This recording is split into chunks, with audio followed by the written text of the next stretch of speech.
Nosso Lar, Life in the Spirit World by the Spirit André Luiz, psychographed by Chico Xavier. What happens after we die? In Nosso Lar, Life in the Spirit World, the Spirit André Luiz shares his extraordinary journey beyond the physical realm, as psychographed by the renowned Brazilian medium Chico Xavier. Upon awakening in the afterlife, André Luiz finds himself in a dark and desolate region, struggling to understand his new existence. Rescued by compassionate spirits, he is taken to Nosso Lar, meaning our home, a vibrant spiritual colony where souls undergo healing, learning, and moral evolution. Through his experiences, André discovers the laws governing the spirit world, the consequences of earthly actions, and the boundless love of divine justice. A cornerstone of Spiritist literature, this profound account offers comfort, wisdom, and a deeper understanding of life beyond death. Nosso Lar has inspired millions worldwide, shedding light on the eternal journey of the soul and the importance of love, forgiveness, and spiritual progress. About the author. André Luiz is the spirit author of Nosso Lar and other influential works in Spiritist literature. In life, he was a physician who, after passing into the spiritual realm, chronicled his experiences in a series of books transmitted through mediumship.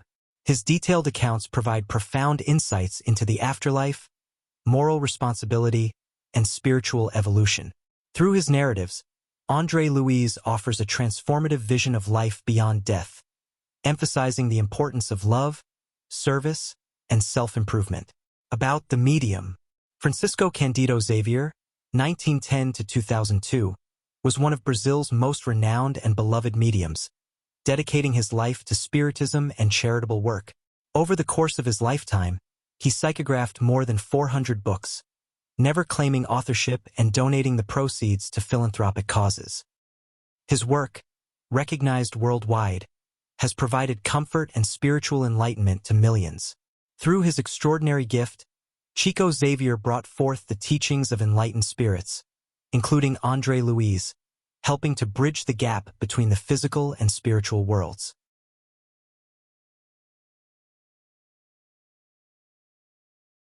Forward. A new friend. Prefaces, in general, introduce authors, praising their merits and commenting on their personalities. Here, the situation is different. Our incarnate friends would search in vain for a doctor named André Luiz, listed in conventional records. Sometimes, anonymity is the child of real understanding and true love. In order to redeem a disgraceful past, former names are changed in the process of reincarnation. Temporary forgetfulness acts as a blessing of divine mercy. André, too, has needed to pull the curtain over himself. That is why we cannot divulge the true identity of this terrestrial doctor and human author. Instead, we introduce him as a new friend and brother in eternity. In order to bring valuable insights to his earthbound brothers and sisters, he had to renounce all conventions, including his own name. He did so to avoid hurting beloved hearts that are still tangled in the old cloaks of illusion. Those who are harvesting the ripe ears of corn must neither offend those who are planting some distance away nor disturb the unripe crops that are still developing.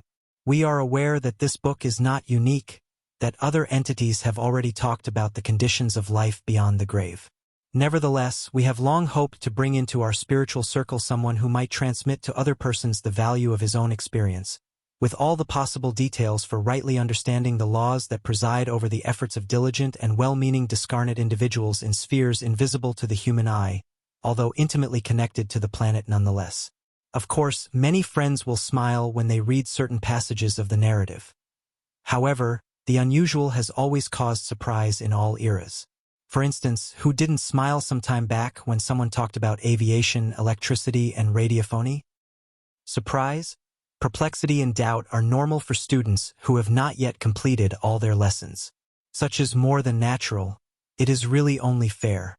Thus, we will refrain from commenting on other people's insights. Every reader must analyze for him or herself what he or she reads.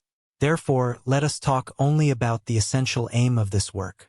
Spiritism is rapidly increasing its number of followers. Thousands of individuals are becoming interested in its endeavors, methods, and experiments. In such an immensely new area, however, people should not neglect themselves. It is not enough simply to investigate phenomena, to adhere verbally to a particular creed, to improve statistics, to indoctrinate the consciousnesses of others, to proselytize or to win the public's opinion, no matter how respectable this all may be in the physical realm. What is essential is that we acquire an understanding of our infinite potential and that we use it in the service of the good. Earth's human beings have not been disinherited. They are God's children engaged in constructive labor and clothed in flesh, and they are students attending a worthwhile school, where they must learn to evolve. The human struggle is their opportunity, their tool and their textbook. Communication with the invisible is a sacred activity, which is acting to restore pure Christianity. However, let none neglect their own needs in the place they occupy by the Lord's will. André Luiz comes to tell you, dear reader, that the greatest surprise of physical death is that it places us face to face with our own conscience, wherein we build our own heaven, remain in purgatory, or immerse ourselves in the infernal abyss. He reminds us that the earth is a sacred workshop and that nobody will despise it without paying the price for the terrible error to which he or she has subjected his or her own heart. Keep André's experience in the book of your soul. It states that it is not enough for individuals to cling to their human existence, that it is necessary to know how to profit from such an existence with dignity, that the steps of a Christian, whatever his or her religious school may be, should move surely towards Christ, and that in our doctrinal area, we need both Spiritism and spiritualism, but most of all spirituality. Emmanuel, Pedro Leopoldo, October 3, 1943.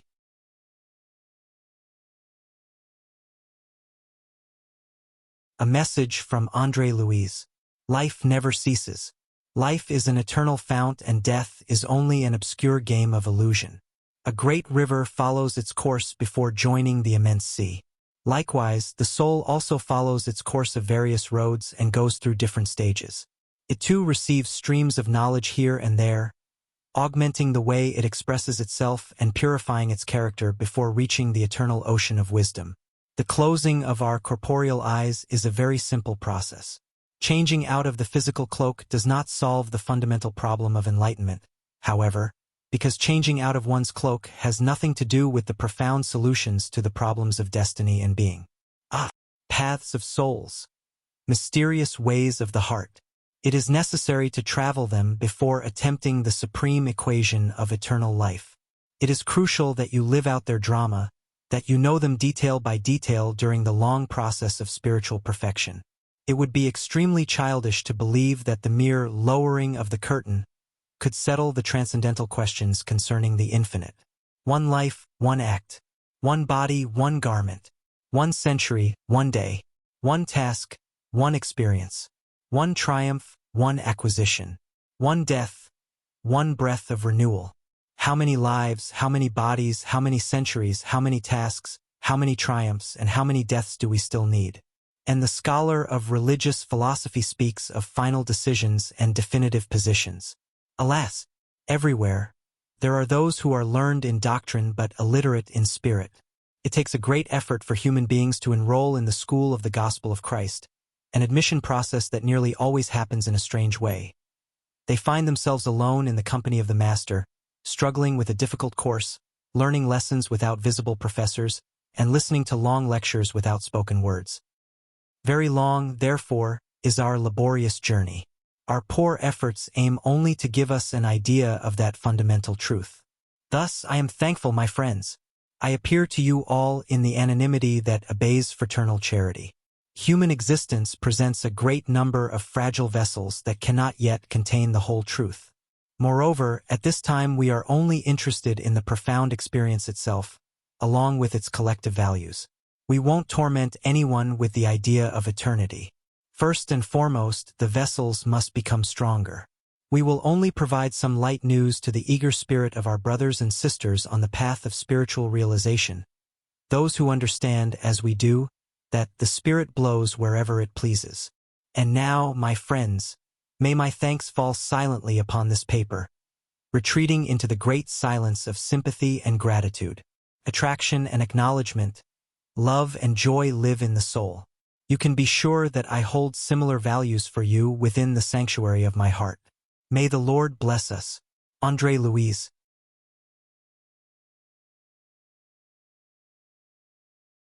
Chapter 1. In the lower regions. I felt like I had lost all notion of time. The idea of space had left me long ago. I was sure that I no longer belonged to the incarnate ranks of the world, but my lungs continued to take deep breaths. How long had I been the puppet of irresistible forces? It was impossible to tell. Actually, I felt like a prisoner trapped behind dark bars of horror. With my hair on end, my heart pounding, and scared stiff, I often cried out like a madman. I begged for mercy and clamored against the painful despondency that had taken hold of my spirit. But when my loud cries didn't fall on an implacable silence, they were answered by lamenting voices even more pitiful than my own. At other times, sinister laughter rent the prevailing silence. I thought that some unknown companion out there was a prisoner of insanity. Diabolical forms, ghastly faces, animal-like countenances appeared from time to time, increasing my panic. When it wasn't pitch dark, the landscape seemed to be bathed in a lurid light as if shrouded in a thick mist that was warmed from afar by the rays of the sun. The strange journey continued. To what end? Who could say? I only knew that I had to keep moving. Fear drove me blindly onward. Where were my home, my wife and children? I had lost all sense of direction. The fear of the unknown and my dread of the darkness paralyzed all my powers of reasoning as soon as I had broken free of my last physical ties in the grave. My conscience tormented me. I would have much preferred a total absence of reason or non-existence. From the beginning, tears had run constantly down my face and I only rarely enjoyed the blessing of sleep. However, any feeling of rest was suddenly interrupted. Monstrous, sneering creatures would awaken me. I had to get away from them. I realized I was in a different sphere, one that arose from the dust of the earth, but it was too late. Anguished thoughts weighed heavily on my mind, and when I would try to make some sense of it all, a string of incidents would drive my thoughts into confusion. Never before had the religious problem seemed so profound to me. The principles that had been purely philosophical, political, and scientific now seemed completely secondary for human life. In my present view, they did represent a valuable heritage on the earth. However, I had come to realize that humankind was not comprised of transitory lifetimes, but of eternal spirits on their way to a glorious destination. I could see that something stands above every merely intellectual thought. That something is faith, a divine manifestation to human beings. Such an analysis came too late, however. Indeed, I had known the words of the Old Testament and had often leafed through the Gospels, but I was forced to realize that I had never searched the sacred writings with the light of my heart. I had identified with them through the critique of writers who were either not inclined to sentiment and conscience, or who were in outright disagreement with the essential truths. On other occasions, I had followed the interpretation of priests, never leaving the circle of contradictions into which I had willingly entered. Actually, from my own point of view, I had not been a criminal, but the philosophy of living for the immediate present had absorbed me fully. My earthly existence, which had been transformed by death, had been no different than the average standard. Born of perhaps excessively generous parents, I had earned my academic degrees without much sacrifice and had shared in the vices of the youth of my time. I had set up a home and had had children. I had searched for a stability that would guarantee my family's economic tranquility, but on self-examination, something in the silent pangs of my conscience made me feel like I had wasted my time. I had lived on the earth, enjoyed its benefits and reaped the blessings of life, but I had never contributed anything towards repaying my enormous debt. I had had parents, whose generosity and sacrifices I never appreciated, and a wife and children, whom I fiercely imprisoned in the unyielding web of destructive selfishness. I had had a home, whose doors I closed to all who walked the desert of anguish. Deaf to the most elementary duties of fraternity, I had delighted in the joys of my own family circle, but had forgotten to share such a divine blessing with the immense human family. In the end, like a flower in a greenhouse, I couldn't stand the atmosphere of the eternal realities. I hadn't nurtured the divine seeds that the Lord of Life had sown in my soul. I had wrongfully suffocated them in my insatiable desire for my own welfare. I hadn't trained my organs for a new life. It was only right, then, that I should awaken here like a cripple, who, thrown into the infinite river of eternity, was unable to swim in the unstoppable current of water, or like a miserable beggar, who, exhausted in the middle of nowhere, wanders about at the mercy of a furious storm. Oh, dear friends on earth, how many of you could avoid the bitter path of sorrow by cultivating the inner fields of your hearts? Light your lamps before crossing the great darkness. Seek the truth before the truth finds you unprepared. Sweat and work now, lest you weep later.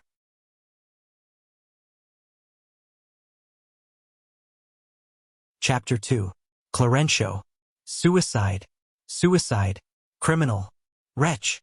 Insults like these surrounded me in every direction.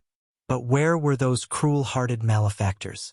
I sometimes caught glimpses of them as they glided through the thick darkness, and when my desperation reached the breaking point, I would attack them with all my strength. However, I futilely beat at the air in these paroxysms of rage. Sarcastic laughter would then sting my ears as the shadowy specters vanished into the darkness. Who could help me? I was tortured by hunger and parched with thirst. The most ordinary incidents of physical existence were laid bare before me. My beard had grown and my clothes were beginning to tear due to my efforts at survival in that unknown region. However, the most painful circumstance wasn't the terrible abandonment in which I found myself, but the incessant attacks of perverse forces that vexed me on the solitary and dark paths. Those forces angered me and kept me from coordinating my ideas.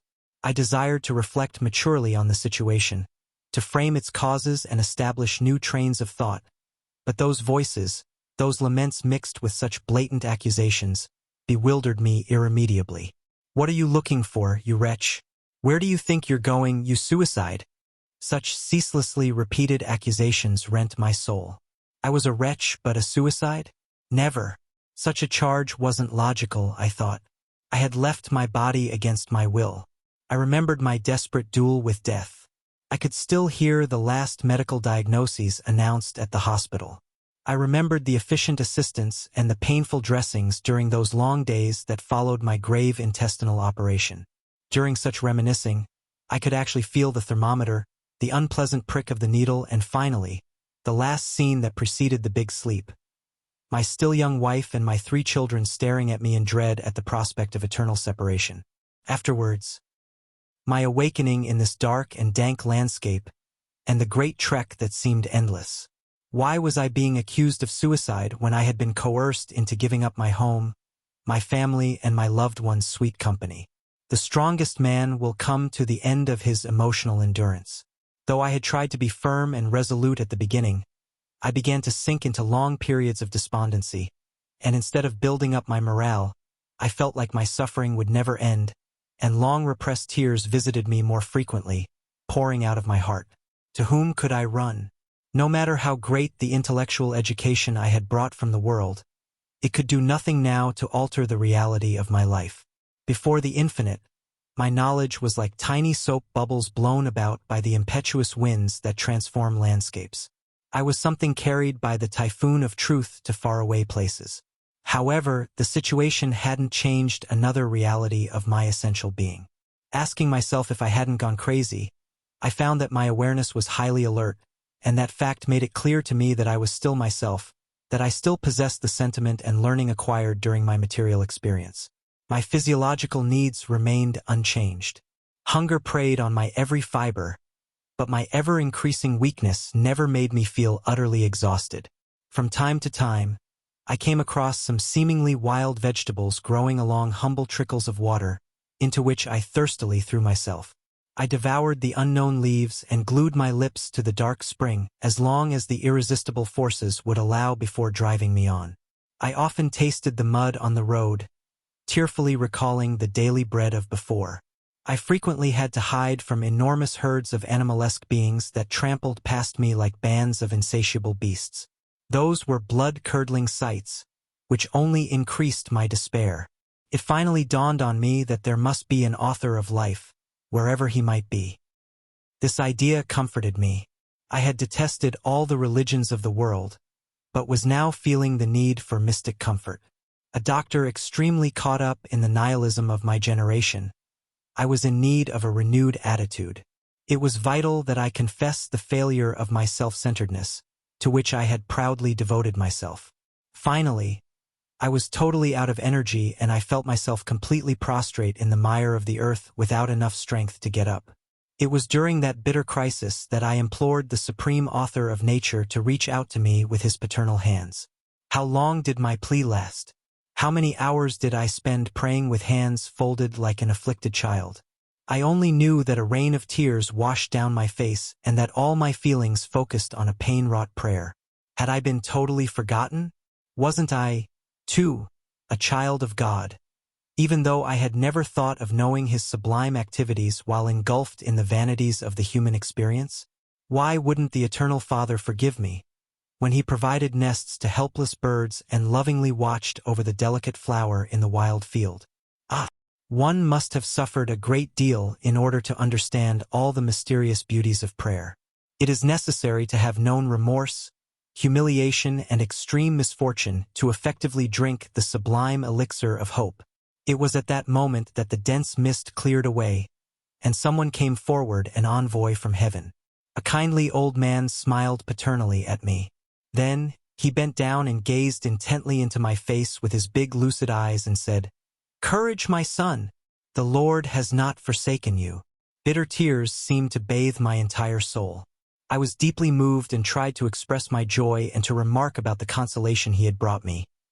Yet, gathering all my remaining strength, I could only ask, "Who are you, kind envoy of God?" The unexpected benefactor smiled kindly and replied, "My name is Clarencio, and I'm nothing more than your brother." And noticing my exhaustion, he added, "Remain calm and quiet for now. You must rest to regain your strength." Then, he called to two companions, who seemed to be devoted servants, and ordered, "Let's give our friend some first aid." A white sheet was spread out on the ground like a stretcher, and the assistants readied to carry me away on it.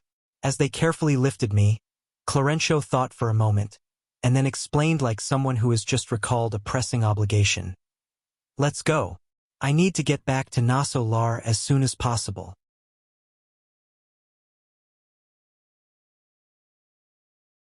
Chapter 3. A Collective Prayer Experience. Although I was being transported as any ordinary injured person would be, I saw a comforting picture unfolding before me. Leaning on a staff made of some kind of luminous substance, Clarencio stopped in front of an enormous door carved into a great wall that was covered with graceful and flowery vines. When he touched a certain spot on the wall, a wide breach opened up, through which we silently entered. A mellow light bathed everything. In the distance, a graceful focus of light seemed to suggest a sunset on a spring evening.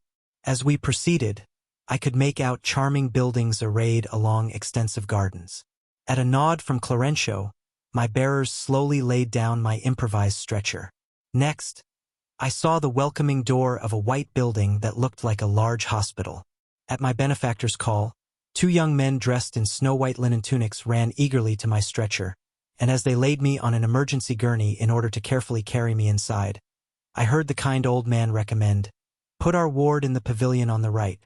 I have another commitment waiting for me now, but early tomorrow I'll return to see him." I gave him a look of gratitude as I was led to a comfortable, richly furnished and spacious room, where I was offered a welcome bed. Enveloping my two assistants in the aura of my thankfulness, I made an effort to talk to them and finally managed to ask, "Friends, whoever you might be, could you tell me what new world this is? What sun does this bright and comforting light come from?" One of them stroked my brow as if he had personally known me for a long time and explained, "We are in the spiritual spheres close to the earth, and the sun that is shining on us at this moment is the same one that used to warm our physical bodies. Here, however, our visual perception is much richer. The sun that the Lord lit for our earthly endeavors is actually more precious and beautiful than we ever imagined when we were in the corporeal realm. Our sun is the divine matrix of life, and its brightness comes from the author of creation." As though myself had been absorbed in a wave of infinite respect, I gazed at the soft light entering the room through its windows, and I lost myself in deep reflection. I recalled that I had never even looked up at the sun during my days on earth, and I meditated on the immeasurable goodness of the one who has given it to us to shine on the eternal path of life. I was like a fortunate blind man, whose eyes are opened to the sublimity of nature after having lived for long centuries in darkness. Next, they served me a stimulating soup, followed by highly refreshing water that seemed infused with divine fluids. The small portion of liquid revived me unexpectedly. I couldn't tell what kind of soup it was, if it was a sedative or a salutary medicine. New energies flooded my soul and profound emotions vibrated in my spirit. My greatest thrill, however, had been reserved for the moments that followed. I had scarcely gotten over my consoling surprise when a divine melody wafted into the room, sounding like a soft beehive of sounds coming down from the higher spheres. Those musical notes of marvelous harmony went straight to my heart. The attendant at my side noticed my inquiring look and explained, "The twilight hour has come to Nosso Lar. In every center of this service colony dedicated to Christ there is a direct link to the prayers of the government center." And while the music anointed the surroundings, he took his leave and said, "Be at peace now. I'll return right after prayer." I was suddenly filled with anxiety. "May I go with you?" pleaded. "You're still weak," he gently explained. "But if you feel disposed to come along." The music had renewed my deepest energies. Overcoming any difficulties, I rose from the bed and took hold of the fraternal arm that was offered to me. Walking with faltering steps, I came to an enormous hall, where a large assembly was meditating in deep silence. From the bright ceiling hung delicate garlands of flowers that extended down to the floor, forming radiating symbols of high spirituality. No one seemed to notice my presence, even though I could hardly contain my overwhelming awe. Everyone looked as if they were waiting for something. Working to hold back the many questions boiling in my mind, I noticed that in the background a remarkable picture of a wonderful, almost flaring light was being drawn on a giant screen. By some kind of advanced televisory process, a marvelous temple scenario appeared. Seated on a dais was an old man crowned with light and robed in a white tunic of shining scintillations, gazing aloft in an attitude of prayer. On a lower level, 72 figures accompanied him in respectful silence. I was greatly surprised to notice that Clarencio was among those gathered around the shining old man, and that he was taking part in the assembly.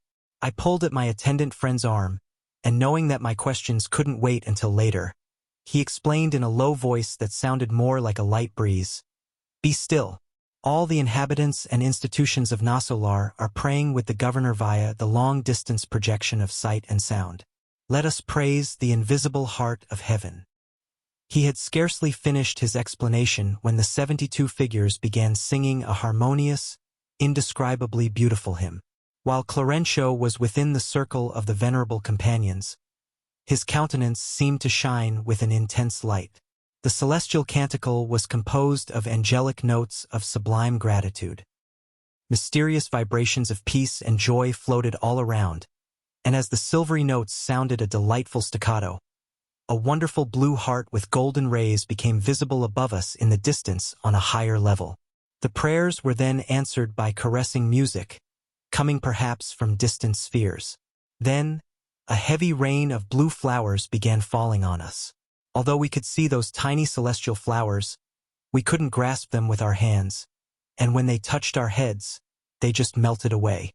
I experienced an extraordinary renewal of energy upon contact with the fluidic petals, as if some kind of soothing balm was being applied to my heart.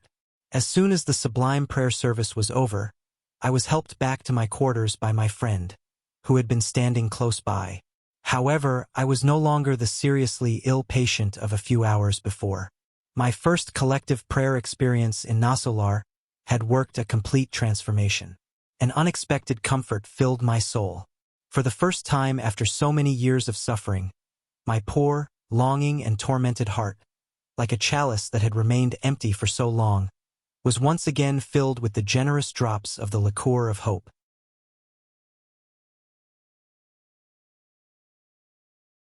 Chapter 4.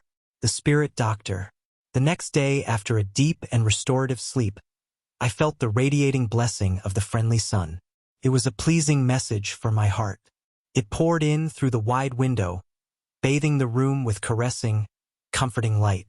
I felt like a different man. New energies touched my inner being. I had the impression that I was inhaling the joy of life in deep breaths. In my soul, only one somber note. I missed my home and the love of my family so far away. Many questions were floating around in my mind, but the sensation of relief was so great that it calmed my spirit and kept me from further concern. I wanted to get up, to enjoy the spectacle of nature, all full of breezes and light, but I couldn't, and I concluded that, without the magnetic cooperation of my attendant, I wouldn't even be able to leave my bed. I had scarcely gotten over this string of surprises when the door opened and Clarencio entered, accompanied by a friendly stranger. They greeted me attentively and wished me peace.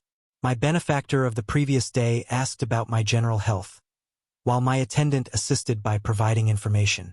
My old friend smiled as he introduced his companion, Brother Enrique de Luna from the Medical Assistance Service of the Spirit Colony. He was dressed in white and his face radiated friendliness.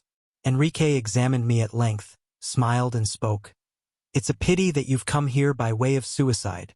Clarencio remained serene, but I felt a surge of revolt within me. Suicide? I remembered the accusations of those perverse beings of the darkness. Despite the stock of gratitude that I was beginning to accumulate, I couldn't accept such an accusation. "I believe there has been a misunderstanding," I distressfully affirmed. "That wasn't the cause of my return from the world. I fought for over 40 days in the hospital trying to defeat death. I endured 2 serious operations due to an intestinal occlusion." "Yes, you did," the doctor explained, showing the same supreme serenity as Clarencio. "But the occlusion had its roots in deeper causes. Perhaps my friend hasn't reflected on the matter enough. The spiritual organism contains an inner complete history of how one acted while in the world."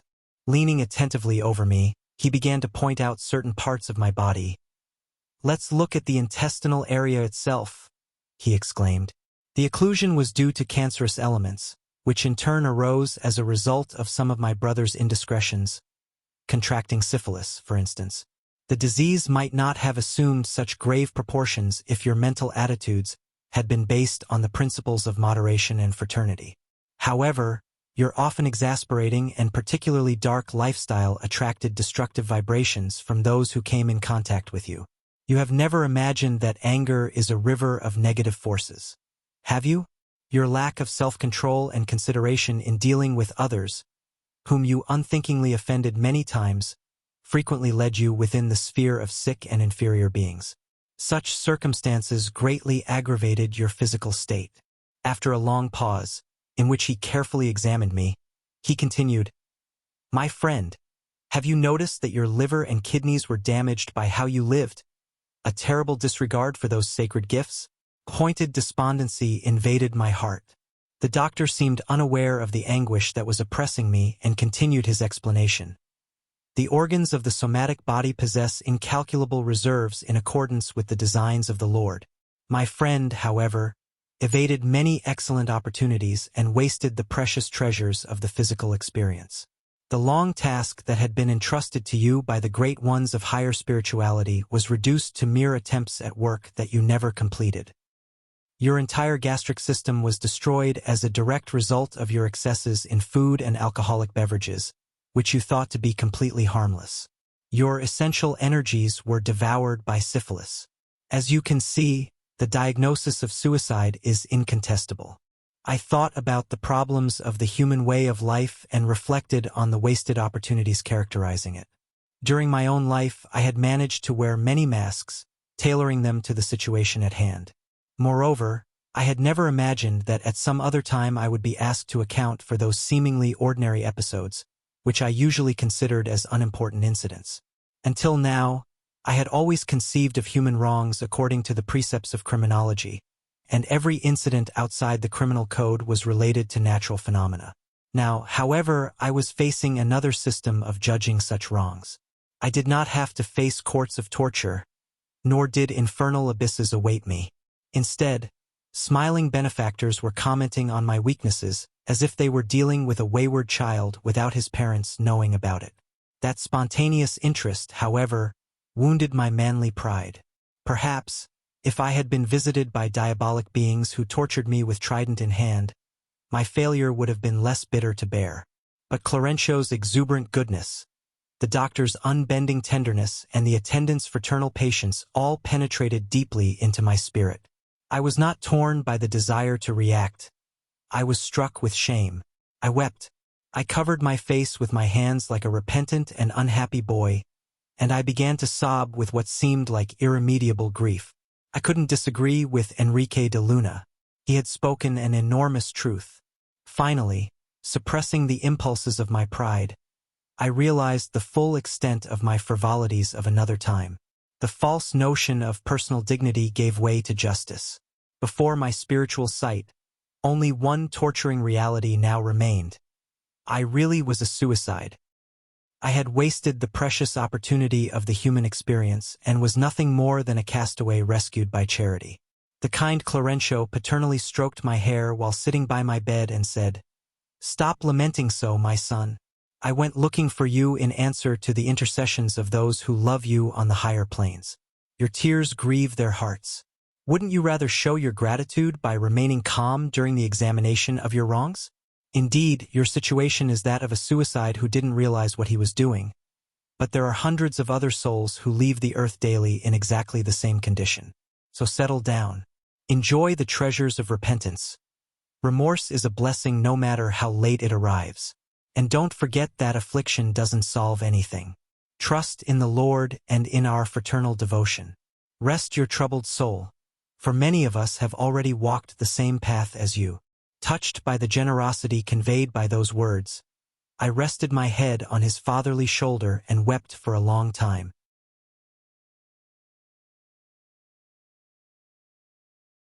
Chapter 5. Receiving Medical Assistance. "Are you Clarenceau's ward?" The question came from a young man with a unique and kind face. He was carrying a large bag, the kind used for medical implements, and addressed me with a welcoming smile. When I nodded, he relaxed and introduced himself. "I'm Ligia's, your brother. My supervisor, Assistant Enrique de Luna, has assigned me to serve you as long as you need treatment." "Are you a sort of nurse then?" I inquired. "I'm a visiting attendant from health services. As such, I not only help with nursing, but I also alert doctors whenever their help is needed and attend to the needs of newly arrived patients." Noting my surprise, he explained, "There are many workers who serve in my capacity in Nosso Lar. You're a newcomer to the colony, so of course you're still unaware of the extent of our activities. Just to give you an idea, I would inform you that there are over 1,000 ailing spirits in this section alone, and this is one of the smallest buildings in our hospital complex." "Everything is so marvelous," I exclaimed. Guessing that my observations might soon degenerate into spontaneous praise, Ligias rose from his chair and carefully began his examination, thereby keeping me from expressing my gratitude. "Your intestinal area displays serious lesions and obvious vestiges of cancer. Your liver has a rupture, and your kidneys show characteristic signs of premature failure." Smiling kindly, he added, "Does my brother know what all of this means?" "Yes," I answered.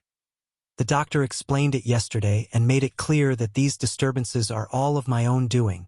Noting my obvious embarrassment at this reticent confession, he hastily consoled me. "I have a group of 80 patients under my daily care, and 57 are in the same condition as you. Perhaps you haven't realized that there are even mutilated patients. Have you ever thought about that? Did you know that imprudent persons who wasted their sight on evil arrive here without eyes? That criminals who used the gift of agility during criminal acts come to us paralyzed if not completely legless? And that those who were obsessed with sexual aberrations usually arrive completely insane?" Noticing my natural perplexity, he proceeded, "Nosso Lar is not a settlement of victorious spirits, in the normal sense of the word. We are happy because we have work to do, and there is joy in every corner of our colony, for the Lord has not deprived us of the blessed bread of service." Availing myself of a long pause, I exclaimed excitedly, "Go on, my friend. Explain it to me. I feel so peaceful and relieved. Isn't this a heavenly region for the elect?" Ligias smiled and explained, "Remember the old teaching. Many are called, but few are chosen. He gazed at the distant horizon, as though trying to recall experiences stored in his innermost memories, and added, "Many religions on the planet invite individuals to the heavenly banquet. No one who has once come close to the notion of God can in good conscience deny that fact. The number of those who have been called is uncountable, my friend, but where are those who have answered the call? With few exceptions, the human masses prefer to accept a different invitation instead. They waste their potential by deviating from the path of the good. They cave in to their whims and thoughtlessly destroy their physical bodies. The result: thousands of individuals are taken daily from the physical realm in a painful state of confusion. Countless multitudes of insane, diseased and ignorant spirits wander around in all directions in the circles closest to the earth's crust." Seeing my astonishment, he asked, "Did you by any chance believe that the death of the body would bring us to the plains of miracles? We are compelled to work hard at difficult jobs, but that isn't enough. Regardless of our spiritual evolution, if we have debts on the planet, we must inevitably go back to set them right. We must wash our face in the sweat of the world and break the chains of hatred, replacing them with the sacred bonds of love. It wouldn't be just to impose on others the task of clearing the field where we ourselves have sown thorns." Shaking his head, he added, "It's a case of many are called, my dear friend. The Lord forgets no one, yet people rarely remember him." Embarrassed at recalling my own wrongs in light of such great notions of individual responsibility, I confessed, "How depraved I was!" Before I could add further exclamations, my visitor put his right hand to my lips. "Hush! Let's concentrate on the work to be done. One must know how to sincerely repent in order to start anew." Then he carefully applied magnetic passes to me. While treating my intestinal area, he explained, "Are you observing my specialized treatment of the cancerous area? Pay attention. All honest medicine is a service of love, a truly helpful activity. But the actual work of healing is up to each spirit individually. My brother, you'll be treated kindly, and you'll feel as strong as you did in the most beautiful days of your earthly youth. You'll work hard, and I believe you'll become one of the best co-workers in Nosso Lar. Nevertheless, the cause of your infirmities will stay with you until you have eliminated all the bad seeds that have corrupted your divine health, and which you have accumulated within your subtle body through your moral indiscretions and your desire to enjoy yourself more than others. The earthly flesh that we abuse is also a blessed field where we can enjoy the fruitful results of a complete healing if we do what we must." I meditated on these concepts. I pondered the divine goodness, and feeling overwhelmingly sentimental, I wept copiously. Lygias, however, calmly finished the day's treatment and said, "When tears aren't caused by feelings of rebellion, they are always a purifying medicine. So weep, my friend. Unburden your heart, and let us bless those well-deserving microscopic organizations, the cells of the earthly flesh. They are so humble and so precious, so degraded, and yet so sublime for the spirit of service. They offer us a temple for rectification, but without them, how many thousands of years would we spend in ignorance?" Having said that, Lygias tenderly stroked my brow and took his leave with a gesture of love.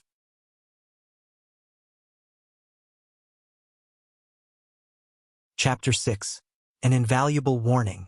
The very next day, after evening prayer, Clarencio came to see me accompanied by my caring nurse. His face radiated benevolence as he gave me a hug and asked, "How are you?" "A little better." I reacted like any patient who finds himself the center of attention, and whose emotional fibers have been touched. In the world, fraternal kindness is sometimes misinterpreted. Giving in to my old habit, I began to explain myself while my two benefactors sat comfortably at my side. "I can't deny I'm a little better, but I'm suffering intensely. I'm feeling a lot of pain in my intestinal area and strange sensations of anguish in my heart. I never imagined I would be able to endure so much, my friend. Ah, how heavy my cross has been. Now that I can organize my ideas, I believe that the pain has sapped all of my available strength." Clarencio listened attentively and showed great interest in my lamentations, without the slightest gesture that would indicate that he wanted to stop me. Encouraged by his attitude, I continued, "What is more, My mental suffering is enormous and indescribable. Now that the outward torment has subsided because of the assistance I've received, I must now turn to the storms within my soul. What has become of my wife and children? Has my eldest managed to make any progress by following my old ideals? And what about my little girls? My poor Zelia stated many times that she would die of loneliness if I were ever to leave her. What a great wife! I can still feel her tears from my last moments. I can't tell how long I've been living the nightmare of being separated. Continuous suffering has robbed me of all sense of time. Where is my poor wife? Weeping beside the ashes of my body, or in some dark corner in the regions of death? Oh, my pain is too bitter. What a terrible fate for a man pledged to devoting himself to his family.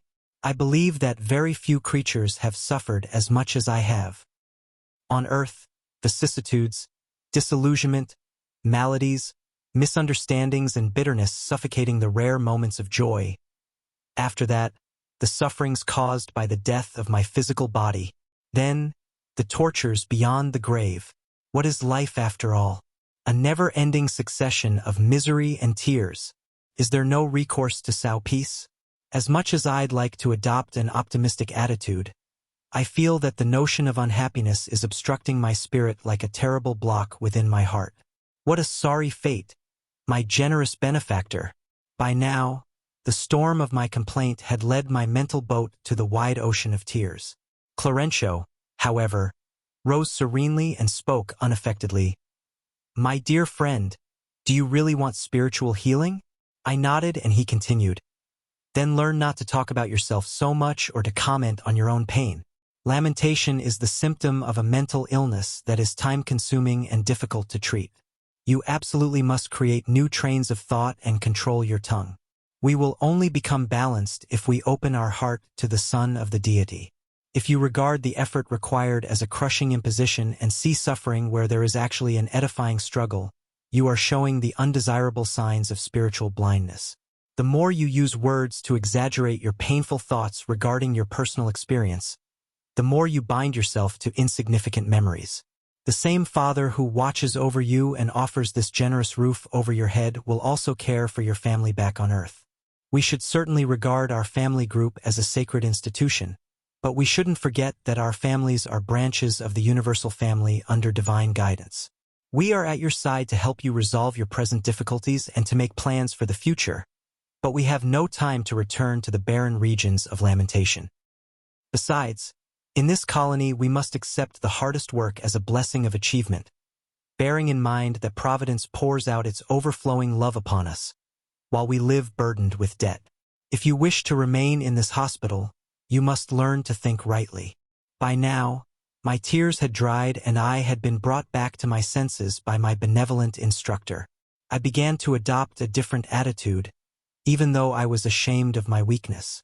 While in your physical body, continued Clarencio kindly, didn't you fight for the natural advantages resulting from good situations? Didn't you appreciate receiving a legitimately earned income in the hopes of increasing the welfare of your loved ones? Weren't you interested in obtaining a fair wage for your job in order to assist your family and make them comfortable? It is no different here. Only the details have changed. Within physical circles, conventionalities and monetary guarantees are the norm. Here, work and definable acquisitions of the immortal spirit are the rule. For us, pain means the possibility of enriching the soul. Struggle is a way towards divine realization. Do you understand the difference? Weak souls remain inactive when faced with work, and they complain to anyone who will listen. Strong souls, however, accept labor as a sacred heritage, with which they prepare themselves on the path towards perfection. No one blames you for your homesickness or would ever think of depriving you of the source of your noblest sentiments. Even so, you must remember that tears of despair are not constructive. If you truly love your family, you must be cheerful in order to be of any use to them. There was a long pause. Clarencio's words caused me to begin to think more healthily. While I was meditating on the wisdom of his invaluable warning, my benefactor, like a father who forgets his children's distractions and patiently restarts their lesson, asked again with a beatific smile, "Well, how are you now? Better? Pleased to feel I had been forgiven, like a child anxious to learn, I replied, I'm fine now, and I'm ready to better understand the divine will.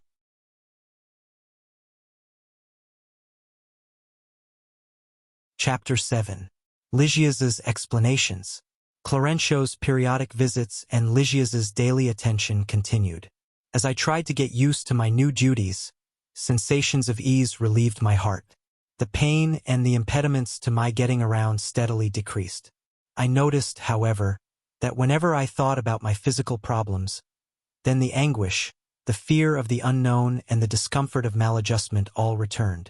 But in spite of everything, I felt a certain inner security. I enjoyed myself by contemplating the vast horizons while leaning out of my spacious windows. The aspects of nature impressed me most of all. Nearly everything seemed to be an improved copy of Earth. The colors were more harmonious and the substances more delicate. The ground was carpeted with vegetation, and there were large trees, rich orchards, and delightful gardens. A range of hills crowned with light stood beyond the plain on which the colony lay. All the areas seemed to be caringly tended. There were graceful buildings not too far away, placed at regular intervals and displaying various shapes. Every one of them had flowers at the entrance. I noticed some charming little houses scattered among them, surrounded by walls of ivy. Various roses bloomed here and there, decorating the green with contrasting colors. Birds with brilliant plumage crisscrossed the skies, and at times they alighted in groups on the bright white spires that reached for the sky like huge lilies. From the broad windows, I curiously observed the activity in the complex. I was extremely surprised to notice domestic animals among the leafy trees planted all in a row towards the back of the complex. During my introspective battles, I lost myself in speculations of all sorts. Considering that I found myself on a spiritual plane per se, I couldn't understand the multiplicity of forms similar to those on the planet. Lygia's, my kind daily companion, was always ready to explain everything. The death of the body doesn't lead humans to some miraculous state of being, he said. Every evolutionary process implies gradation. There are many, many regions for discarnates, just as there are innumerable and surprising planes for incarnates. Souls and sentiments, forms and things obey the principles of natural evolution and a just hierarchy. However, I was worried because I had stayed there in the hospital for so many weeks without a single visit from anyone I had known during my lifetime. After all, I wasn't the only one in my circle to have deciphered the enigma of the grave. My parents had taken the great journey before me. Several friends had preceded me at other times. So, why had none of them appeared in that room of spiritual infirmity to bring comfort to my aching heart? A few moments of consolation would suffice. One day I could no longer contain myself, and I asked my attentive nurse, "My dear Lygia's, is it possible here to meet those who preceded us in the death of the physical body?" "Why not? Do you think you have been forgotten?" "Yes, I do. Why hasn't anyone come to see me?" On earth, I could always count on my mother's selflessness, but so far I have heard nothing from her. My father also made the great voyage 3 years before me. "Well," explained Lygia's, "your mother has been helping you night and day ever since the crisis that foreshadowed your arrival. She doubled her maternal interest in your welfare when you lay down to abandon your terrestrial shell. Perhaps you haven't realized that your stay in the lower spheres lasted for over 8 years. In all that time, she never lost hope. She often came to Nosso Lar to intercede on your behalf. She enlisted the kind services of Clarenceau, who began visiting you frequently until the moment when the conceited doctor of earth gave way to the child of heaven. Do you understand now?" I felt my eyes welling up with tears. I hadn't known how many years I had been away from the terrestrial soil. I wanted to find out more about that unperceived watchcare but couldn't. My vocal cords seemed numb and I had a knot of tears dammed up in my heart. "That day when you prayed with all your soul," continued Lygia's, "when you realized that everything in the universe belongs to our sublime Father, even your tears were different. Don't you know that there are rains that destroy and rains that create? The same is true for tears. Of course, the Lord doesn't wait for our prayers to love us. Yet, we must have a certain receptive attitude in order to understand His infinite goodness. A dirty mirror cannot reflect light. Thus, it is not the Father who needs our penance. It is we who need penance because of the inestimable service it renders us. Do you understand? In answer to your caring mother's pleas, Clarencio had no trouble finding you, whereas it took you a long time to find him. I was told that when your mother heard that her son had been rescued from the dark vales with the help of prayer, she wept with joy. And where is she? I exclaimed. If I could, I would like to see her, to embrace her, to fall on my knees at her feet. She doesn't live in Nosso Lar, explained Lygias. She lives in higher realms, where she works not only for you. Noting my disappointment, he kindly added, rest assured that she will come to see you sooner than you might think. When one ardently desires something, one is already on the way to obtaining it. In this particular instance, you have the lesson of your own case. For years, you wandered around like a feather at random, harboring fear, sadness, and disillusionment. But as soon as you firmly thought of the need to receive divine assistance, you expanded the range of your mental vibrations and obtained vision and help. My eyes cleared up, and encouraged by the explanations I had just received, I exclaimed resolutely, then I'll wish it with all my strength, and she will come. She will come. Lygias smiled knowingly, and offering a generous warning, he affirmed as he took his leave, you must not forget that any worthwhile achievement requires 3 fundamental prerequisites. First, desire it. Second, know how to desire it. Third, deserve it. In other words, an active will, persevering work, and justifiable merit. My visitor reached the exit with a smile while I silently meditated upon that complex plan that had been expressed in so few words.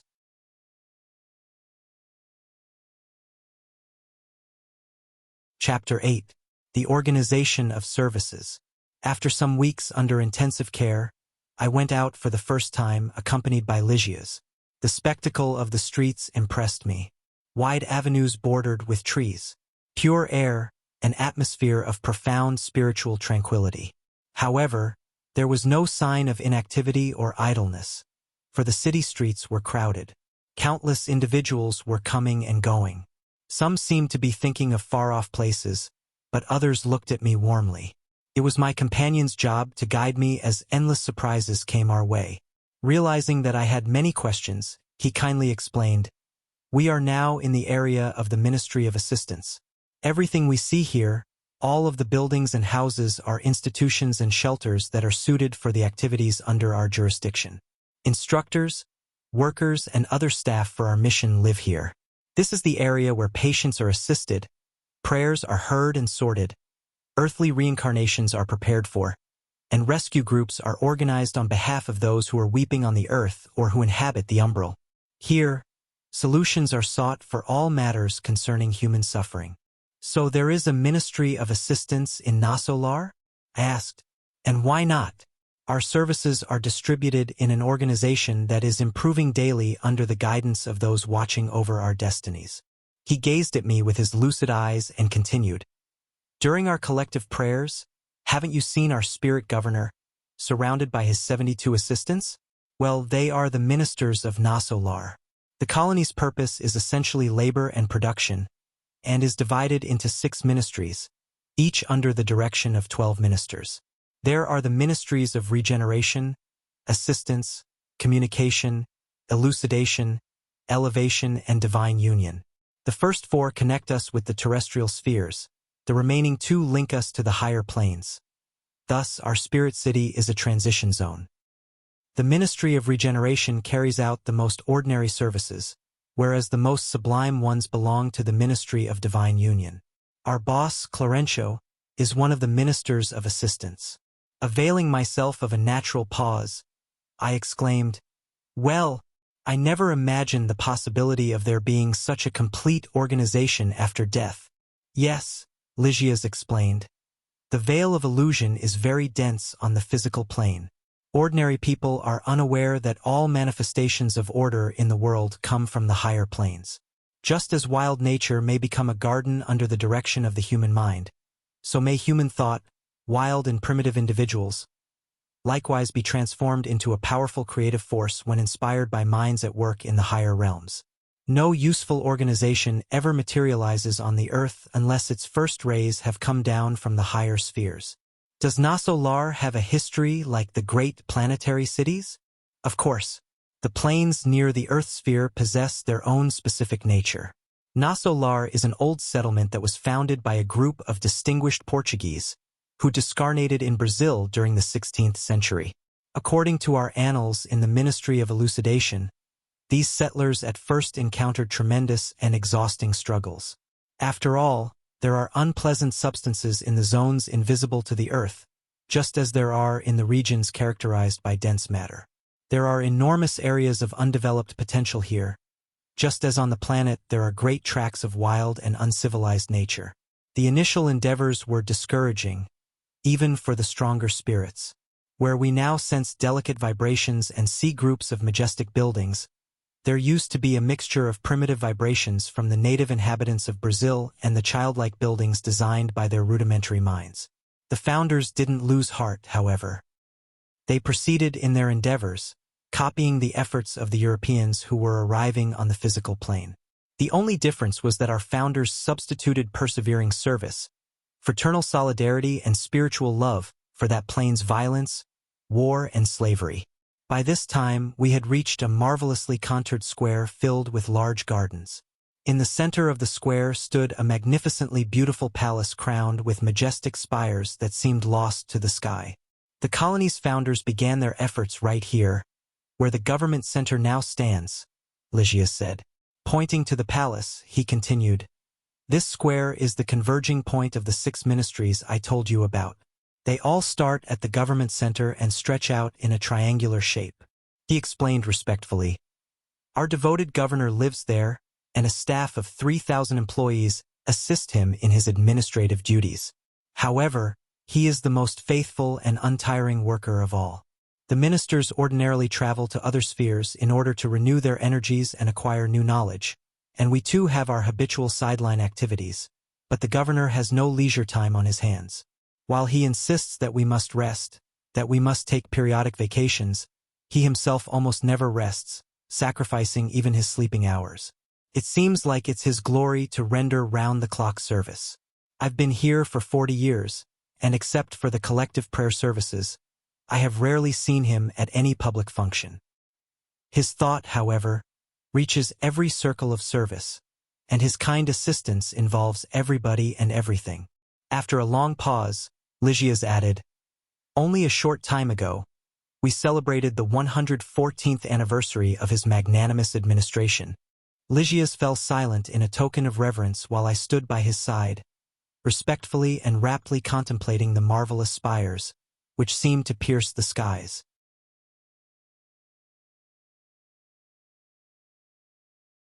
Chapter 9: The Problem of Nutrition. Fascinated by the sight of the remarkable gardens, I asked my devoted assistant if I could rest for a few minutes on a nearby bench.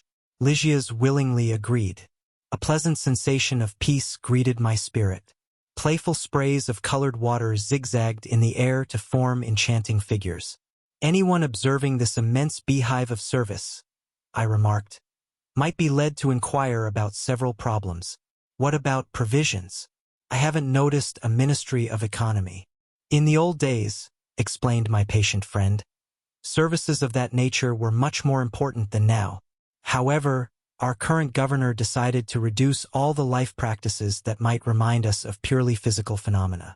Thus, activities involving provisions were reduced to a mere distribution service under the direct control of the government center. In fact, the measure has been very beneficial.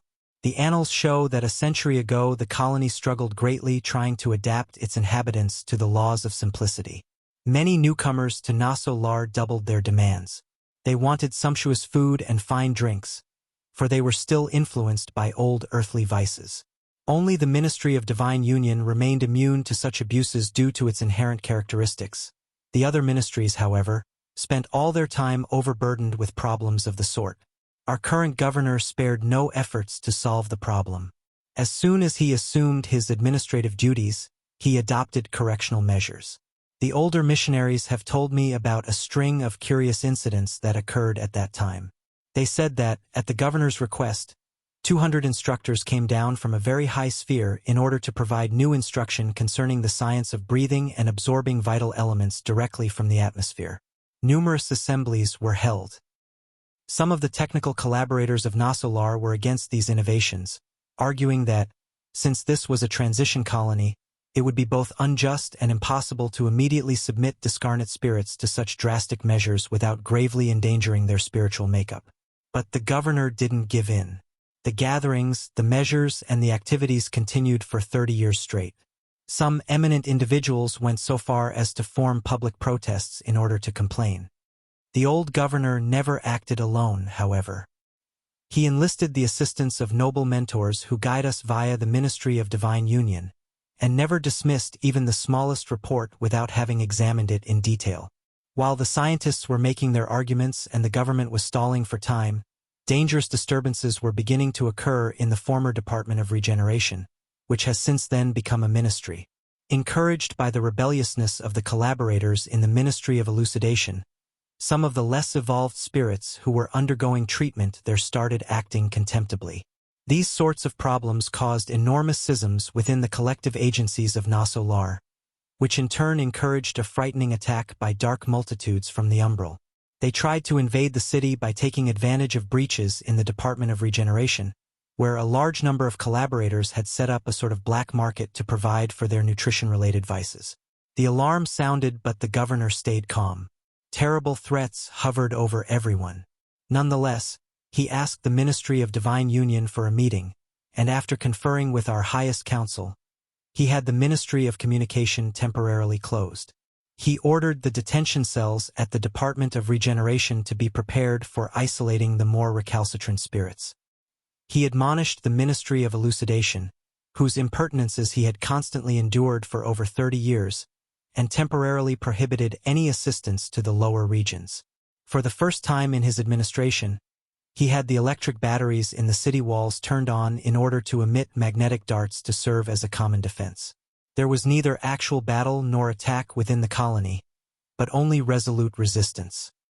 For over 6 months, the diet at Nosso Lar was reduced to the breathing in of life-supporting elements from the atmosphere, along with water blended with electrical, magnetic, and solar elements. Thus, the colony experienced what the indignation of a kind and just spirit could be like. At the end of this most difficult period, the government was victorious. The Ministry of Elucidation admitted its error and cooperated in the work of readjustment. There were public celebrations, and they say that in the midst of the widespread joy, the governor was moved to tears and declared that everyone's understanding was his heart's true reward. The colony returned to normal and the former Department of Regeneration was converted into a ministry. Since then, there has been a greater supply of nutritive substances that remind us of Earth, but only in the ministries of regeneration and assistance, where there is always a great number in need of such substances. In all the other ministries, the diet is limited to the essentials. That is, nutrition follows the rules of strictest sobriety. Nowadays, everyone realizes that the governor's supposed impertinence was a highly valuable measure for our spiritual liberation. Physical expressions were reduced, giving rise to a marvelous coefficient of spirituality. Lygias fell silent while I handed myself over to meditating deeply on this great lesson.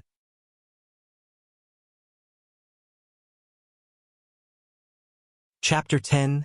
The Forest of Waters. Due to my growing interest in the colony's nutrition-related processes, Lygias gave me an invitation. Let's go to the colony's great water reservoir. You'll observe some interesting things there. You'll see that water is essential for almost everything in our transition settlement. He had aroused my curiosity and I eagerly accompanied him. When we arrived at a broad corner of the public square, my kind friend added, "Let's wait for the Airbus." I had scarcely gotten over my surprise at his remark when a large, crowded vehicle approached, floating about 15 feet above the ground.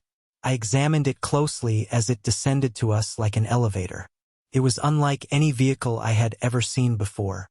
It was very long, appeared to be made of a highly flexible material, and seemed to be connected to invisible wires because it had a large number of antennae on its roof. Later, my observations were confirmed when I visited the large workshops in traffic and transportation services. Lygia's didn't give me any time to ask questions. We climbed in, sat down on comfortable seats, and went on our way in silence. I felt shy, like anyone would feel among strangers. We were traveling so fast that we couldn't make out the details of any of the buildings we passed along the way. The distance was not short, for it was only after 40 minutes, including brief stops every few miles, that Lygia's invited me with a calm smile to get off the Airbus. The scenery in front of me was of sublime beauty. The forest was in full bloom and the fresh air was embalmed with an intoxicating fragrance. It was all an extraordinary gift of color and mellow light. A large river wound its way leisurely between luxuriant grassy banks sprinkled with blue flowers. The water ran by so peacefully, so crystalline that it seemed tinted in sky blue, mirroring the color of the firmament. Wide pathways cut through the green landscape. Leafy trees were planted at regular intervals along them, offering friendly shade like pleasant shelters in the light of the comforting sun. Fancifully shaped benches invited one to rest. Noticing my admiration, Lygia's explained, "We are in the Forest of Waters, and it is one of the most beautiful regions around Nosso Lar. It is one of the favorite meeting places for lovers, who come here to exchange beautiful vows of love and fidelity for their future experiences on Earth." This last remark raised a series of questions in my mind, but Lygia's gave me no chance to ask what he had meant by it. Pointing to a building of enormous proportions, he explained, "That is the colony's great waterworks. All the water of the Blue River, which we see over there, is absorbed into huge compartments for distribution. The water needed for all the activities of the colony departs from here.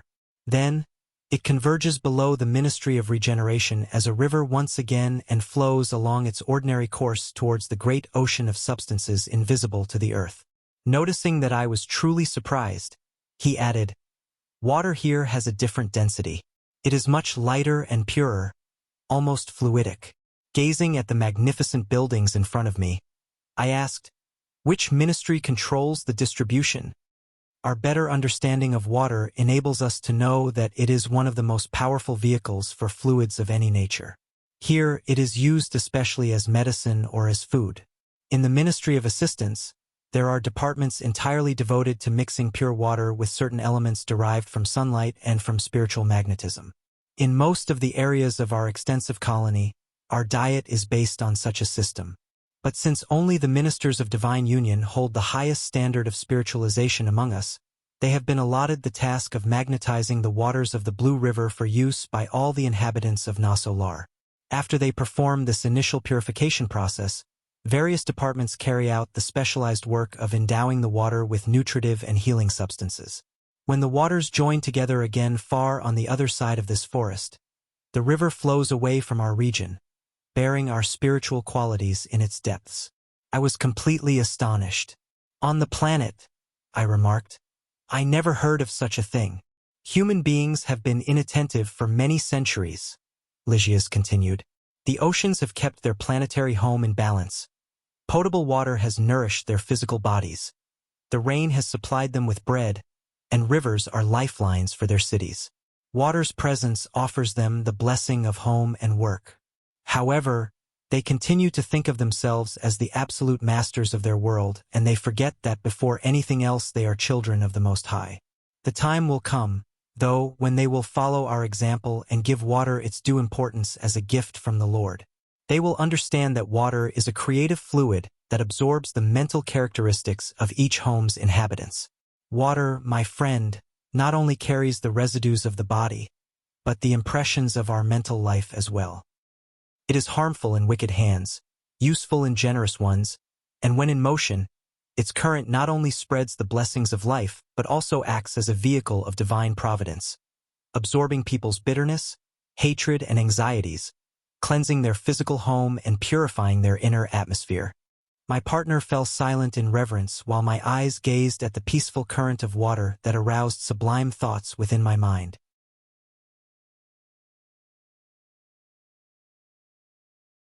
Chapter 11. Knowing more about the spirit realm. My benevolent friend wanted to share other observations with me about the several districts of the colony, but pressing duties called him back to his work post. "You'll get the chance to visit our different service areas," he said, As you can see, the ministries of Nosso Lar are enormous centers of activity, and not even several days of exploration would be enough for a detailed view of just one of them. But opportunities will not be lacking, and even if it is impossible for me to accompany you, Clarencio has the power to grant you a permit to visit any department. We returned to the Airbus stop and didn't have long to wait. By now, I felt almost at ease, and the presence of so many passengers didn't bother me anymore. The day's experience had brought me enormous benefits. My mind was swarming with pressing questions, so I took the opportunity to interrogate my companion a little more while it was still possible. Lygia's, my friend, do you know if all spirit colonies are exactly like this one? Do they entail the same procedures and characteristics? By no means. On the physical plane, each region, each place displays its own peculiar features, so you can imagine the multiplicity of conditions on our planes. As on Earth, individuals here are identified according to common sources of origin and the greatness of the purposes they must fulfill. But we must remember that each colony, like each entity, stands at a different degree of the great ascent. All collective experiences vary from one another, and Nosso Lar comprises a collective experience of this particular kind.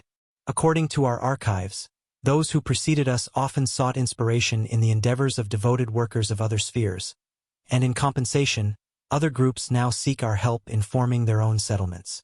So, each organization displays its own unique characteristics. The pause in our conversation was longer than usual, so I asked, "Did the idea of forming ministries originate here?" Yes, it did.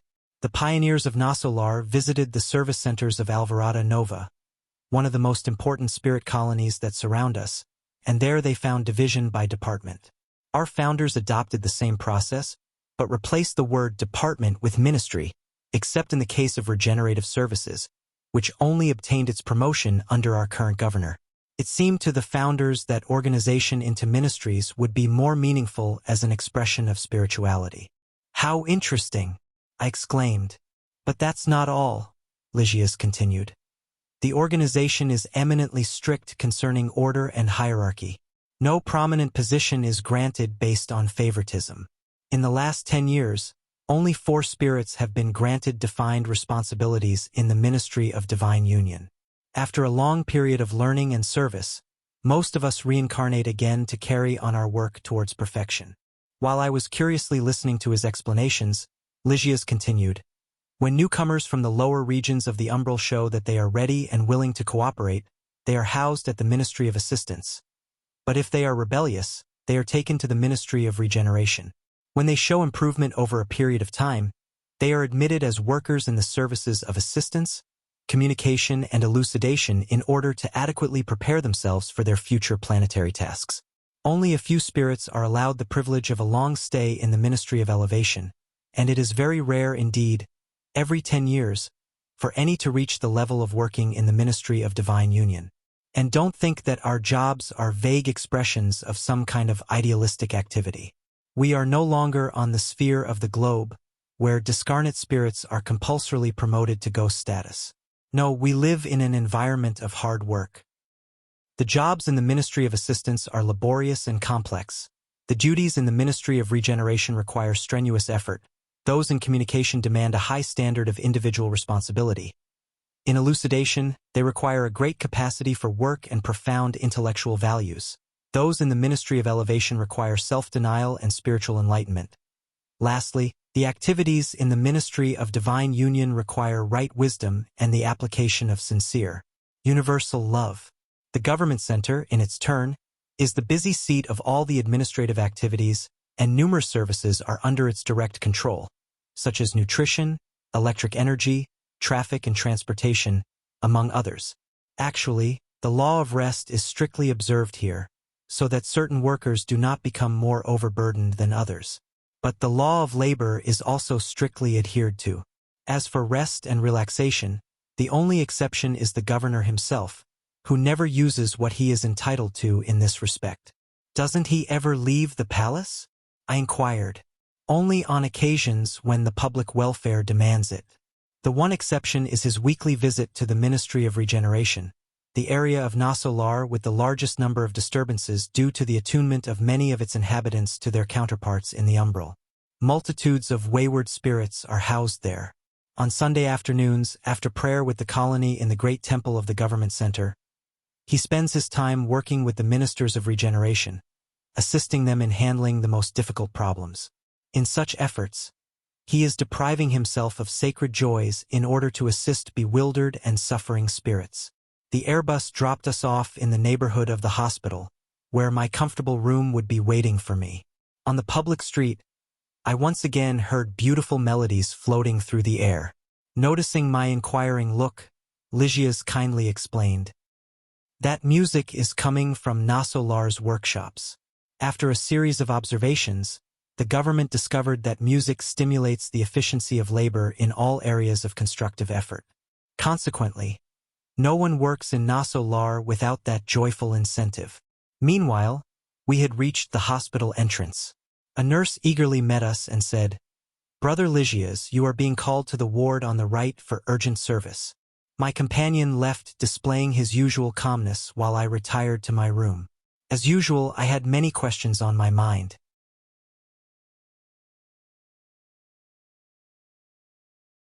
Chapter 12. The Umbral. After receiving such valuable explanations, my desire to increase my knowledge regarding the various issues that Lygias had raised became stronger. His references to the spirits in the umbral had aroused my curiosity. The lack of religious preparation while I was on the earth troubled me greatly here. What might the umbral be? I only knew about the ideas of hell and purgatory from sermons at the Roman Catholic masses I had attended in obeying social protocol. About this umbral, however, I had never heard a word. When I saw my benevolent attendant again, I couldn't help asking him a lot of questions about it. Lygias listened carefully and then replied, Well, you stayed there for so long and you still don't understand that realm? I recalled my past suffering and felt myself shuddering in dread. The umbral begins within the earth's crust, he obligingly continued. It is a zone of darkness for those who, while on earth, were not resolute in following the path of their sacred duties in order to fulfill them. Instead, they lingered in the valley of indecision or in the swamp of numerous wrongdoings. When spirits reincarnate, they promise to fulfill a plan of service assigned to them by the Father. However, when they recommence their experience on the planet, they find it very difficult to keep their word, and only seek what will satisfy their own selfish ends. Thus, they hold on to the same hatred for their enemies and the same passion for their friends. But hatred is not justice, nor is passion love. Everything excessive and useless damages the economy of life. After death, all these multitudes of spiritually unbalanced entities remain in the misty regions, which are imbued with corporeal energies. A duty fulfilled is a gateway through which we pass into the infinite on our way to the sacred continent of union with the Lord. It is natural, therefore, that those who neglect their rightful obligations should have that blessing postponed indefinitely. Lygias noticed I was having a hard time understanding the full content of this lesson due to my almost total ignorance of spiritual principles. Thus, he tried to make it clearer. Imagine that when we reincarnate, each of us is wearing a dirty garment that must be washed in the waters of human life. This dirty garment is our causal body, woven by our own hands during past lives. As we share in the blessings of a new earthly opportunity once more, we usually forget our essential purpose, and instead of purifying ourselves through the effort of the cleansing process, we become even more soiled by going deeper into debt and thus imprisoning ourselves in genuine slavery. Now, if we return to the world seeking a way to rid ourselves of our impurities because they are out of harmony with a higher plane, how can we expect to enter this sphere of light in an even worse state than before? Therefore, the umbral is a region intended for the flushing away of negative mental residues. It is a sort of purgatorial zone, where one gradually burns off the refuse of the bulk of illusions acquired after having degraded the sublime opportunity of an earthly life. The image could not have been clearer or more convincing. There was no way to disguise my justifiable wonder. Understanding how beneficial his explanations were, Lygias continued, The umbral is a region of profound importance for those still on the earth, for it embodies everything that is useless to the more highly evolved life. Consider how wisely divine providence has acted in allowing the creation of such a zone around the planet. There are legions of irresolute and ignorant souls, who are not wicked enough to be relegated to colonies of the most dolorous expiation, nor are they sufficiently virtuous to be admitted to the higher planes. They represent the ranks of inhabitants in the umbral, and they are close companions of incarnate human beings, separated from them only by vibratory laws. It's no wonder, therefore, that such a place is characterized by large disturbances. There, rebellious spirits of all kinds are grouped together. They form invisible cells of extraordinary power due to the concentration of their common tendencies and desires. Don't many people on Earth become desperate when the postman doesn't show up, or when the train doesn't appear? Well, the umbral is full of such desperate beings. Since they don't find the Lord ready to satisfy their every whim after the death of their physical bodies, and having realized that the crown of life eternal is non-transferable glory for those who work with the Father, these creatures show themselves as they truly are, wasting their time on useless endeavors. Nosso Lar is also a spirit society, but its cells are formed differently from those in the umbral, where different types of unfortunate, idle, and criminal entities form groups. It is a region of executioners and victims, of exploiters and exploited. I took advantage of a spontaneous pause and exclaimed, highly impressed, "What do you mean? So, there is no kind of defense or organization there?" My attendant smiled and explained, "Organization is an attribute of organized spirits. What do you expect? The lower zone to which we are referring is like a home where there is no food. Everyone whines and no one is reasonable. The absent-minded traveler misses the train. The farmer who does not sow cannot reap. However, there is only one thing I can say for sure. Even in the darkness and anguish of the umbral, divine watchcare is never lacking. Each spirit remains there just as long as is absolutely necessary, and that is why the Lord has permitted the establishment of many colonies like this one, devoted to useful work and spiritual aid." "So it would seem," I remarked, that sphere nearly blends in with the sphere of incarnates." "Yes," confirmed my devoted friend. "And it is that region to where the invisible wires extend that connect human minds to one another. The plane is full of discarnate spirits and thought forms of incarnate ones, because in reality every spirit, wherever it may be, is a radiating nucleus of forces which create, transform, or destroy, and which are exteriorized as vibrations that earthbound science cannot understand at the moment. Whenever we are in the process of thinking, we are doing something elsewhere at the same time. It is through their thoughts that human beings find in the umbral fellow spirits whose tendencies harmonize with their own. Every soul is a powerful magnet. There is an expanse of invisible humanity accompanying the visible. The hardest missions of the Ministry of Assistance are comprised of self-denying servants who do their work in the umbral. Firefighters' jobs in the great cities of Earth are difficult because of the blazing flames and clouds of smoke they have to face.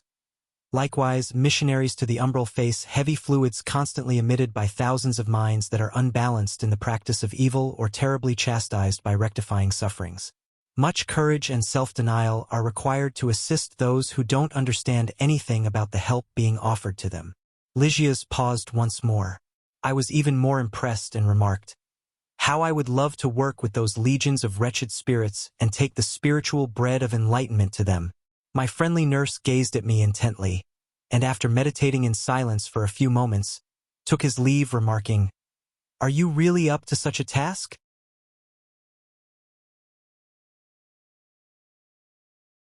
Chapter 13. In the Minister's Office. With my increasing improvement, I felt the need for activity and work. After so long a time and after difficult years of struggle, I was again interested in the round of chores that normally fill up the regular workday of an ordinary person. I couldn't deny that I had missed out on many excellent opportunities while on Earth and that many wrongs had dotted my path. Now, however, I recalled my 15 years of medical practice and experienced a kind of emptiness in my heart. I liken myself to an industrious farmer standing in the middle of a field with his hands tied, making it impossible to work. Although I was surrounded by patients, I was not allowed to approach them like before as their friend, doctor, and researcher. I heard incessant moaning from neighboring rooms, but I couldn't lend a hand, not even as a nurse or as a helper in first aid cases. I obviously didn't lack the desire, but my position was yet too humble for me to be too bold. Spirit doctors employed different techniques. Back on Earth, I knew that my right to intervene was rooted in the study of official texts and in the degrees I had earned. However, in this new environment, medicine began in the heart and was expressed in fraternal care and love. Any nurse, even the humblest, in Nosso Lar possessed understanding and power that were far superior to my knowledge. Therefore, any attempt at voluntary work on my part was unjustifiable, for I would be invading someone else's cornfield. In light of such difficulties, Lygia's was the ideal friend for my brotherly confidences. When I broached the subject, he responded, "Why don't you ask for Clarencio's help?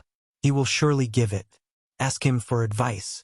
He always asks about you and is sure to do his best on your behalf." I was excited and my hopes were high. I would ask the advice of the Minister of Assistance. When I tried to set up an appointment, however, I was told that my kind benefactor would only be able to see me in his private office the next morning. I waited anxiously for the appointed time. Very early in the morning on the following day, I went to Clarencio's office. How great was my surprise when I found 3 other people in the same situation already waiting for him. The kindly Minister of Assistance had arrived long before us, and was attending to matters much more important than talking to visitors and petitioners. After finishing his most urgent work, he began calling us in pairs. I was puzzled by this procedure of holding a hearing. Later, I found out that he used it so that the solution of a case might profit not only the interested person but the other as well, thereby attending to general needs and saving precious time. After several minutes, it was my turn. I entered the office in the company of an elderly lady, who was to be heard first by order of precedence. The minister welcomed us cordially, putting us at ease in order to present our requests. "Noble Clarencio," began my unknown companion, "I have come to beg your kind services on behalf of my 2 children. Oh, I can't bear missing them so much, and I've been told that both of them are exhausted and overburdened with misfortunes down on earth. I realize that our Father's designs are loving and just, but I'm a mother. I can't stop feeling these pangs of anguish." The poor creature broke down in front of us and wept uncontrollably. The minister looked at her sympathetically, but kept his personal firmness intact and answered gently, "But sister, if you realize that our Father's designs are loving and just, what can I do? I would like to be granted the means of watching over my children myself in the physical sphere," replied the afflicted mother. "I'm sorry, my friend," said the loving benefactor, "but only in the spirit of humility and service are we able to watch over someone. What would you say about an earthly father who wanted to provide for his children, but then remained idle in the comfort of his home? The Father has created labor and cooperation as laws that no one may break without causing damage to himself. What does your conscience have to say on the matter? How many hour bonuses can you present for your request?" The woman answered hesitantly, 304. "It's a pity," continued Clarencio, smiling, "that you have lived here for over 6 years but have given the colony only 304 hours of work. However, as soon as you recovered from the struggles you had suffered in the lower regions, I offered you a praiseworthy job on the vigilance team of the Ministry of Communication. But that was intolerable work," she interrupted. "A constant struggle with malevolent entities. Of course I couldn't adapt to it." Clarencio continued, unperturbed. "After that, I placed you with the Brothers of Support to perform regenerative duties." "That was even worse," exclaimed the woman. "Those rooms were always crowded with filthy persons, swearing indecencies misery." "Seeing that you were having problems there," explained the minister, "I sent you to help in the ward for the mentally disturbed." "But can anybody but saints tolerate them?" inquired the rebellious petitioner. "I did my best, but that bunch of deranged souls would frighten anybody." "My efforts did not stop there," our patient benefactor continued. "I then placed you in the investigation and research department at the Ministry of Elucidation, but by then I guess you were tired of my arrangements and deliberately retired to the fields of repose." "I couldn't even stay there," said the impertinent woman. "I only met with exhausting experiments, strange fluids and harsh supervisors. Remember, my friend, explained the devoted and unshakable instructor. Work and humility are the two sides of the path of assistance. In order to help someone, we need brothers and sisters who become our co-workers, friends, protectors, and servants. Before being able to assist those we love, it is essential that we establish currents of affinity. Without their cooperation, it is impossible to lend them effective aid. The farmer who tills the soil earns the gratitude of those who enjoy the harvest. The worker who satisfies demanding bosses and carries out their orders in the place where the Lord has placed him provides sustenance for his home. The worker who constructively obeys his supervisors wins their goodwill and the goodwill of his companions and all those interested in his service. And no intermediate administrator can ever be useful to his loved ones if he doesn't know how to obey and serve worthily. No matter the pain in the heart or the difficulty, everyone needs to know that all useful service belongs to the universal giver above all. After a short pause, he resumed, "What then could you do on earth if you haven't yet learned how to put up with anything here? I do not doubt your devotion to your dear children, but it's important to realize that you would arrive there like a paralyzed mother, incapable of rendering any effective help at all. To deserve the joy of helping our loved ones, we must enlist the intercession of the persons whom we ourselves have helped. Those who do not cooperate cannot receive cooperation. That is the eternal law. And since you have accumulated nothing of your own to give, you can only turn to the charity of others. But how will you obtain any cooperation from them when you haven't yet sown anything of your own, not even mere sympathy? So go back to the fields of repose and think about it. We'll examine the matter at a later time and give it our full attention." The disquieted mother sat down and dried her tears. Then, the minister looked at me more cheerfully and said, "What can I do for you, my friend?" I rose hesitantly to talk to him.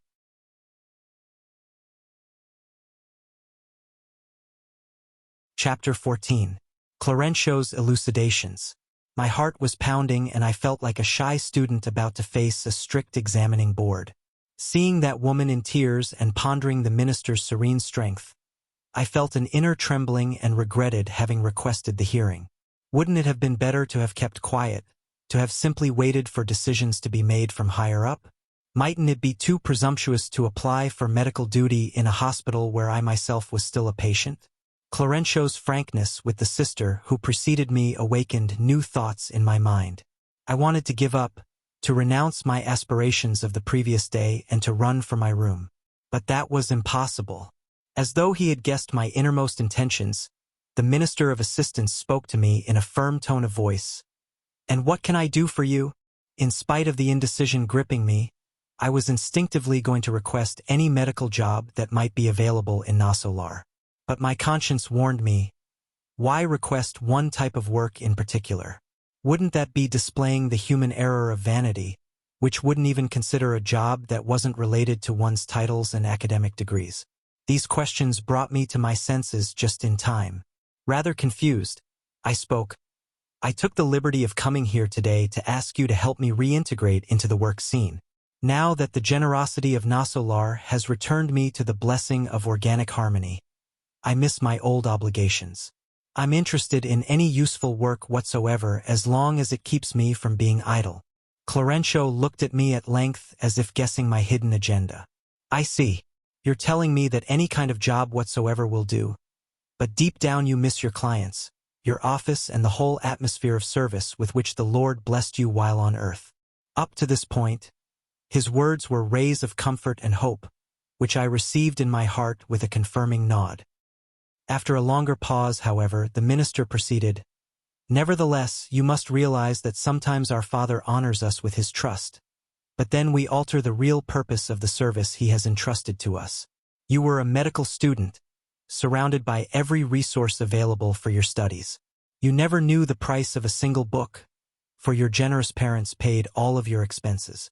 You began to earn a lot of money right after your graduation and were spared all the difficulties of a poor doctor, compelled to ask his friends for help in order to begin his practice. You prospered so rapidly that you transformed all those advantages into a career aimed at the premature death of your physical body. While young and strong, you committed many abuses while exercising the profession to which Jesus had led you. Before that firm yet kind gaze, a strange disturbance took hold of me. I said respectfully, "Your remarks are absolutely correct, but if possible I'd be grateful if you would grant me the means of repaying my debts by sincerely devoting myself to the patients in this hospital complex." "A very noble impulse," said Clarencio less austerely. "Even so, you should remember that every task on earth involving a professional capacity is an invitation from our Father to enable human beings to enter the divine temple of service. For us, a degree is just a piece of paper, but on the physical plane it usually means an open door to all sorts of abuse. With such a piece of paper, a person should be able to study and serve the Lord in his divine services on the planet. This principle applies to all earthly activities, regardless of the customs in the areas where they are carried out. My brother, you received a medical piece of paper and consequently entered the temple of medicine. However, your actions while there do not authorize my endorsing your present wishes. How could I all of a sudden transform you into a doctor of ill spirits when you used to limit your observations exclusively to the physical body? I do not deny your excellent abilities as a physiologist, but the field of life is much broader than that. What would you say of a botanist who based all his definitions on the mere examination of the dry bark of a few trees? On Earth, a great many physicians prefer only statistical conclusions with regard to anatomy. We agree that statistics is respectable, but it isn't the only science in the universe. As you know by now, doctors cannot stop at mere diagnoses and terminologies. They must penetrate the soul and probe its innermost depths. On the planet, many medical professionals are veritable prisoners of academia, and vanity has stolen the keys to their prison cells. Very few succeed in crossing the swamp of lower interests and overcoming common prejudices. The derision of the world and the scorn of their colleagues are reserved for such exceptions. I was amazed. I had never dreamed of such notions of professional responsibility. I was surprised by the interpretation of an academic degree reduced to a mere ticket of admission into areas of work in active cooperation with the Supreme Lord. Unable to argue, I waited for the Minister of Assistance to resume his explanation. "As you can see," he continued, "you are not adequately prepared for our services here. Generous benefactor," I dared to say, "I understand the lesson and bow before the evidence." Making a great effort to hold back my tears, I stated humbly, I would still be willing to submit to any kind of work in this colony of accomplishment and peace. With a look of approval, he answered, "My friend, I don't only offer you the bitter truth. I also have a word of encouragement. You cannot yet become a doctor in Nosso Lar, but in due time you will assume the role of an intern. Your present situation is not one of the best. Nevertheless, it is a more or less comfortable one, owing to the intercessions arriving at the Ministry of Assistance on your behalf." "My mother?" I asked, intoxicated with joy. "Yes," explained the minister. "Your mother and a few other friends, in whose hearts you planted the seed of sympathy. Soon after your arrival, I asked the Ministry of Elucidation to send me your records. I examined them closely and found much imprudence and thoughtlessness, numerous abuses. But during your 15 years of medical practice you also provided free aid to 6,000 needy people. Most of the time, you practiced those meritorious acts condescendingly. However, you can see by now that even if done condescendingly, a good act spreads blessings along the way. Out of all those needy people, 15 never forgot you, and they have made fervent appeals on your behalf. But I should add that even the good you did to the indifferent ones weighs in your favor here." Concluding his surprising elucidations with a smile, Clarencio added, "You will learn new lessons in Nosso Lar, and after useful experiences you will be able to cooperate effectively with us and prepare yourself for the infinite future." I felt radiant. For the first time in the colony, I wept out of pure joy. Who on earth could understand such joy? Sometimes it is necessary to quiet our hearts before the magnificent divine silence.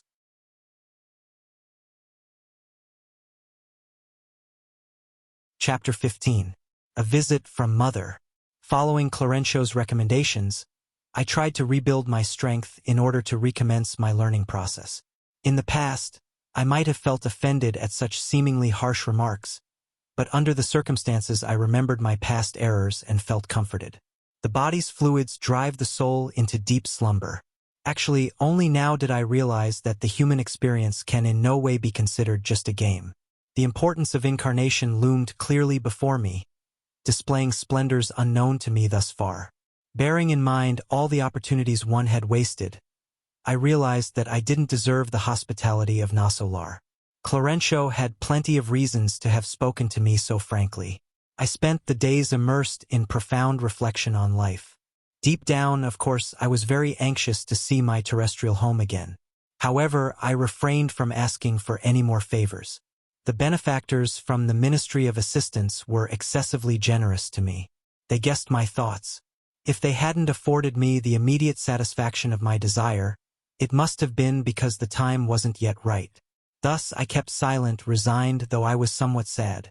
Lygias did whatever he could to cheer me up with his consoling remarks.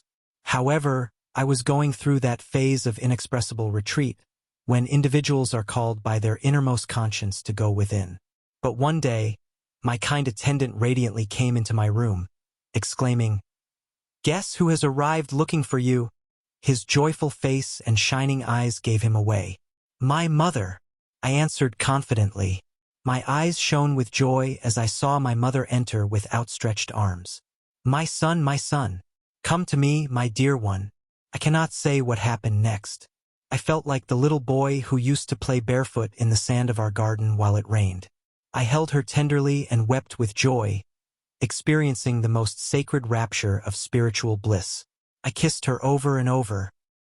I held her in my arms and blended my tears with hers. I cannot say how long we remained entangled like that. She finally aroused me out of my rapture.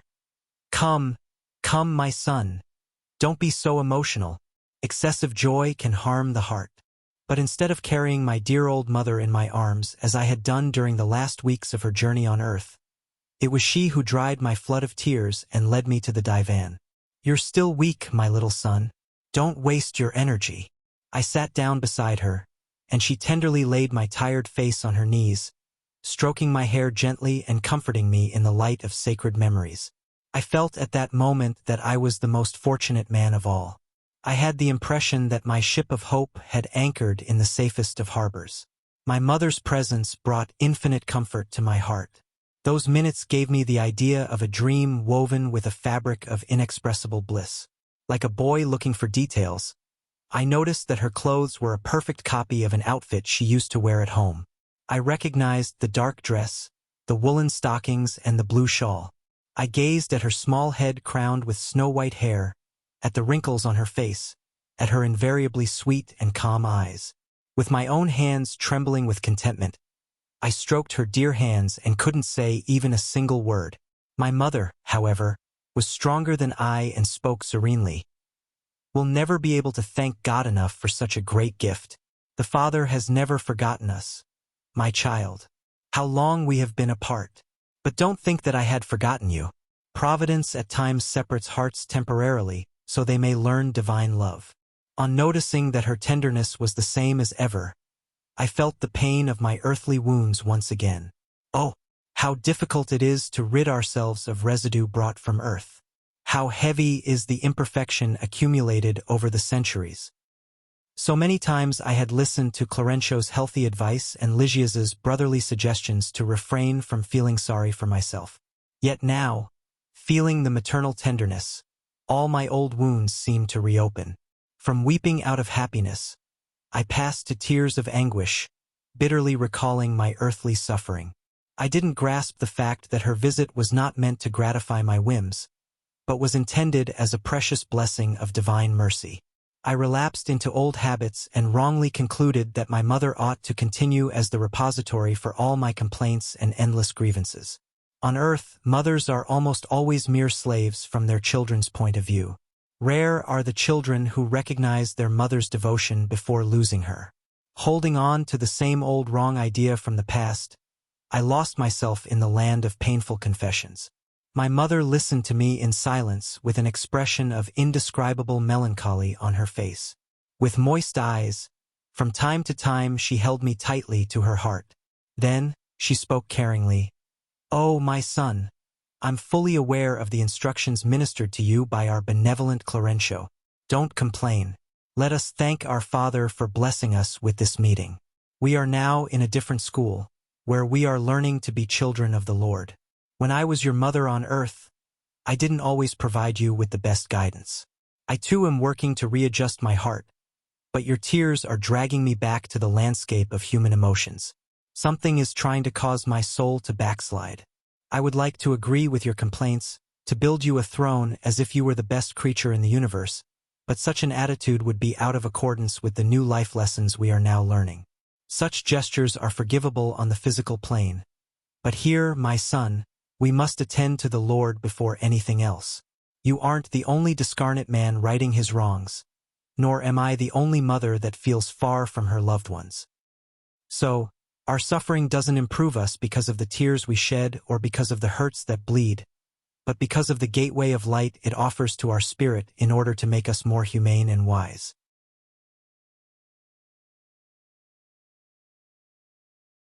Chapter 16. Confidences. My mother's words consoled me and seemed to reorganize my inner energies. She talked about service as though it were a blessing to help us endure suffering and tribulation, which she regarded as actually being expressions of joy and valuable lessons. An indescribable and unexpected contentment bathed my spirit. These concepts nourished me in some strange way. I felt like a different man, more alive, happy, and cheerful. "Oh, Mother," I exclaimed, "how marvelous the sphere where you live must be! What sublime spiritual thoughts! What bliss!" She smiled and explained, "Higher spheres always require more work and greater self-denial. My son, don't imagine that your mother spends all her time in beatific visions, removed from her rightful duties. Now I don't mean for my words to convey any tone of sadness about my situation. Rather, I want them to reveal how necessary responsibility is. Since I returned from Earth, I've been working intensely for our spiritual renewal. Many spirits remain bound to their Earth homes after they discarnate, claiming they care about their loved ones too much to leave them behind. But here I have been taught that in order to be beneficial, true love must work nonstop. So, since my arrival, I've been trying hard to win the right to help those we love so dearly. And Dad, I asked, where is he? Why didn't he come with you? My mother's face took on an odd expression as she answered, "Oh, your father. He has been in a region of thick darkness in the umbral for 12 years. When he was with us, he always seemed faithful to family traditions and was meticulous in observing the chivalry of the upper business circles, to which he belonged until the end of his days. He also seemed fervent in his outward worship in church, but deep down he was weak and maintained clandestine liaisons on the side. 2 of his lovers were mentally tied to a vast network of evil spirits, and as soon as my poor Laert discarnated, he faced an extremely bitter sojourn in the umbral. He had made a lot of promises to those 2 unfortunate creatures, and they were waiting anxiously to involve him in their web of illusion once more. At first, he tried to resist and made every possible effort to find me, but he couldn't understand that after death the soul will live according to its intrinsic nature. So, Laert perceived neither my spiritual presence nor the devoted assistance of some of our friends. Having spent so many years pretending, he had damaged his spirit sight and had restricted his vibratory range. As a result, he found himself alone with those to whom he had thoughtlessly attuned his heart and mind. Family principles and his love for us nevertheless worried his spirit for some time. Somehow, he fought to repel temptation, but finally fell once again to be surrounded in darkness due to his lack of perseverance and correct thinking. Very impressed, I asked, "But isn't there a way to pull him out of such infamy?" "Alas, my son," explained my mother, "I visit him frequently, but he doesn't even know I'm there. His vibratory strength is still too low. I've tried to inspire him to return to the right path, but the only result so far is that he has shed a few tears of regret from time to time without any serious decision to change.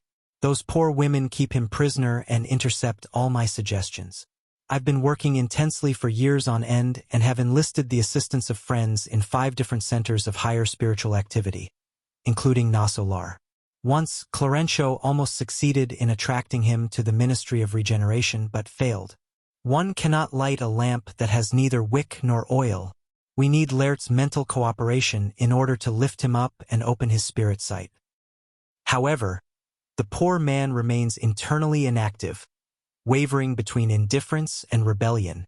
After a long pause, she sighed and continued, "Perhaps you haven't heard that your sisters Clara and Priscilla are also living in the umbral and are bound to the earth's surface. I am compelled to attend to everyone's needs, and my only direct help has been the affectionate cooperation of your sister Luisa, who passed over when you were still a baby. She waited for me here for many years and has been my right hand in the strenuous task of assisting our earth family. After having fought bravely by my side on behalf of your father, your sisters, and yourself, and because the disturbance in our still incarnate family members is so great, she returned last week in order to reincarnate among them in a heroic gesture of sublime selflessness. So, I hope you will soon recover so we can double our activities of goodness." I was surprised by the information about my father. What sort of struggles could he be facing? Hadn't he seemed to be a faithful observer of religious precepts? Didn't he take communion every Sunday? Fascinated by my mother's devotion, I asked, "So, you helped Dad in spite of his involvement with those wicked women?" "No, don't call them that," said my mother. "Instead, call them our sick, ignorant, or unfortunate sisters. They too are children of our Father. I've been interceding not only on Lert's behalf but also on theirs, and I'm sure I have finally found a way to attract them all to my heart." I was really taken by such a display of selflessness. Then, all of a sudden, I thought of my own family. I felt the old yearning for my wife and my dear children. While with Clarencio and Lygia's, I had always managed to restrain my feelings and refrain from asking any questions. But my mother's look encouraged me to speak. Something made me sense that my mother wouldn't be staying much longer. I availed myself of the opportunity, inquiring, "Since you have been assisting Dad so devoutly, couldn't you also give me some news about Zelia and the kids? I'm anxiously waiting for the time when I can return home to help them. Oh, they surely must miss me as much as I miss them. How my poor wife must be suffering from this separation." My mother smiled sadly and added, "I've visited my grandkids from time to time. They are well." And after thinking for a few moments, she said, "Don't worry about helping your family for now. First of all, prepare yourself so that we may be successful. There are issues that we must entrust to the Lord in thought before we work on solving them." I wanted to insist on the subject in order to gather some details, but my mother wouldn't hear of it and carefully avoided it. Our conversation lasted for quite some time and seemed to enwrap me in sublime comfort. A while later she rose to say goodbye. Since I was curious to know how she had been living so far, I asked if I could go with her. She hugged me and said, "You can't, my son. I am urgently expected at the Ministry of Communication, where I will be provided with fluidic resources in the transformation chambers for my return journey. Besides, I still have to visit Minister Celio in order to thank him for the opportunity of this visit." She kissed me and left, leaving a lasting impression of happiness on my soul.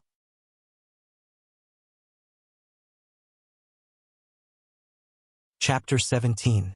In Lygia's home. Just a few days after my mother's unexpected visit, Lygia's came looking for me on behalf of Minister Clarencio.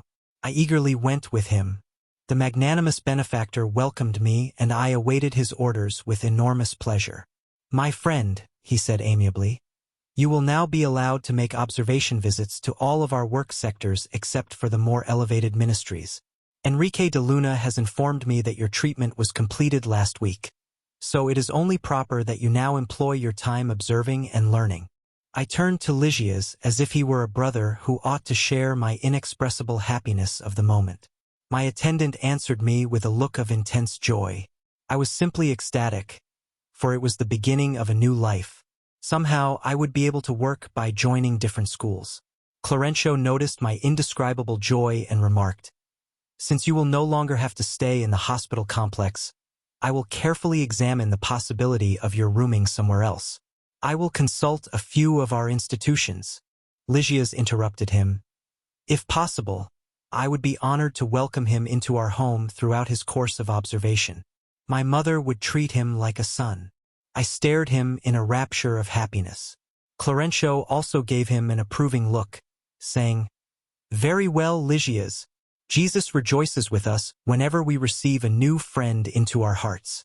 I embraced my helpful attendant, unable to express my gratitude. Happiness can sometimes render us speechless. "Keep this document," said the Minister of Assistance, handing me a small folder. "It will enable you to visit the ministries of regeneration, assistance, communication, and elucidation for the period of 1 year. After that, we shall see what else can be done concerning your wishes. Learn, my friend. Don't waste your time. The intervals between earthly experiences must be rightly filled." Lygias offered me his arm and I left, giddy with pleasure. A few minutes later, we arrived at the door of a graceful house that was surrounded by a colorful garden. "Here we are," exclaimed my kind companion, and with a caring look he added, "This is our home in Nosso Lar." I heard the doorbell ring inside and a kindly-looking older woman opened the door. "Mother! Mother!" cried the attendant, introducing me happily. "Here is the brother I promised to bring to you." "Welcome, friend," the woman exclaimed nobly. "Our home is yours." And embracing me, "I understand that your own mom doesn't live here, so in me you will have a sister acting as a mother." I didn't know how to thank her for her generous hospitality. I was about to rehearse a few phrases to express my emotion and gratitude, but displaying a unique sense of humor, she seemed to have guessed my thought and was one step ahead of me. "You are forbidden from thanking me. Please don't. Otherwise, you will force me to remember too many of those conventional phrases from Earth." We all laughed, and deeply moved, I said, "May the Lord translate my gratitude to everyone in renewed blessings of joy and peace." We went inside. The atmosphere was simple and comfortable. The furniture was almost identical to furniture on Earth, and other common objects seemed only slightly different. There were paintings of sublime spiritual significance and a remarkably large piano. A big harp of delicate and noble design rested against it. Noticing my curiosity, Lygias said with a smile, "As you can see, we don't meet up with any angel harpists after the grave, but there's a harp waiting for us here." "Oh, Lygias," his mother interrupted him affectionately, "don't be ironic. Don't you remember last year when the Ministry of Divine Union welcomed some of the personnel from Elevation when those ambassadors from Harmonia visited our colony?" "Yes, Mom. I only meant to say that there really are such harpists, but we must develop our spiritual perception in order to hear them by making an effort to learn about divine things." A little later, after the usual introductions and as we were talking about our backgrounds, I learned that Lygias's family was from an old town in the state of Rio de Janeiro, that his mother's name was Laura, and that he had 2 sisters, Iolanda and Judite, living with him at home. In Lygia's home, we enjoyed an atmosphere of sweet and comforting intimacy. I couldn't disguise my gratitude and enormous joy. That first contact with a domestic organization in the colony delighted me, and the tender hospitality aroused profound emotions in my spirit. In answer to my endless questions, Iolanda showed me some marvelous books.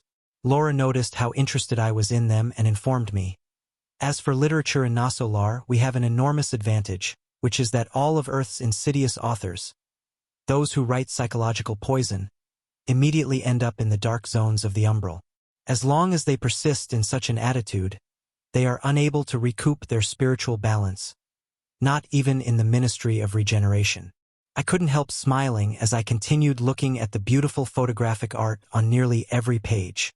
Later, Lygias called me to show me some of the other rooms of the house, and I was especially fascinated by the bathroom with its interesting fixtures. Everything was simple but comfortable. I had hardly gotten over my admiration of the place when Laura invited us to prayer. We sat in silence around a big table. When a large device was switched on, we heard soft music playing. It was the twilight service. On the screen, I saw the same magnificent image that I had seen at the government center. I had never grown tired of contemplating that image every afternoon in the hospital complex, but this time I felt dominated by a deep and mysterious joy. And when I saw the blue heart forming in the background, I felt that my soul was kneeling in my inner temple in a sublime rapture of joy and gratitude.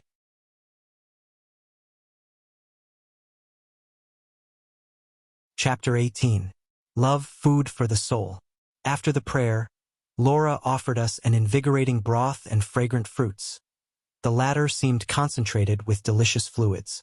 I was obviously surprised, so Laura remarked graciously, "Actually, our meals here are far more agreeable than they were on Earth, and there are homes in Nosso Lar that dispense with them almost completely.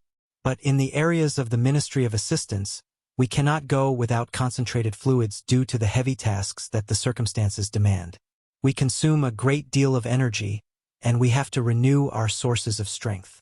"Even so," remarked one of the young women, "that doesn't mean that we who work for the Ministries of Assistance and Regeneration are the only ones who depend on food. None of the ministries, including Divine Union, dispense with it completely. The only difference in the food is the nature of its substance. In communication and elucidation, for example, they eat a huge amount of fruit. In elevation, they consume a lot of juices and concentrated fluids. In the Ministry of Divine Union, the forms of nutrition are beyond anything you could imagine." My inquiring look went first to Lygia's and then to Laura, eager for an explanation. Everybody smiled at my natural perplexity, but Lygia's mother satisfied my wishes. "Our brother may not realize that the greatest sustenance for all creatures is love. From time to time in Nosso Lar, we are visited by large delegations of instructors who teach the principles of spiritual nutrition. Every nutritional system in the different spheres of life is fundamentally based on love. Even here, physical alimentación per se is simply a problem of transitory materiality, like machines on the earth which need grease and oil. The soul in and of itself is nourished only by love. The more we ascend the evolutionary planes of creation, the more thoroughly we understand this truth. Didn't you know that divine love is the mainspring of the universe?" Such elucidations comforted me considerably. Noticing my inner satisfaction, Lygia's interrupted, "Everything balances out in the infinite love of God, and the more evolved the created being, the subtler the process of nutrition. For instance, the worm under the soil feeds essentially on earth. The large animal finds the necessary elements for nourishment in plants, and the child sucks the maternal milk. Human beings gather the fruit of plants and prepare it for the table according to their tastes. We discarnates need juicy substances that are fluidic in form, and this process becomes gradually more refined as our individual ascent intensifies. Let's not forget about love as the true vehicle of life," Laura added. "For deep down, worms, animals, human beings, and spirits depend exclusively on love. We all move about in it, and without it we wouldn't exist." "That is extraordinary," I said, deeply moved. "Don't you remember the gospel lesson that says, 'Love one another'?" continued Lygia's mother. "Jesus didn't teach principles like that referring only to charitable giving, for all of us will learn sooner or later that the practice of the good consists in simple duty. Jesus also counsels us to sustain one another through fraternity and sympathy. Someday, incarnates will understand that friendly words, gestures of kindness, mutual trust in the light of understanding, and fraternal interest, all treasures that naturally originate in profound love, are the solid nourishment of life itself. When we reincarnate, we experience great limitations, but upon returning here, we realize that sustained joy is a question of pure, spiritual nourishment. Homes, towns, cities, and nations are formed in obedience to such principles." I instinctively recalled the widespread theories about sex. Guessing my thoughts, Laura remarked, "No one can say that sex is simply sex. Sex is a sacred manifestation of universal and divine love, but it is only one isolated expression of our infinite potential. Among more spiritualized couples, tenderness and trust, mutual devotion and understanding are far more important than physical union, which between such partners is reduced to merely a transitory element. Their magnetic exchange is the factor that establishes the rhythm required for the manifestation of harmony. Companionship and understanding are sometimes quite enough for their mutual joy." Taking advantage of the pause that followed, Judite added, "We have learned in Nosso Lar that life on earth is balanced on love, although most people never realize it.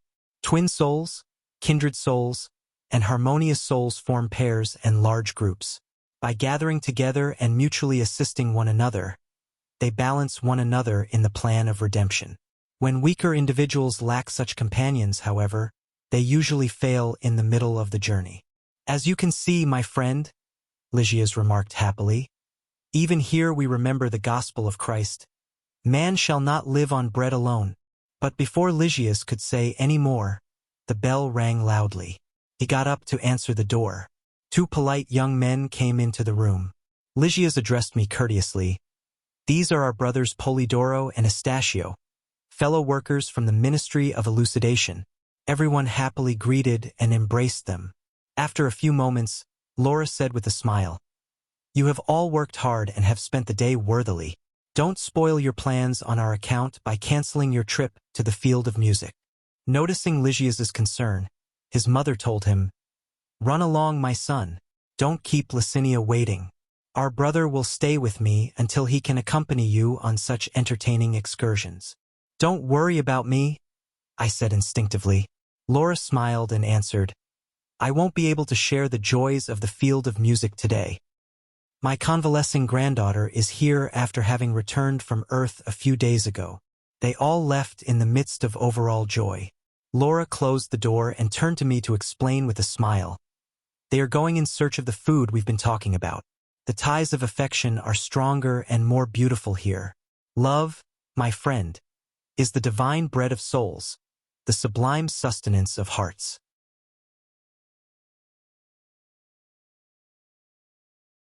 Chapter 19. The Discarnate Young Woman. "Doesn't your granddaughter come to the table for meals?" I asked Laura, attempting a more intimate conversation. "For the time being, she eats alone," Laura explained. "The poor girl is still nervous and disheartened, and we don't share our table with anyone who displays confusion or displeasure. Nervous exhaustion and anxiety emit dense poisonous fluids that automatically blend with nutritional substances. My granddaughter slept heavily for 15 days in the umbral while we watched over her. She should have been put in one of the hospital wards, but she came to stay here under my direct care. I told her I would like to have a visit with this newcomer from the planet. It would be very interesting to hear what she had to say. How long had it been since I received any direct news about ordinary life? Laura willingly agreed when I told her my wish. She led me into a comfortable and spacious room, where a very pale young woman was resting in a comfortable armchair. She was startled when she saw me. "Eloisa," explained Laura.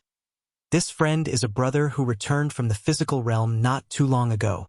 The young woman gazed at me curiously, although her deep-shadowed eyes betrayed her great effort to concentrate. She greeted me with a wan smile as I introduced myself. "You must be very tired," I remarked. Before she could answer, however, Laura tried to spare her any exhausting effort. "Eloisa has been restless and afflicted. To a certain degree, her state is certainly understandable. She had tuberculosis for a long time and it left deep scars on her spirit. However, we must never cease to be optimistic and courageous." I saw the young woman open her very black eyes wide in a futile effort to hold back her tears. Her chest began to spasm violently and she covered her face with a handkerchief, unable to hold back an anguished sob. "Poor girl," said the kind woman, embracing her. "Try to get a hold of yourself. These feelings are the result of a faulty religious education. Nothing more. You know that your mother will be here shortly and that you can't count on your fiancé's fidelity. He isn't at all prepared to offer you any kind of sincere spiritual devotion there on earth. He's still a long way from understanding the sublime spirit of illumined love. Of course, he will marry another woman, and it is best that you simply get used to the idea. It wouldn't be fair to insist on his suddenly coming here." Smiling maternally, Laura added, "Let's suppose he did come, bending the law. Wouldn't your suffering be harder still? Wouldn't you pay dearly for any part you might have played in his death? You won't lack any devoted friendship and fraternal cooperation to help you become spiritually balanced here. And if you really love the young man, you must seek more inner harmony so that you can be of use to him later. And like I said, your mother will soon be here." The young woman's tears filled me with pity. I decided to change the subject in order to keep her from crying. "Where are you from, Eloisa?" Laura kept quiet and seemed anxious to see her join in the conversation. The girl dried her tears during a long pause and replied, Rio de Janeiro. You shouldn't cry so. I objected. You should be very happy. After all, you discarnated only a few days ago, and you are already with your family without having had to face any storms on the great journey.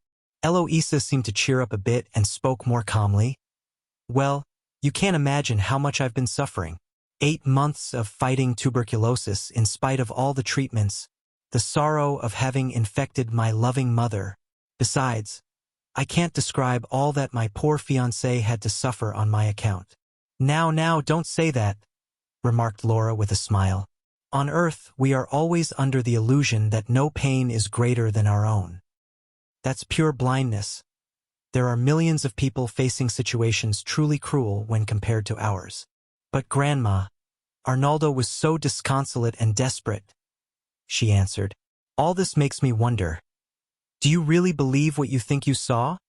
Asked Laura in a tender voice. I saw your ex-fiancé several times during your illness. It was only natural for him to be so deeply affected at seeing your physical body being reduced to ruin. But he isn't ready to understand pure sentiment and will get over his grief very soon. Illuminated love is not for just any human creature, so hold on to your optimism. No doubt you will eventually be able to be of great help to him, but as for the possibility of any conjugal union between you, you'll discover that when you are finally able to travel with us to the spheres of the planet, he will have already married somebody else. I myself was impressed by these remarks, and I noted Eloisa's pained surprise.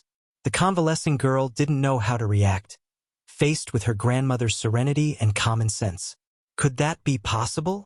With an extremely caring gesture, Laura continued, Don't be stubborn or try to contradict me. Seeing that the patient looked like she expected some kind of proof, Laura insisted very gently, Do you remember Maria de Luz, your coworker who brought you flowers every Sunday? Well, when the doctor confidentially told Arnaldo that there was no hope for healing your physical body, he was deeply grieved, but began to surround Maria with different mental vibrations. And now that you're here, their new attitude towards each other won't take long to express itself. Oh, Grandma, how awful. Why awful? You need to get used to considering the needs of others. Your ex-fiancé is an ordinary man, unaware of the sublime beauties of spiritual love. No matter how much you love him, you can't work miracles in him. Self-discovery is the privilege of each human being. Arnaldo will recognize the beauty of your idealism someday, but for the present he must be left to live through these necessary experiences. I simply won't accept it, complained the young woman, weeping. Maria de Luz, whom I always considered a most faithful friend. Laura, however, smiled and spoke cautiously. Wouldn't it be better to entrust him to the care of a sister? Maria de Luz will always be your spiritual friend, whereas another woman might render your entrance into his heart more difficult for you in the future. I was really surprised, and Eloisa started sobbing again. The kind woman sensed my uneasiness, and perhaps with the purpose of instructing me as well as her granddaughter, she explained, I know what's causing your tears, my little dear. They were born in the uncultivated soil of our millenary selfishness, our undying human self-centeredness. But your grandma isn't saying these things to hurt you, but to wake you up. While Eloisa wept, Laura invited me to go back with her into the living room, remarking that the patient needed to rest. As we sat down, she spoke confidentially. My granddaughter arrived here extremely exhausted. She let her heart get entangled in the web of self-centeredness. In fact, she should be in one of our hospitals, but Assistant Casero thought it better to place her under our direct care. His decision really pleased me because my dear Teresa, her mother, will arrive soon. A little patience and we'll find the right solution. It's just a question of time and peaceful surroundings.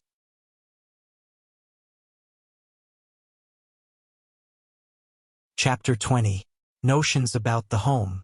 I wanted to glean some of the educational values that naturally flowed from Laura's conversation, so I asked curiously, with so many duties at home, do you still work elsewhere? Yes, I do. We live in a city of transition. Nevertheless, the colony's purposes reside in labor and learning.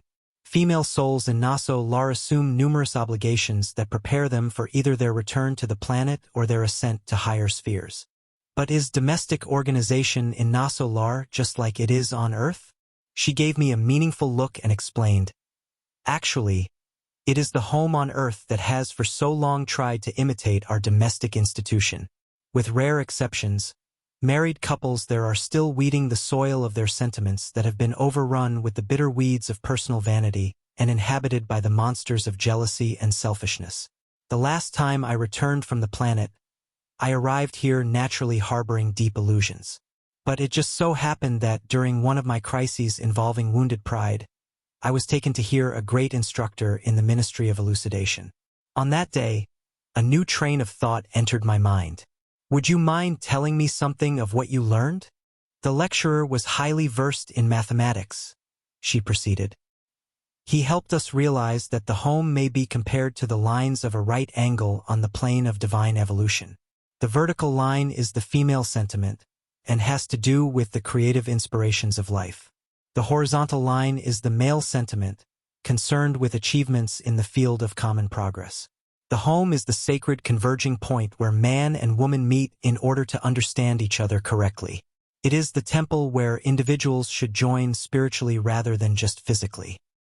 At the present time on Earth, a great number of scholars who are versed in social matters are advocating various measures, calling for a regeneration of home life. Some go so far as to state that the human family institution is threatened. However, we must bear in mind that the home is in the middle of a sublime conquest, which humankind is slowly winning. After all, where in the circles of the planet can we find a real domestic institution that is based on true harmony, where rights and duties are legitimately shared? The majority of terrestrial couples spend the sacred hours of the day living indifferently and selfishly. When the husband is at ease, the wife seems desperate. When the wife keeps humbly silent, her companion tyrannizes her. The wife makes no attempt to encourage her husband along the horizontal line of his temporal work, nor does the husband try to accompany his companion on her divine flight of tenderness and sentiment towards the higher planes of creation. In social circles, they put on appearances, but in their private life, one takes long mental trips to faraway regions while the other talks about work. If the wife talks about the children, the husband thinks of his business.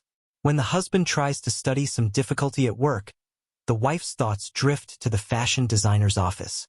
In these circumstances, it's obvious that the divine angle is far from being properly drawn.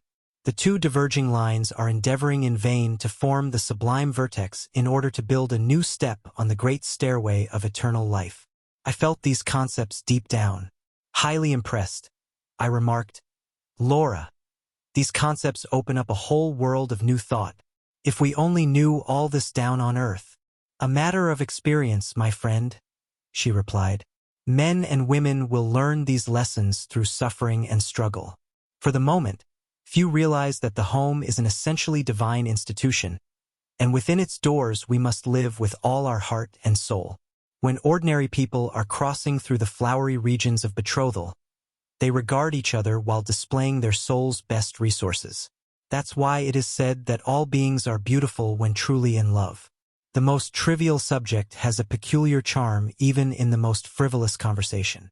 During their courtship, the man and woman blend their sublime energies, but soon after they receive the nuptial blessing, most of them rend the veil of desire and fall back into the arms of the old monsters that tyrannize hearts. There are no mutual concessions. There is no tolerance. Sometimes they don't even regard each other as friends. The luminous beauty of love dies out when the couple lose their camaraderie and the joy of talking to each other. From then on, the polite ones respect each other, while the antagonistic ones can hardly stand each other. There is no mutual understanding. Questions and answers are formulated in terse sentences. No matter how united their bodies are, their minds have already separated and have gone off in opposite directions. All of that is so true, I exclaimed. But what can we do, my friend? Replied the kind woman. On the physical plane in the planet's present evolutionary phase, there are very few unions between twin souls and only a few more marriages between kindred souls, but there is an overwhelming percentage of expiatory relationships.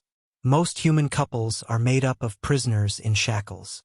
In returning to the thread of thought suggested by my initial question, she continued, female souls cannot remain inactive here. They must learn to become mothers, wives, missionaries, and sisters. A woman's job in the home cannot be confined to a few idle tears of pity and many years of servitude. Of course, the desperate contemporary feminist movement is an abominable offense to the true attributes of the female spirit. Woman cannot duel it out with man in offices and other professions comprised of activities suited to the male spirit. Nevertheless, our colony teaches that there are noble services for women outside the home. Nursing, teaching, textiles, information, and customer-related services are very important. Men should learn to endow the domestic circle with the richness of their experiences, while women should transfer the sweetness of the home to the rough work of men. Within the home, inspiration; outside, activity. One can't live without the other. How could a river be sustained without its source? And how could the water of the source flow on without the river bed? I couldn't help smiling as I listened to her question. Laura proceeded after a long pause. When the Ministry of Assistance entrusts children to my home, my work hours are counted as double, which can give you an idea of the importance of maternal service on the earth plane. However, when that isn't happening, I have my daily tasks of nursing with a 48-hour work week. Apart from my convalescing granddaughter, every member of our family works somewhere. 8 hours per day working in the collective interest is an easy schedule for anyone. I would feel ashamed if I didn't do my part. She stopped talking for a few moments while I lost myself deep in thought.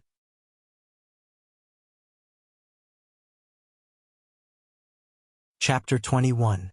The conversation continues. Laura, I exclaimed with interest. This conversation brings up a lot of questions, and if you would pardon my curiosity. Of course, my dear, she answered kindly. You can always ask. Although I'm not in a position to teach you, I can nevertheless inform you.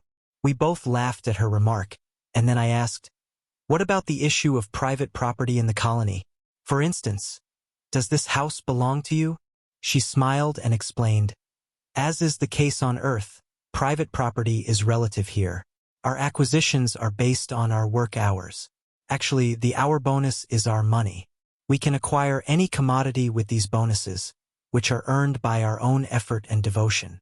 The buildings in general represent a common heritage under the control of the government center. However, each spirit family may earn the right to one home, never more than one, by presenting 30,000 hour bonuses, which may be accumulated over a certain period of work. Our home was acquired through the persevering work of my husband, who came to the spirit realm long before me. We were separated physically for 18 years, though we were always united spiritually. Ricardo, however, didn't rest during that time. When he was brought to Nosso Lar after a period of extreme trouble, he immediately understood the need to work hard, and he began to prepare our future nest. Then, when I arrived, we settled down together in this house, which he had so carefully organized. We were truly happy together. At the time, my husband taught me everything he had learned. I had gone through a time of intense struggle during my widowhood because I was still a very young girl with children to raise, and had to work at a hard job to make ends meet. It was very difficult, but I provided the offspring of our union with all the educational values at my disposal, although they too had to adapt to working hard at an early age. I understood later that my toilsome life had sheltered me from many dangerous temptations, and thus had ensured that I wouldn't have to experience the indecision and anguish of the umbral. The sweat of the body and dedicated involvement with an honest job are valuable resources for the defense and ascension of the soul. Meeting Ricardo again and building a new love nest made me feel as if I were in heaven. We lived together for many years in continual happiness, working on our evolution, growing closer and closer to each other, and taking part in the progress of our loved ones. After some time, Lygia's, Iolanda and Judite came to join us, and we were even happier than before. After a short pause, during which she seemed to be thinking deeply, she proceeded in a more serious tone. But the global sphere awaited us. Though our present was full of joy, our past demanded restitution in order for our future to be in harmony with the eternal law. We couldn't use our bonuses to pay our debts down on earth. That would require the honorable sweat of our bodies, the fruit of our labor. Due to our positive attitudes, our understanding of our pain-filled past was becoming clearer, and we realized that the law of rhythm demanded our return. These affirmations really impressed me. It was the first time in the colony that I had heard anything about past lives. "Please excuse me, Laura," I exclaimed, interrupting her. "But I would like to say something. Forgive my curiosity, but until now I haven't been able to find out anything about my past lives. Aren't I free of physical bonds? Haven't I crossed the river of death? Did you remember your past right after you got here? Or did you have to wait for quite some time?" "I had to wait," she replied. "First of all, we must rid ourselves of all physical impressions. The layers of the lower nature are extremely thick, and we must be mentally balanced to be able to remember the past constructively. As a rule, we all have made tragic errors during the cycles of eternal life. Whoever holds the memory of having committed a crime thinks he is the unhappiest creature in the universe, and whoever remembers having been the victim of a crime thinks his own misfortune is the greatest. Therefore, only a soul who is very sure of itself is endowed with the special gift of spontaneous recollection. Others, however, are rightly prevented from remembering, and if they attempt to break such a law, they usually incur unbalance and insanity." "But did your memory of the past come about naturally?" I asked. "Let me explain," she answered kindly. "As my inner sight became clearer, I had vague recollections that disturbed me greatly. It just so happened that my husband was also experiencing the same thing, so we decided to consult Assistant Longobardo. After examining our impressions in detail, this friend sent us to the magnetizers at the Ministry of Elucidation. We were kindly received and started the process by going to the filing department, where everyone's private archives are stored. Specialists from the ministry advised us that we could read our memories for the next 2 years as long as it didn't interfere with our job at the Ministry of Assistance. Our memories spanned a period of 3 centuries. The Director of Recollection Services wouldn't let us go back any farther, arguing that we wouldn't be able to bear the remembrance of those other times. "And was reading them enough to help you master your reminiscences?" I was curious to ask. "No, the reading only gave us information.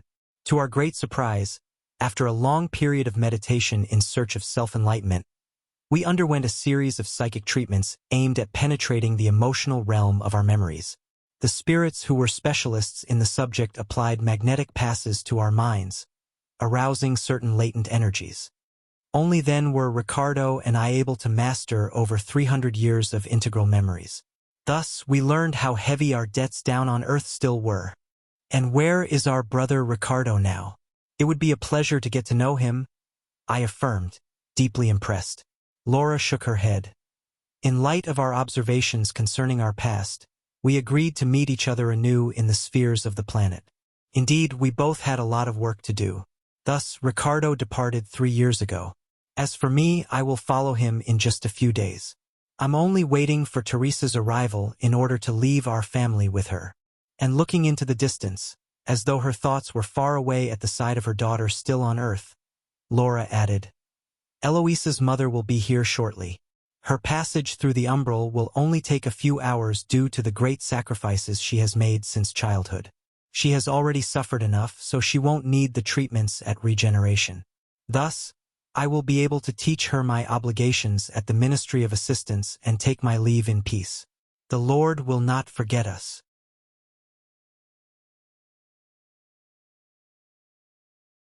Chapter 22. The Hour Bonus. I noticed that Laura had suddenly become sad at remembering her husband, so I changed the subject. "What can you tell me about the hour bonus? Is it some kind of metal currency?" My hostess's sad expression vanished, and she replied attentively, "It isn't money per se, but an individual service coupon with purchasing power." "Purchasing power?" "I'll explain," she replied. "Here in Nosso Lar, producing essential clothing and food is everyone's job. There are central services of distribution at the government center and similar departments at the ministries. The central storehouse is common property." At my silent look of wonder, she added, "Everyone cooperates in improving the public welfare. The life of the community depends upon it. However, everyone who works acquires certain rights. Every inhabitant of Nosso Lar receives provisions of food and clothing in strictly necessary portions, but everyone who makes an effort to obtain hour bonuses is entitled to certain prerogatives in the social community. Spirits who don't yet work may have to do so here. However, all do receive basic lodging, but only those who contribute may own a private home. The idle ones are of course provided with clothing, but only devoted workers are able to satisfy their individual tastes in dress. Understand? Idle spirits may room in our fields of repose or in the treatment complexes at the request of working friends, whereas souls who work earn hour bonuses and may enjoy the company of their loved ones in the entertainment areas, for example, or they may take advantage of the teachings of learned instructors at the different schools of all the ministries. We need to learn the price of each step on our spiritual ascent.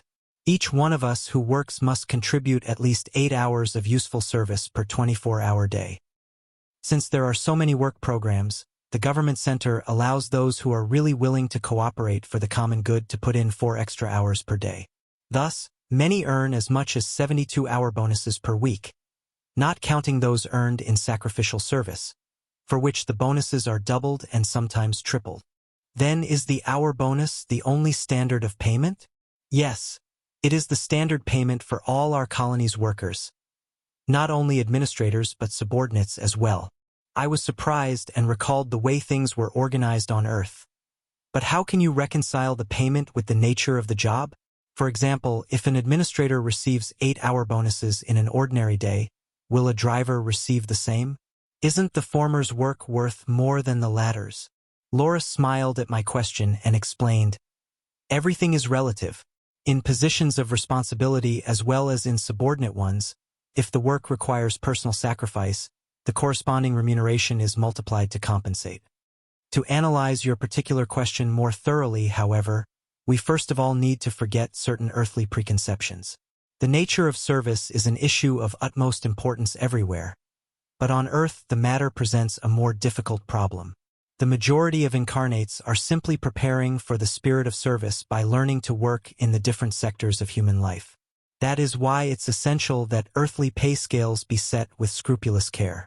All material earnings are only transitory, but workers are often obsessed with how much money they are making. Some leave enormous fortunes behind that are spent recklessly by their heirs. Others accumulate bank accounts that cause their personal martyrdom and family ruin.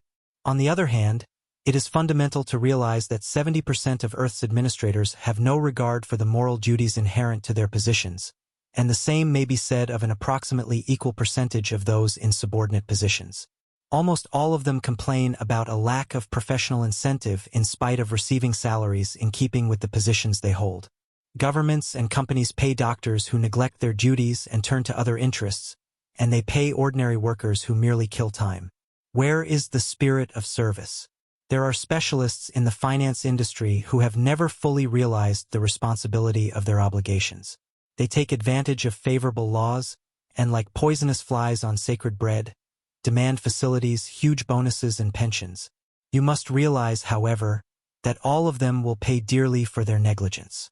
The time is still far off when social institutions will be able to fairly evaluate the quality of someone's labor, because on the higher spiritual planes, work is never compensated without taking into consideration the moral value that has been exerted.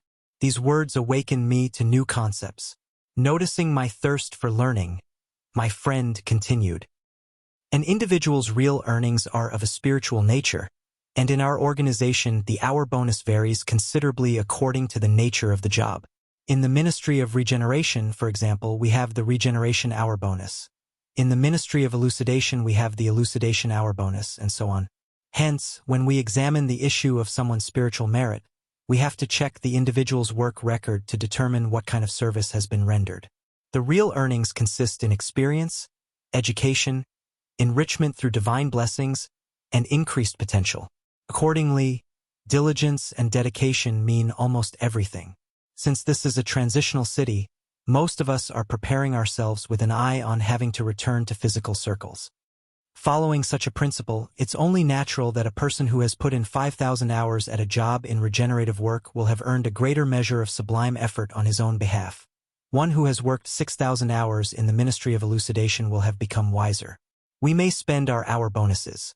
However, because our individual file contains a record of the time we spend in useful service, it is even more valuable than hour bonuses because it entitles us to valuable privileges.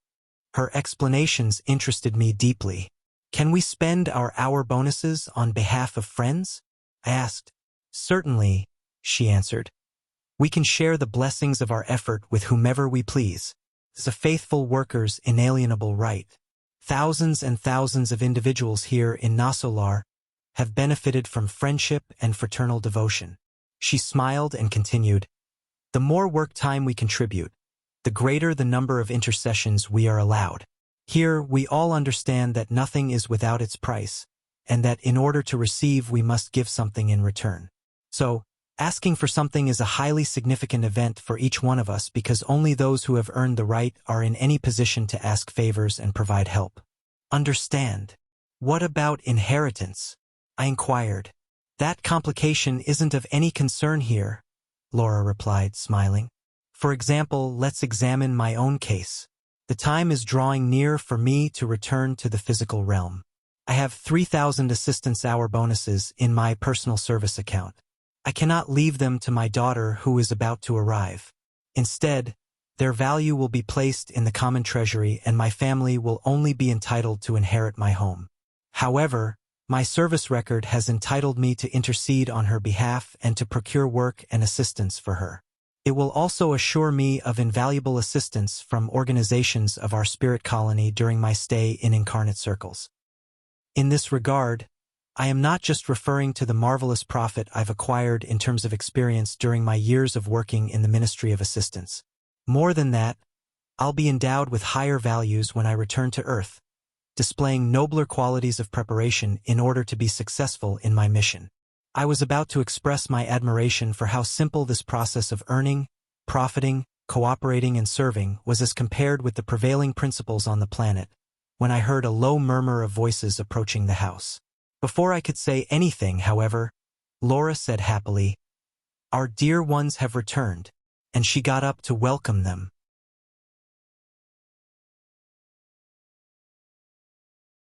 Chapter 23. Knowing How to Listen. Inwardly, I was sorry that our conversation had been cut short. Laura's elucidations had uplifted my heart.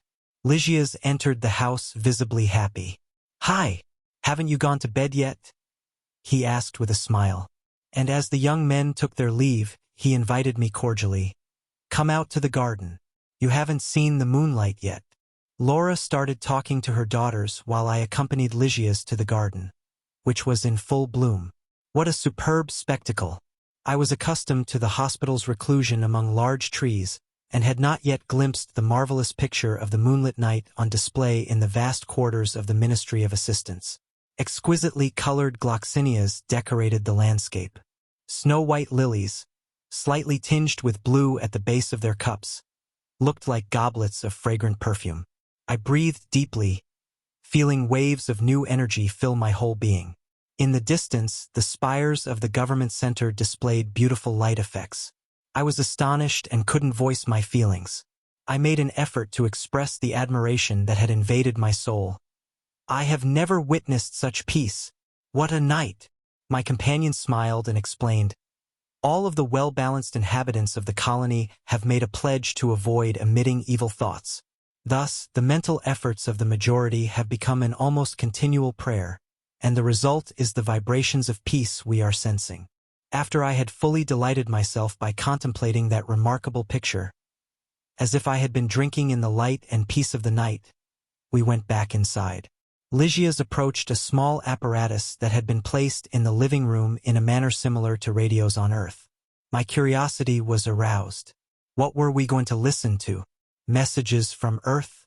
Guessing my thoughts, my friend explained, "No, we aren't going to hear any voices from the planet. Our broadcasts are based on vibratory forces more subtle than those on the Earth."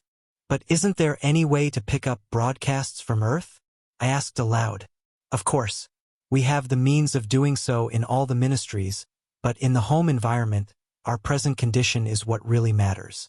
Work-related information, news from higher spirituality, and lofty teachings are now much more important to us than any earthly thought."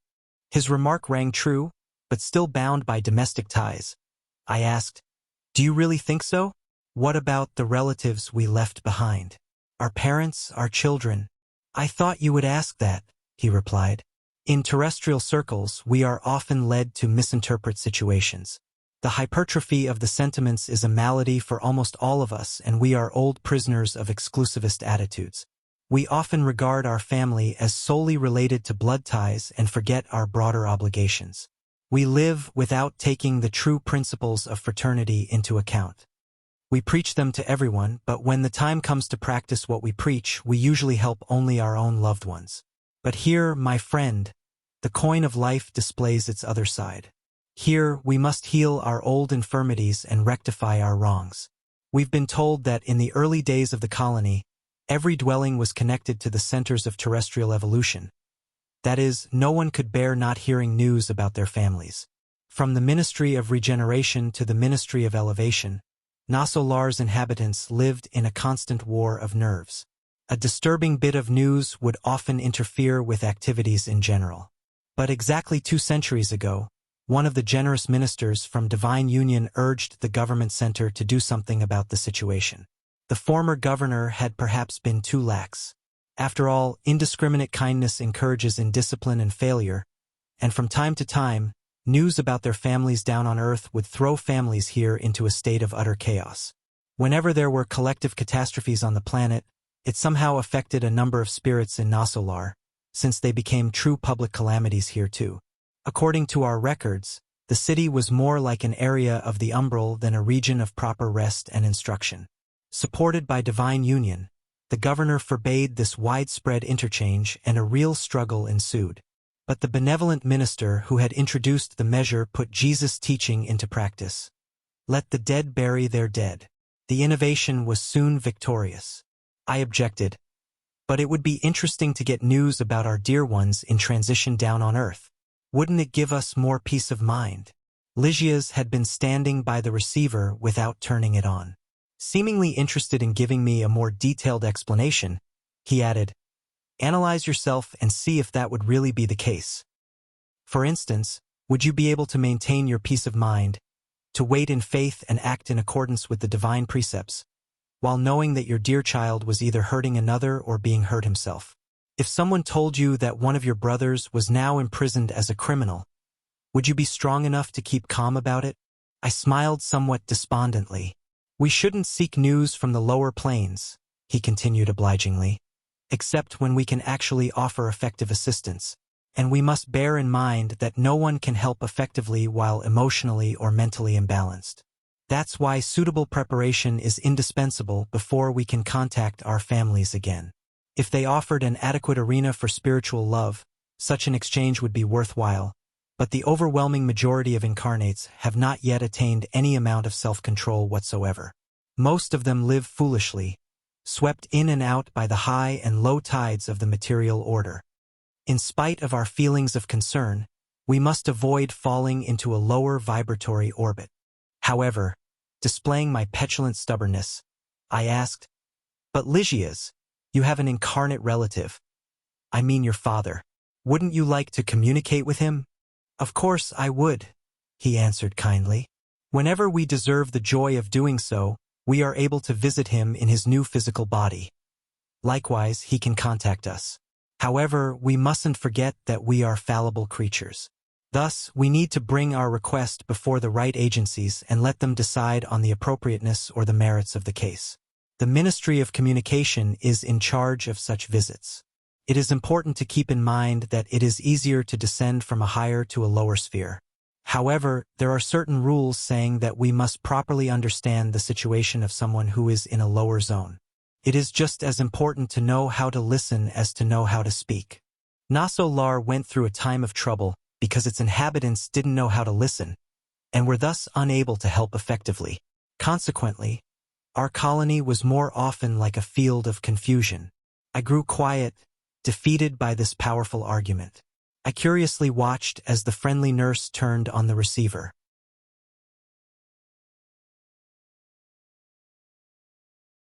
Chapter 24.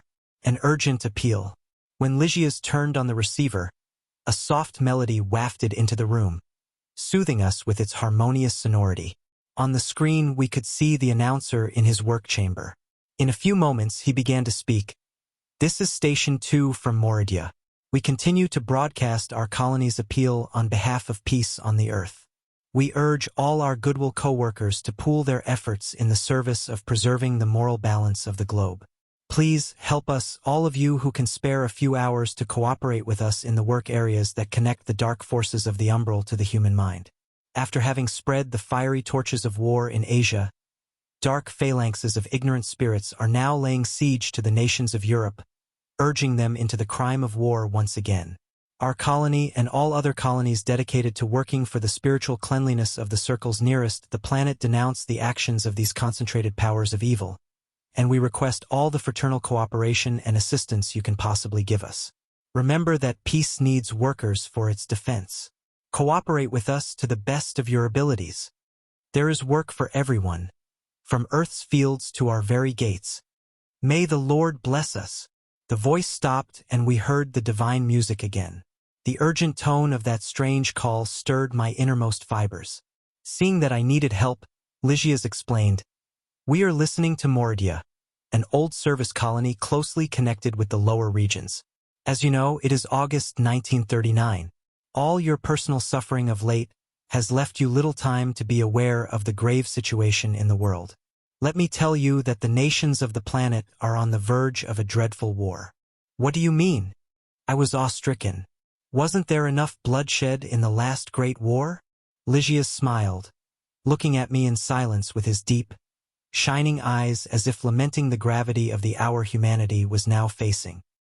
For the first time, the friendly nurse had no words for me. His silence embarrassed me. I was especially awed by the immensity of the spiritual services offered on the plains of this new life.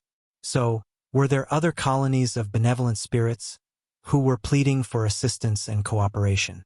The announcer's voice had the tone of a true SOS. On the screen, I could see how tired he looked. He displayed deep anxiety in his disquieted eyes. And his language, I distinctly heard him speak in clear and correct Portuguese. I had been under the impression that all spirit colonies communicated through vibrations of thought. So, were there great difficulties in the interchange? Noticing my confusion, Lygias explained, "We are a long way from the ideal regions of pure mind. As on Earth, there are a few who are in perfect harmony with one another and they can exchange thoughts without any linguistic barriers. But in general, we cannot dispense with the linguistic form, in the broad sense of the expression. Our field of battle is immeasurable. Earth humanity is made up of millions of people and is united with the invisible humanity of the planet, which numbers in the billions. Thus, it is impossible to suddenly reach the perfected zones right after the death of the physical body. Our national and linguistic heritage still remains with us here, and we are restricted by psychic limitations. In the highly diverse sectors of our spiritual activity, there are a great number of spirits who are free from all limitations, but we must bear in mind that the rule is that we must endure such limitations. Nothing escapes the principle of sequence, which is an imperative of the laws of evolution. Meanwhile, the music had stopped and the speaker returned.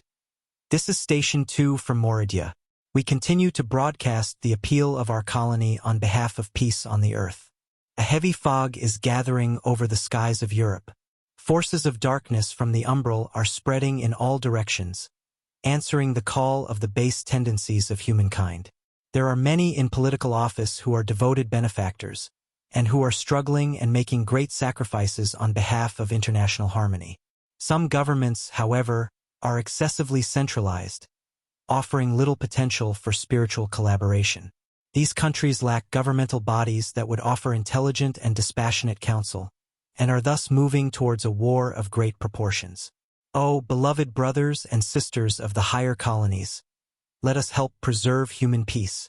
Let us defend the centuries of experience of the many homelands of Western civilization. May the Lord bless us."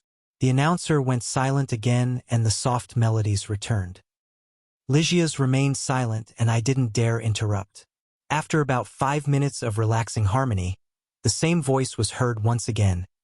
"This is Station 2 from Moridia. We continue to broadcast the appeal of our colony on behalf of peace on the earth. Brothers and sisters, let us invoke the help of the powerful fraternities of light, which preside over the destinies of the Americas. Help us to preserve the millenary treasures of terrestrial evolution.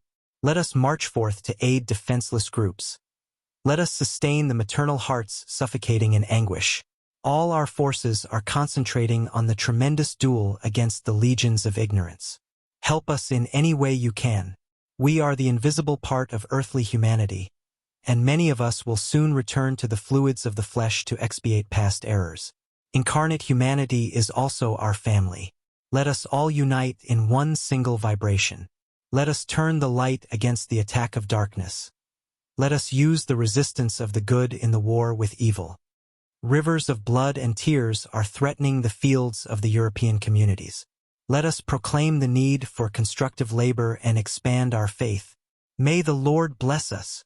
After that speech, Lysias turned off the receiver, and I saw him discreetly dry a few tears that his eyes had not been able to hold back. With an expressive gesture, he spoke with great emotion. What self-denying workers our brothers and sisters of Moridia are. Nevertheless, he added sadly after a short pause, humankind will pay a terrible tribute of suffering in the days ahead.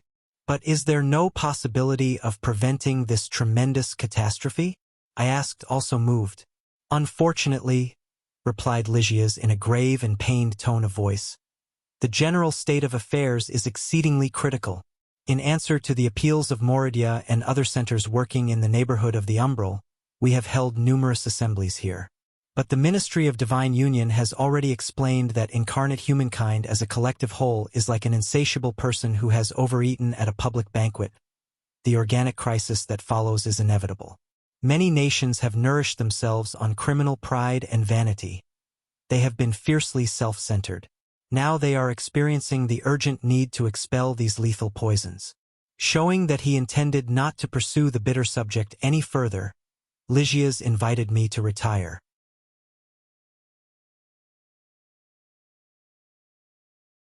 Chapter 25. A Benevolent Suggestion. Early the next morning, I shared a light meal with Lysias and his family. Before her children left for their jobs at assistance, Laura encouraged my faltering spirit by saying good-humoredly, "I've already arranged company for you today. I asked our friend Raphael to come by. He works at Regeneration. You may accompany him to the new ministry. Raphael is an old acquaintance of our family, and he will inform Minister Genesio that I have sent you." I cannot describe the happiness that flooded my soul. I was radiant. I was deeply moved by her devotion and thanked her, unable to find words that could express my joy. Lysias was also very happy. He embraced me warmly as he left, touching my heart with his gesture.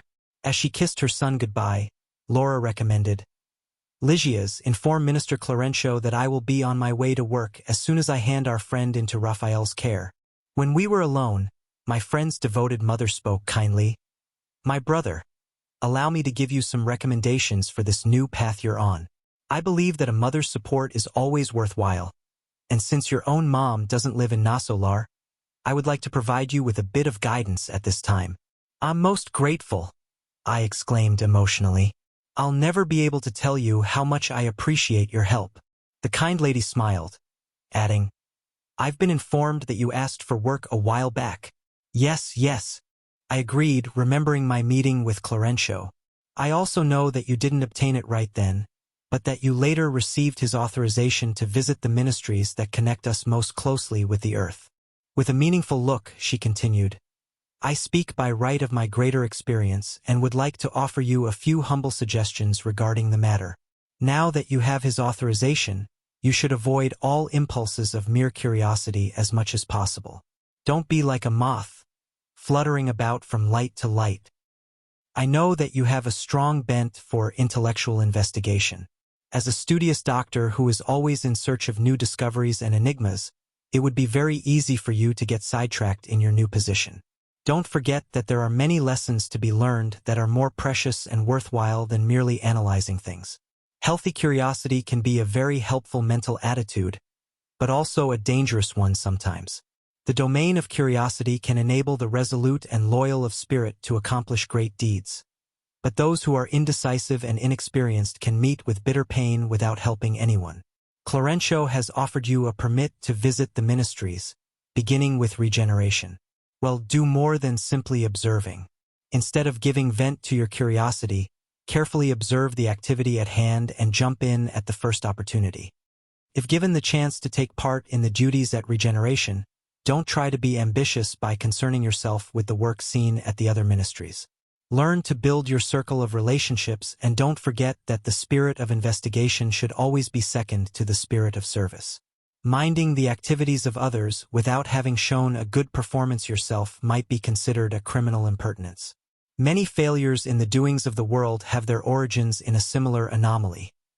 Everyone is ready to watch, yet rarely is anyone willing to perform.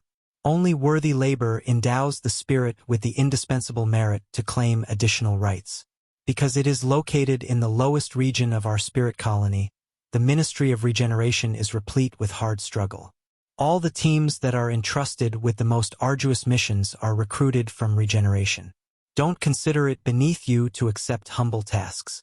I would remind you that in all our spheres, from the planet to the highest colonies in the highest realms, the greatest worker is Jesus himself, and he wasn't ashamed to wield the heavy saw of a carpenter. Minister Clarencio has kindly authorized you to get to know, to visit, and to analyze. But if you work with common sense, you may convert observation into useful service.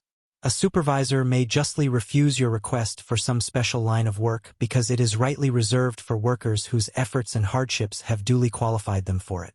But no one will turn down the cooperation of a willing spirit who loves to work for the sheer pleasure of serving. My eyes were moist. These words had been spoken with motherly affection, and they sank into my heart like a precious balm. Seldom in my life had I met such charitable interest in my fate.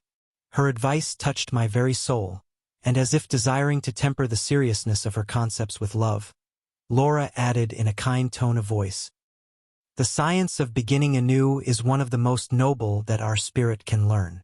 Those on the planet who fully understand it are very rare indeed. There are very few human examples of it.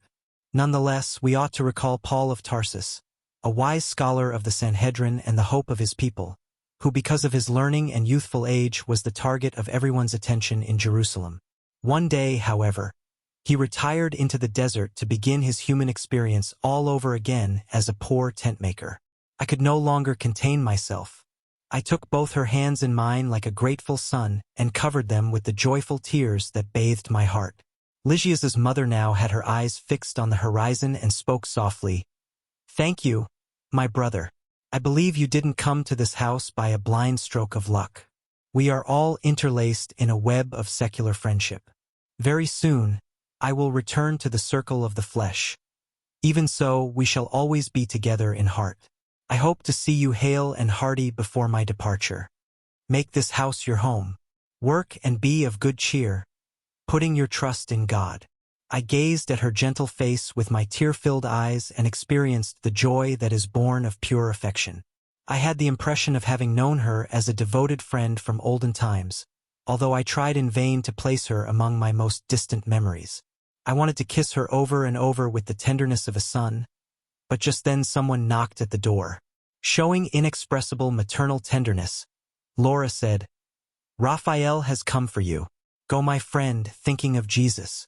Work for the good of others so that you may find your own."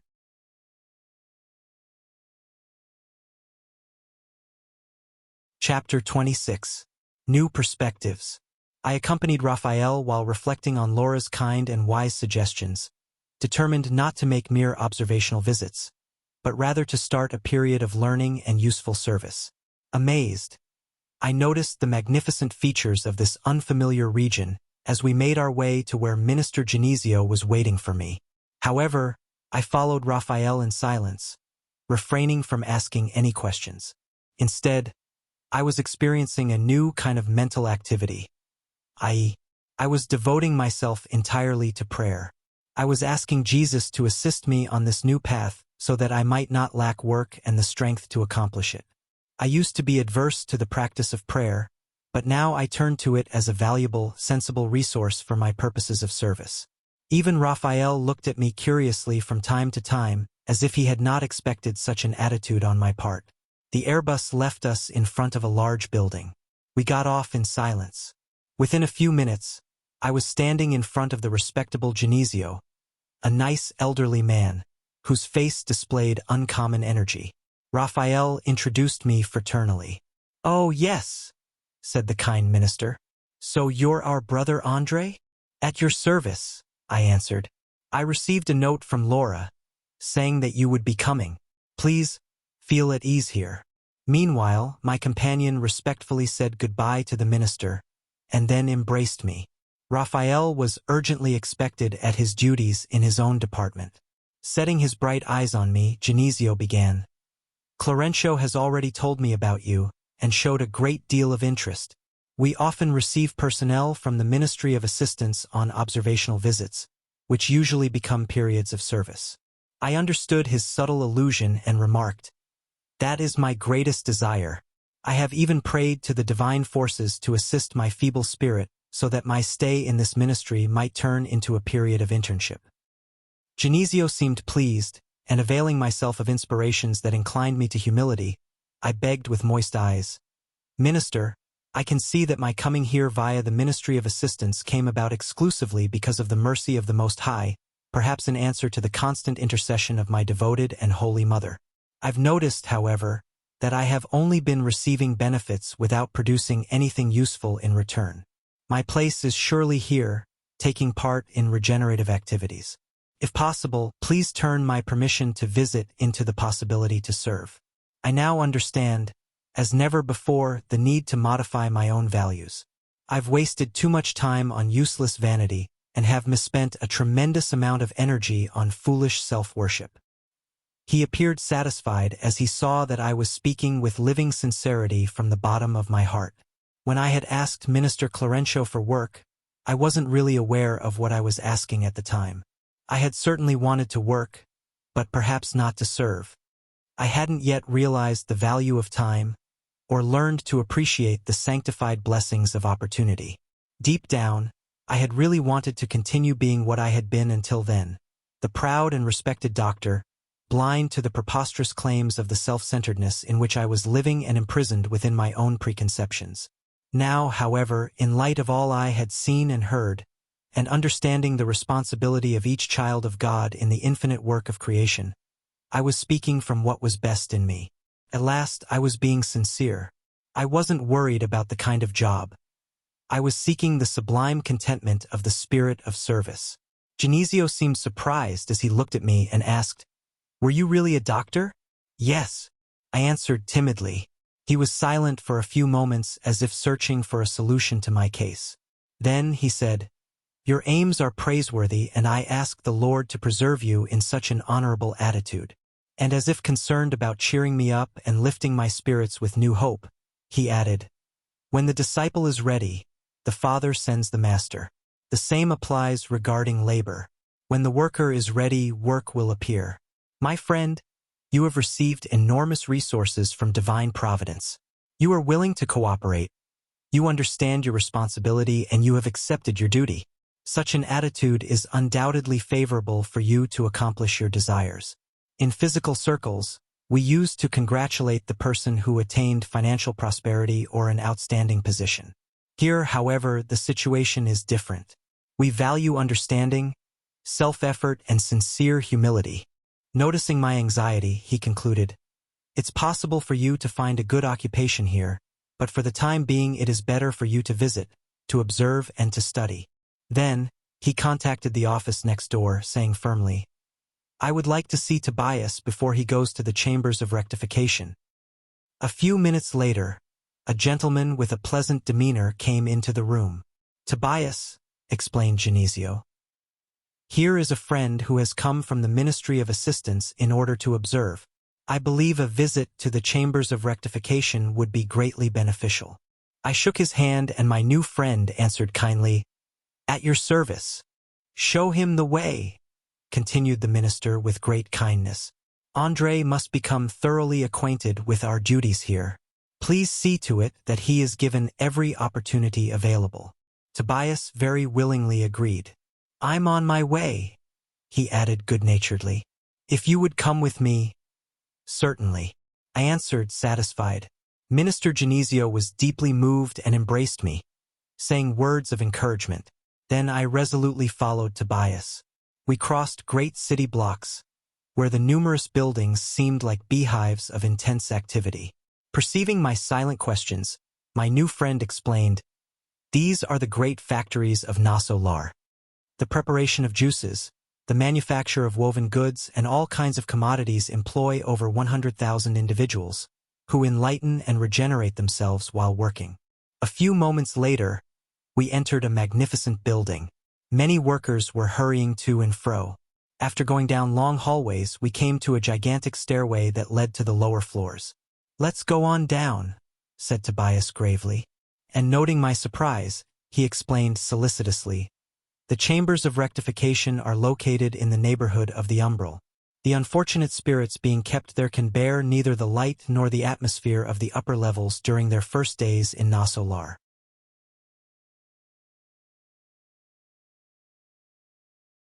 Chapter 27. Work at last. I could never have imagined the scene now unfolding in front of me. It was neither a blood transfusion clinic nor a regular institute for the treatment of organic health. It was a series of vast wards connected with one another and crowded with truly emaciated beings. Strange complaining filled the air. Groans, sobs, and phrases of pain were uttered at random. Ghastly faces, bony hands, monstrous looks bore witness to terrible spiritual misery. My first impressions were so heartbreaking that I had to resort to the resources of prayer so I wouldn't faint. Tobias was undisturbed and called an older nurse, who answered attentively. "There are so few assistants," he wondered. "What happened?" "Minister Flakus," explained the elderly woman in a respectful tone, "decided that the majority of them should accompany the Samaritans on their duties today in the regions of the umbral. Then we must double our efforts," he said serenely. "We have no time to lose. Brother Tobias, have mercy," cried out an old man, gesturing and clutching the bed like a lunatic. "I'm suffocating. This is 1,000 times worse than death. Help, help, I have to get out. I need air, a lot of air." Tobias examined him carefully and asked, "Why is Ribeiro so much worse?" "He had one of his worst crises," explained the nurse, and Assistant Goncalves explained that the heavy waves of dark thoughts emitted by his incarnate family members were the main cause of his deteriorating condition. Since he's still very weak and hasn't accumulated enough mental strength to break free of his strongest ties to the world, the poor man hasn't been able to resist as well as we would have liked him to. While the benevolent Tobias patted the patient's head, the nurse continued, "Early this morning, he took off without our permission, running around in every direction. He was yelling that he was needed at home, that he couldn't forget his wife and weeping children, that it was cruel to keep him here so far from home. Lorenzo and Hermes tried as hard as they could to get him back into bed, but it was impossible. Then, I decided to apply some prostrating magnetic passes on him, which took away his strength and mobility for his own good."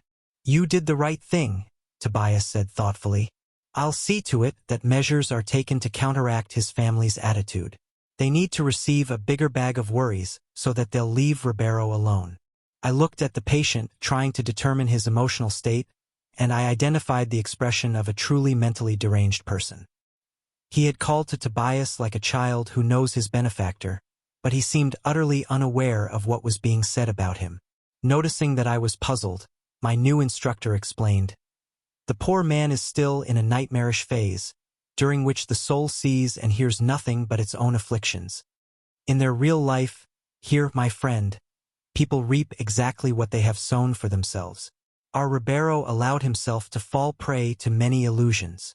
I wanted to ask about the cause of his suffering and the history of his situation, but I remembered the judicious advice of Lygia's mother regarding my curiosity, so I kept still." Tobias talked to the patient with kind words of optimism and hope. He promised that he would see to the means of improving his situation, that for his own benefit he should remain calm, and that he shouldn't be upset at being confined to his bed. Trembling all over and with a ghastly face, Ribeiro smiled sadly and thanked him in tears. We walked between numerous rows of well-kept beds, sensing the unpleasant emanations of the place, which, as I later learned, came from the patient's mental vibrations. They were still under the painful impressions of physical death, or in many cases under the control of inferior thoughts. These wards are reserved only for male spirits, my companion kindly explained. Tobias, Tobias, I'm thirsty and starving to death, yelled a patient. Help me, brother, shouted another. For the love of God, I can't stand it any longer, cried out a third. My heart was heavy in the face of the suffering of so many creatures, and I couldn't help but ask, my friend, this lot of so many suffering and tortured spirits is so very sad. Why this anguishing picture? Tobias replied without hesitation. We mustn't see only pain and desolation here. Remember, my brother, that these patients are being taken care of, that they have just been taken from the umbral, where so many traps lie in wait for those who are not prepared, who are not careful of themselves. The patients in these wards are at least being prepared for the work of regeneration. As for their tears, we must remember that their suffering is of their own doing. People's lives will always be centered on where they have set their hearts. And after a pause, during which he seemed deaf to all the clamoring, he added, These are smugglers in the life of eternity. What do you mean? He smiled and answered firmly. They believed that earthly assets would have the same value on the planes of the spirit. They believed that criminal pleasure, the power of money, rebellion against the law and the imposition of their whims on others would cross the boundary of the grave and still be the case here, offering them new opportunities for further evil doings. They were thoughtless businessmen. They forgot to exchange their material acquisitions for spiritual credit. They didn't learn the simplest currency exchange operation in the world. When they traveled to London, for instance, they never forgot to exchange their Brazilian contos de reis for pounds sterling. However, the mathematical certainty of physical death didn't stimulate them to accumulate spiritual value. Now, look at them. Millionaires of the physical plane transformed into beggars of the soul. Tobias was absolutely right. He couldn't have been more logical. After he had distributed comfort and a lot of instruction to the patients, my new teacher led me to what looked like a large infirmary next door. He remarked, Let's take a look at some of the unfortunate half-dead. Narcissa, the nurse, accompanied us diligently. She led us in and I nearly staggered before the anguishing surprise. 32 men with sinister faces were lying motionless on very low beds and displaying only light breathing movements. Tobias nodded towards them and explained, These suffering spirits are in a much heavier sleep than that of our other ignorant brothers. We call them negative believers. Instead of accepting the Lord, they were entrancient vassals of selfishness. Instead of believing in life, action, and labor, they believed only in nothingness, idleness, and the victory of crime. They turned their human experience into a constant preparation for a big sleep, and since they had no notion of morality or of serving the common good, there is nothing left for them now except to sleep on for many years filled with sinister nightmares. I couldn't express my awe. I looked on in amazement as Tobias very caringly began to apply strengthening magnetic passes over the patients. When he had finished treating the first two, they both began spewing a black substance from their mouths, a sort of dark and viscous vomit like some kind of terrible cadaverous emanation. They are expelling poisonous fluids, explained Tobias very calmly. Narcissa was doing her best to keep up with the cleaning, but was unsuccessful. A large number of them had begun expelling the same dark and fetid matter. It was then that I instinctively grabbed some cleaning implements and ardently got to work. The nurse seemed happy with the humble help of her new brother, while Tobias looked at me with satisfaction and gratitude. The work continued throughout the day and brought with it a blessed sweat. None of his friends back on Earth could possibly have appreciated the sublime joy of the doctor who had re-begun his self-education by working in basic nursing.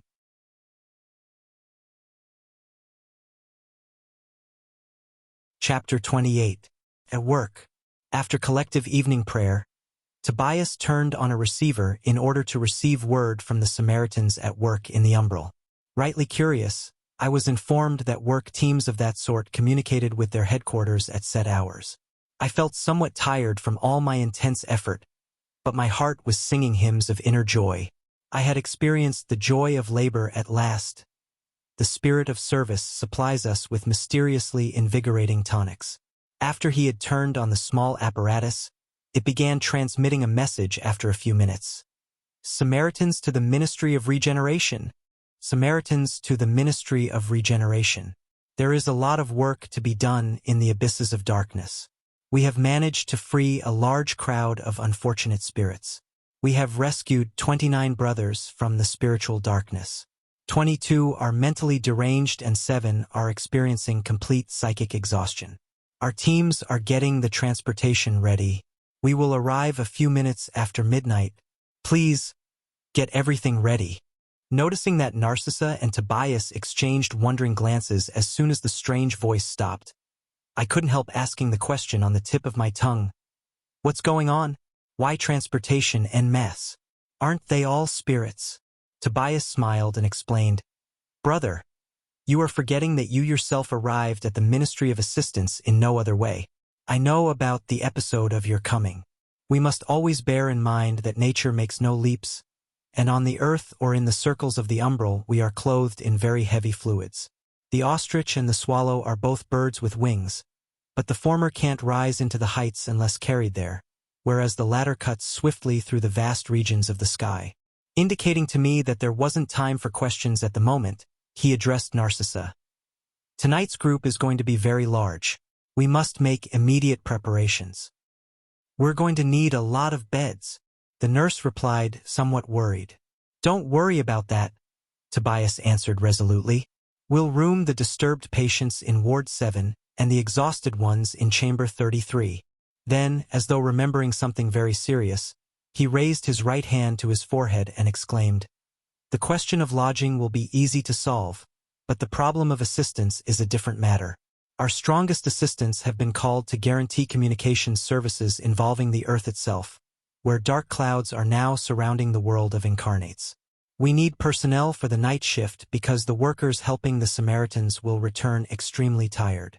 I'm willing to help as much as I can, I exclaimed spontaneously.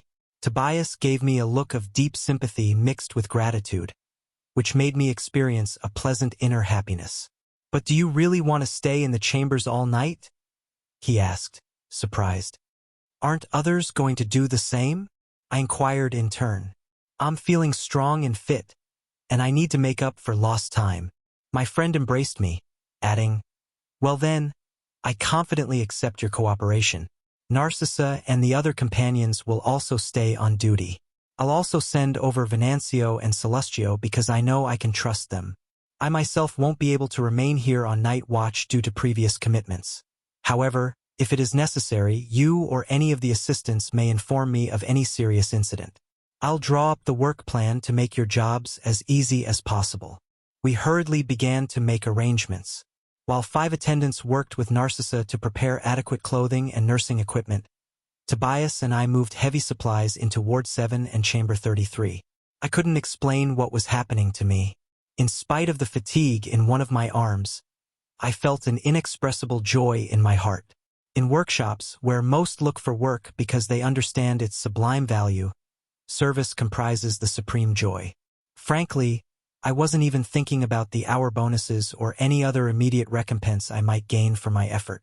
Yet my satisfaction was profound when I realized that I would be able to happily and honorably present myself to both my mother and my benefactors at the Ministry of Assistance. When he was about to take his leave, Tobias again embraced me and said, I wish you all the peace of Jesus, a good night and useful work.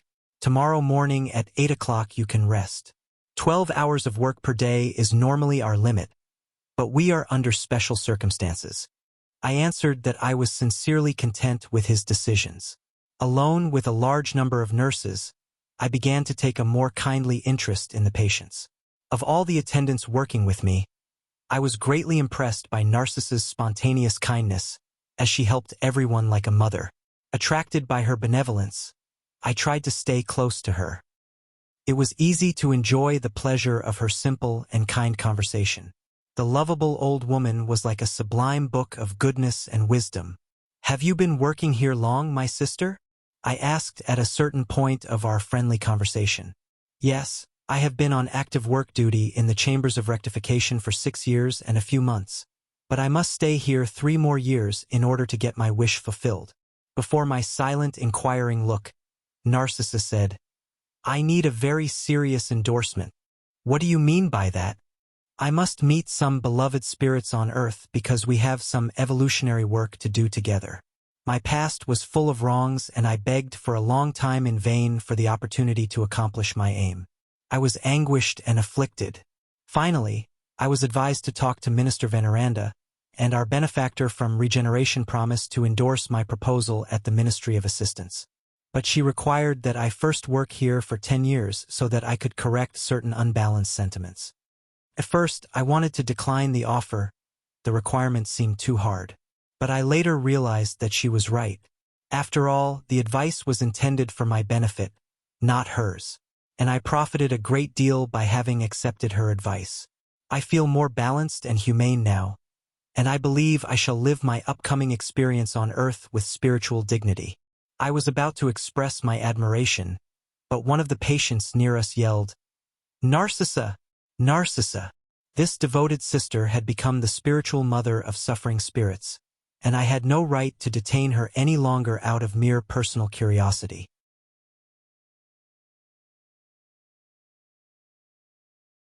Chapter 29. Francisco's Vision. While Narcissa was consoling the afflicted patient, I was being hailed over what was called an urban communications device. It was Laura, who wanted to know where I was. In fact, I had forgotten to tell her about my decision to stay the night shift. I apologized to my benefactress and I gave her a brief verbal report on the new situation. Even over the wire, I could tell that she seemed to rejoice at the news and shared in my justifiable happiness. At the end of our brief conversation, she graciously said, "Very well done, my son. Show a passionate interest in your work, and let your heart be filled with the joy of being useful. This is the only way we can continue to evolve. But remember that this house belongs to you as much as to the rest of us." These words filled me with noble incentive. Returning to pay personal attention to the patients, I found Narcissa struggling heroically to calm a young man who seemed oddly disturbed. I tried to help her. Blindly gazing into space, the poor boy was shouting in agony, "Help me! For the love of God! I'm afraid! I'm afraid!" And, with the painful look of someone who was experiencing profound horror, he exclaimed, "Sister Narcissa, it is coming! The monster! I can feel the worms again. It! Save me from it, sister. I don't want. Calm down, Francisco," replied the dedicated nurse. "You can break free and feel serene and happy, but it depends on your own efforts. Just pretend that your mind is a sponge, soaked in vinegar. You must wring out that sour substance. I'll help you, but you must do the hardest work yourself." The patient showed he was willing to try, and he calmed down as he listened to her caring suggestions. However, he then took on the same pallor as before and began yelling new exclamations. "But sister, listen to me. It won't go away. It is back again to torment me. Look. "Yes, Francisco, I see it," she agreed patiently.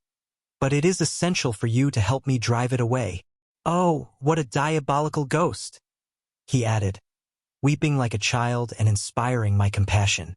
"Put your trust in Jesus and forget the monster," the wretched young man's nurse piously said, "and let me apply some passes.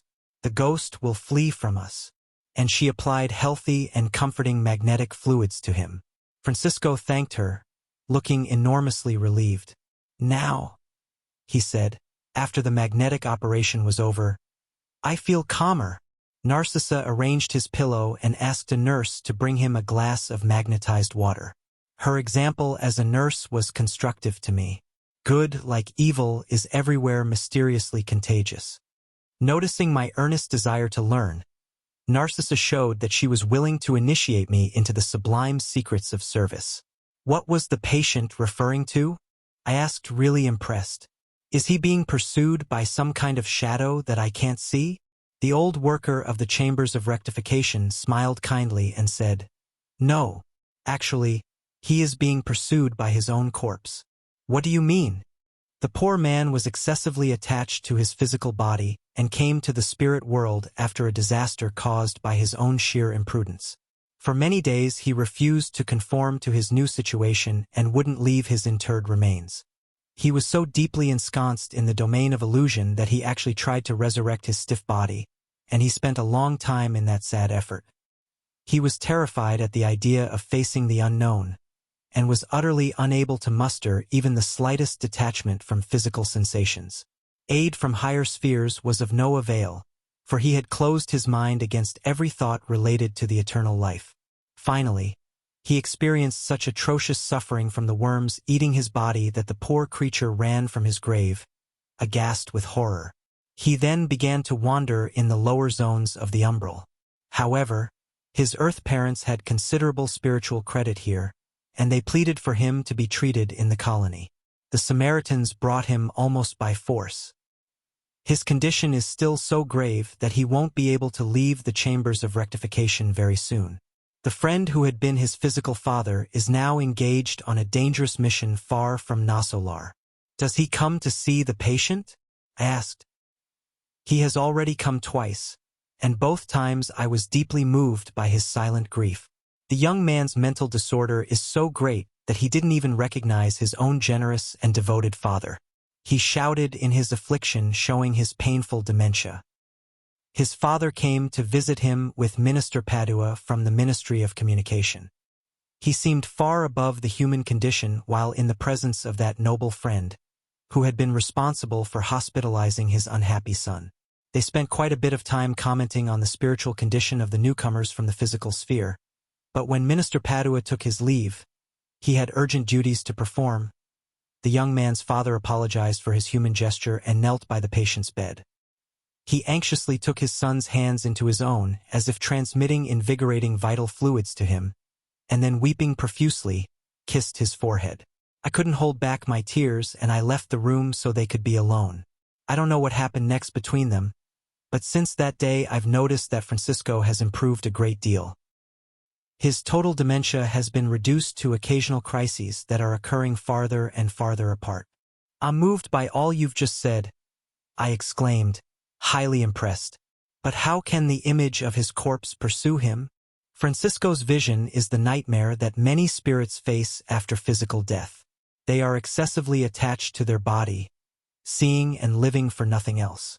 They make it a true object of worship, and when the breeze of renewal comes, they refuse to leave it behind. They reject any ideas that they are a spirit once again and fight desperately to hold on to their physical body. After a while, however, voracious worms appear and drive them away. By that time, they have become horrified by their body and they adopt a radically new attitude. But the sight of their own corpse, a powerful mental creation of their own doing, torments them to the innermost recesses of their soul. They experience disturbances and crises that last for a shorter or longer amount of time, and many continue suffering until their ghost corpse has completely disintegrated. Realizing that I was deeply troubled, Narcissa added, "Thanks be to the Father. I have learned a great deal during these past few years of service. How deep is the spiritual slumber of most of our incarnate brothers and sisters. However, we should be concerned but not hurt by that fact. The chrysalis adheres to inert matter, but the butterfly will spring from it in flight. The acorn is almost imperceptible, yet a giant oak will grow from it. The withered flower returns to the ground, but its fragrance will continue to live on in the air. All embryonic life appears to be sleeping. We must never forget these lessons." Narcissa fell silent, and I didn't interrupt her again.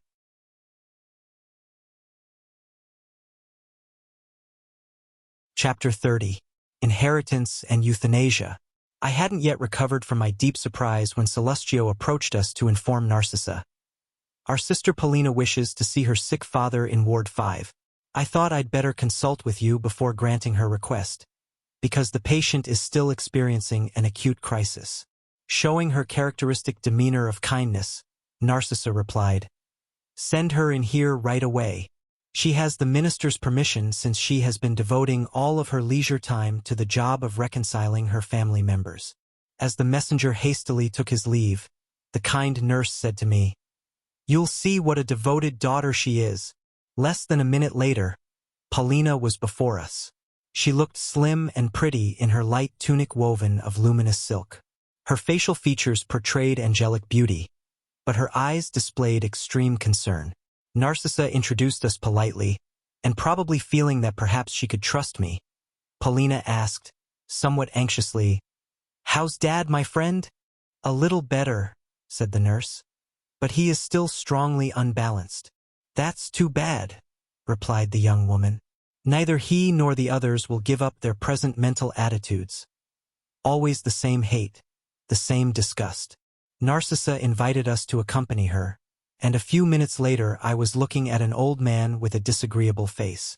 With his hard stare, disheveled hair, deep wrinkles and withdrawn lips, he inspired more pity than sympathy. However, I endeavored to overcome the inferior vibrations that had taken hold of me in order to see beyond the wretch to the spiritual brother. My feelings of repulsion disappeared and my thoughts began to clear. I applied the lesson to myself. How had I arrived at the ministry of assistance? My desperate appearance must have been horrible. When we examine someone else's misfortune while bearing in mind our own imperfections, there is always room for fraternal love in our hearts. The old patient didn't have one kind word to say to his daughter, who greeted him tenderly. His harsh and rebellious stare made him look like a caged human beast. "Are you feeling better, Daddy?" she asked with a daughter's extreme caring. "Oh, no," the patient cried in a guttural voice. "I can't get over the treachery. I have no peace of mind. I can still see him by my side, injecting the deadly poison." "Don't say that, Daddy," she delicately entreated. "Remember that Adalberto came to our home as a son sent by God." "My son?" shouted the wretch. "Never, never. He's an unforgivable criminal, a son of hell." Paulina now spoke tearfully. "Daddy, let us heed Jesus' lesson saying that we should love one another. We go through family experiences on the earth in order to acquire true spiritual love, but it is also essential for us to realize that there is only one truly eternal Father, who is God. But the Lord of life grants us fatherhood and motherhood so that we may learn unstained fraternity. Our terrestrial homes are like cauldrons for purifying our sentiments. They are like temples of sublime unity as we evolve towards universal solidarity. We have to struggle and suffer a great deal before we can rightly call one another brother and sister. The whole creation is but one family under the providential blessing of one sole Father. As he listened to her very sweet voice, the patient broke into convulsive weeping. "Forgive Adalberto, Daddy. Try to see him not as just a reckless son, but also as a brother in need of enlightenment. I was in our home today and witnessed serious problems. Right here, from this bed, you are enveloping all of them in fluids of bitterness and incomprehension, and they are doing the same to you. The subtle vibrations of thought reach their target no matter how far away they may be. The hateful and discordant exchange of thoughts brings ruin and suffering to souls. Mom was so filled with anguish that she had to be taken to a mental hospital a few days ago. Amalia and Casilda have sued Adalberto and Agenor over the huge amount of material property you accumulated. It's a terrible scene, but its shadows would diminish if your stubborn mind didn't think about revenge all the time. Here, you are in a deplorable state. Back on Earth, Mom is crazy and the kids are mixed up and hate each other bitterly. In the middle of such unbalanced minds, a fortune in money. But what good is it if there isn't even one atom of happiness for anyone? "But I left my family a great fortune," interrupted the unhappy old man rancorously. "I was looking out for everyone's welfare." Paulina didn't let him finish and continued. "We don't always know how to tell what might be beneficial when it comes to transitory riches. If you had assured their future by guaranteeing them mental peace and honest work instead, your efforts would have been a great deal of help. But Dad, sometimes we get used to accumulating money out of a spirit of vanity and ambition. Wanting to live above others, we only concern ourselves with the external aspects of life. Very few concern themselves with acquiring worthwhile knowledge, qualities of tolerance, the light of humility and the blessings of understanding. We impose our whims on others. We shun away from serving the Father and we forget the act of polishing our spirit. No one is born on the planet merely to pile up money in safes or accumulate bank accounts. It's only natural that human life demands that we make provisions for the future, and it is right that such provisions not lack faithful stewards who know how to administer them wisely. But nobody can be a steward for our Father while filled with greed and plans of domination. Such a way of life has ruined our home. When I was there, I tried in vain to render spiritual help to our home environment. While you and Mom sacrificed yourselves to increase your fortune, Amalia and Casilda disdained useful work. They were idlers of high society and married idlers like themselves for financial gain. Agenor dropped out of school and spent his time in bad company. Idalberto graduated as a physician but was completely indifferent to medicine. He practiced his profession only rarely and visited his office more out of curiosity than anything. They all ruined their beautiful spiritual potential, distracted by easy money and attached to the idea of their inheritance. The patient took on a look of horror and added, "That damned Idalberto, criminal and ingrate. He murdered me without mercy when I still needed to straighten out the terms of my will. Bastard! Oh, please, Daddy, have compassion on your son. Forgive and forget." The old man, however, went on swearing loudly. The young woman was about to argue, but Narcissa gave her a meaningful glance and called Celestio to help with the critical patient. Paulina kept still while stroking her father's brow and trying hard to hold back her tears. I was greatly impressed as I left the ward with Narcissa and Paulina a few minutes later. The two friends exchanged confidences for a few minutes. Paulina graciously said goodbye, but her rightly worried eyes were filled with grief. When we were alone again, Narcissa kindly explained, "Inheritance cases are extremely complicated, as a rule. With rare exception, they are an enormous burden both to testators and legatees.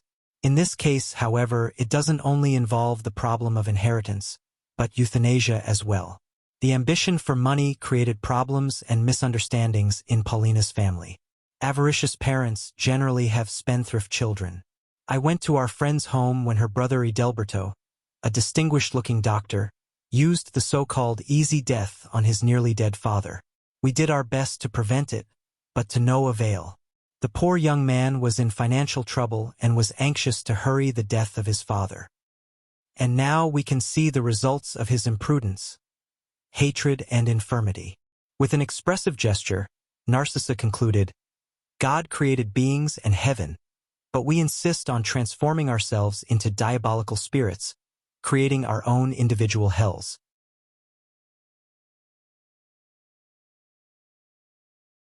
Chapter 31. The Vampire. It was 9 o'clock at night. We still hadn't rested, except for brief moments during which we discussed various ways to solve spirit-related problems. Here, a patient begging for help. There, another in need of comforting magnetic passes. When we went to assist two patients in Ward 11, I heard screams in a nearby ward. I instinctively moved towards the noise, but Narcissa quickly stopped me. "No, don't. That is where the sexually unbalanced patients are. The scene would be too painful to look at. Save your emotions for later." I didn't insist, but thousands of questions rushed to my mind. A whole new world was unfolding for my intellectual examination. I absolutely had to remember Laura's advice at every moment, so as not to become distracted from my duty. Soon after 9, someone arrived from the back area of the enormous complex. It was a strange-looking little man, who seemed to be a humble worker. Narcissa welcomed him kindly. "What's the matter, Justino? What is it?" The worker was a member of the Sentinel Corps of the Chambers of Rectification. He was distressed and answered, "I've come to inform you that a poor woman is begging for help at the large gate that leads to the agricultural fields. I think she must have escaped the attention of the frontline sentinels." "Why didn't you yourself see what she wanted?" inquired the nurse. The worker made a scrupulous gesture and explained, "According to our regulations, I couldn't, because the poor woman is covered with black spots." "What?" replied Narcissa, alarmed. "Yes, ma'am. Then the case is very serious." I was curious and followed the nurse across the moonlit field. It was no short distance. We saw the silent trees of the vast complex side by side as they rustled gently in the soft breeze. After walking for more than a mile, we came to the large gate mentioned by the worker. There before us on the other side stood the miserable figure of a woman begging for mercy. I saw nothing but the shadow of the unhappy creature, who was dressed in rags and had a grotesque face and legs covered with open sores.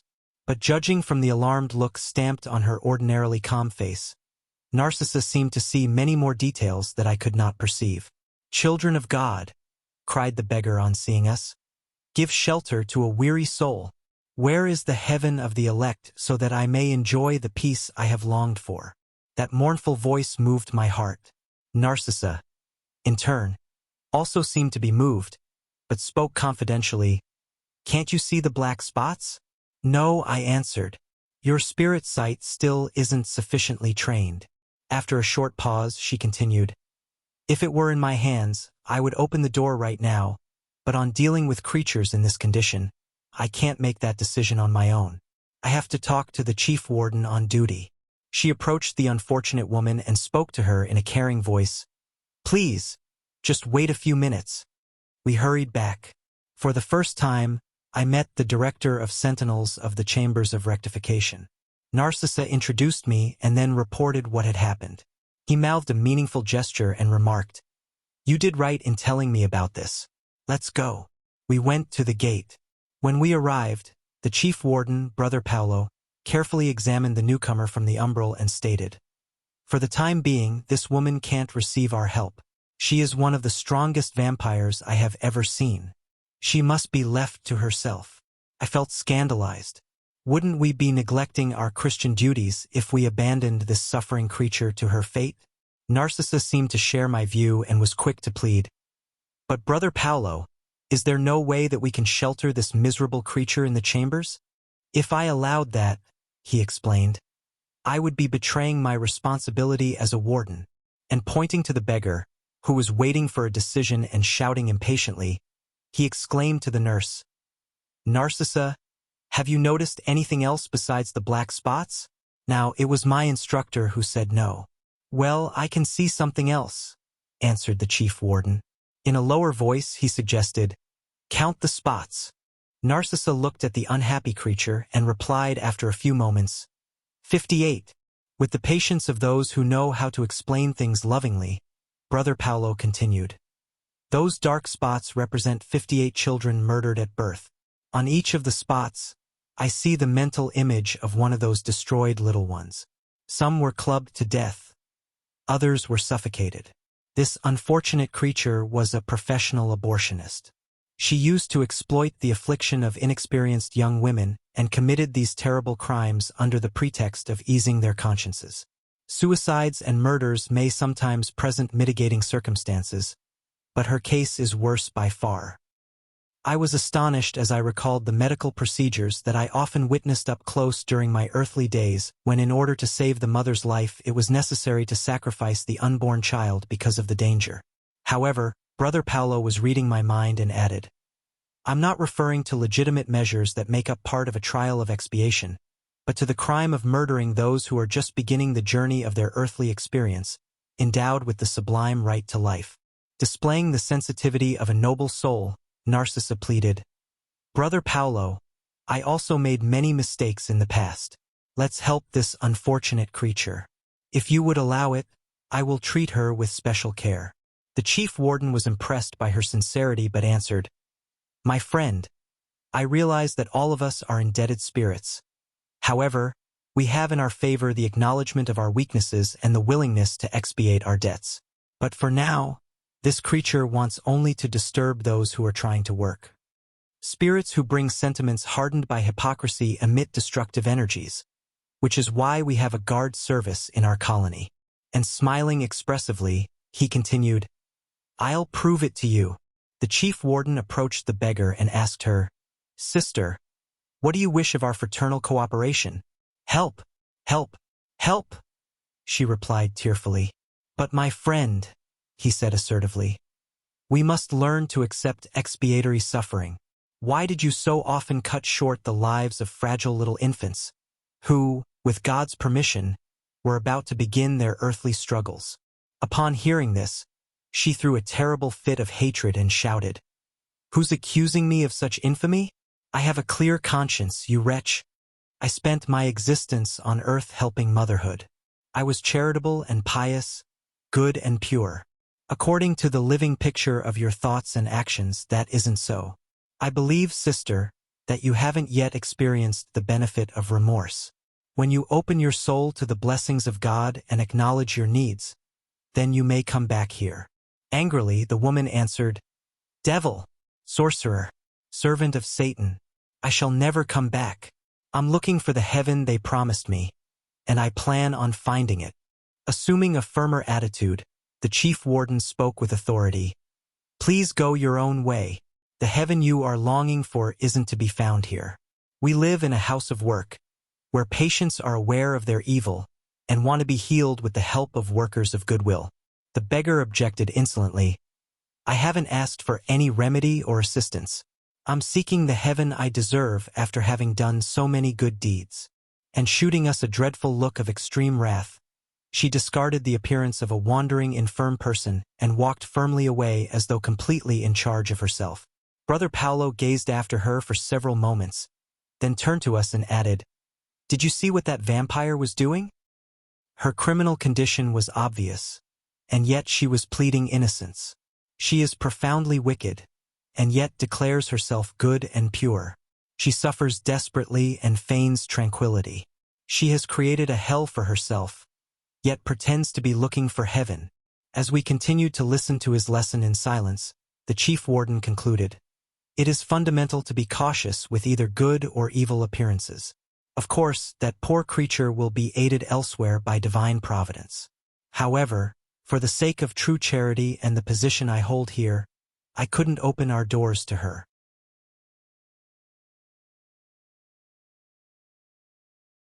Chapter 32. About Veneranda. As we entered the moonlit complex, I experienced a strange sense of wonder. Those sheltering trees, those verdant fields held my unwavering attention. I was indirectly asking veiled questions, hoping that Narcissa would provide some explanation. In this great complex, she said, there aren't only paths leading to the umbral. There isn't only the raising of plants for their nutritious juices. Minister Veneranda has also created excellent areas for our educational lessons. And noticing my positive curiosity, she continued, Those areas are the so-called green halls, which are used for educational purposes. Scattered among the trees, there are places wonderfully suited for the lectures given by the ministers of regeneration. Others are used for visiting ministers and scholars in general. However, there is one of rare beauty. It is reserved for the meetings of the governor when he visits us. Periodically, the tall trees are covered with colorful blossoms, giving them the appearance of towers of natural charm. And we see the sky as our sheltering roof. We have the blessings of the sun and of the distant stars over our heads. Those natural palaces must be truly wonderful. They certainly are, the nurse continued enthusiastically. I've been told that 40 years ago, Minister Veneranda's proposal was excitedly applauded all over the colony. Thus, the campaign to build the nature halls began. All of the ministries cooperated, including the Ministry of Divine Union, which solicited Veneranda's help in building such halls in the Forest of Waters. Delightful sanctuaries were built everywhere. I myself regard the ones they built as schools as the most interesting. They vary greatly in size and shape. In its center, there is an enormous apparatus that is used for showing images like a movie projector on Earth. It can show 5 different projections simultaneously. The initiative improved the city considerably, comprising something that is both practical and spiritually beautiful at the same time. When she paused, I asked, How are the halls furnished? In the same style as earthly ones. Narcissus smiled and remarked, No, there's a difference.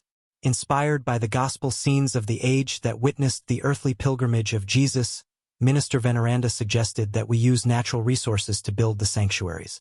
Each nature hall has benches and chairs carved out of materials taken from the ground and covered with soft, sweet-smelling grass.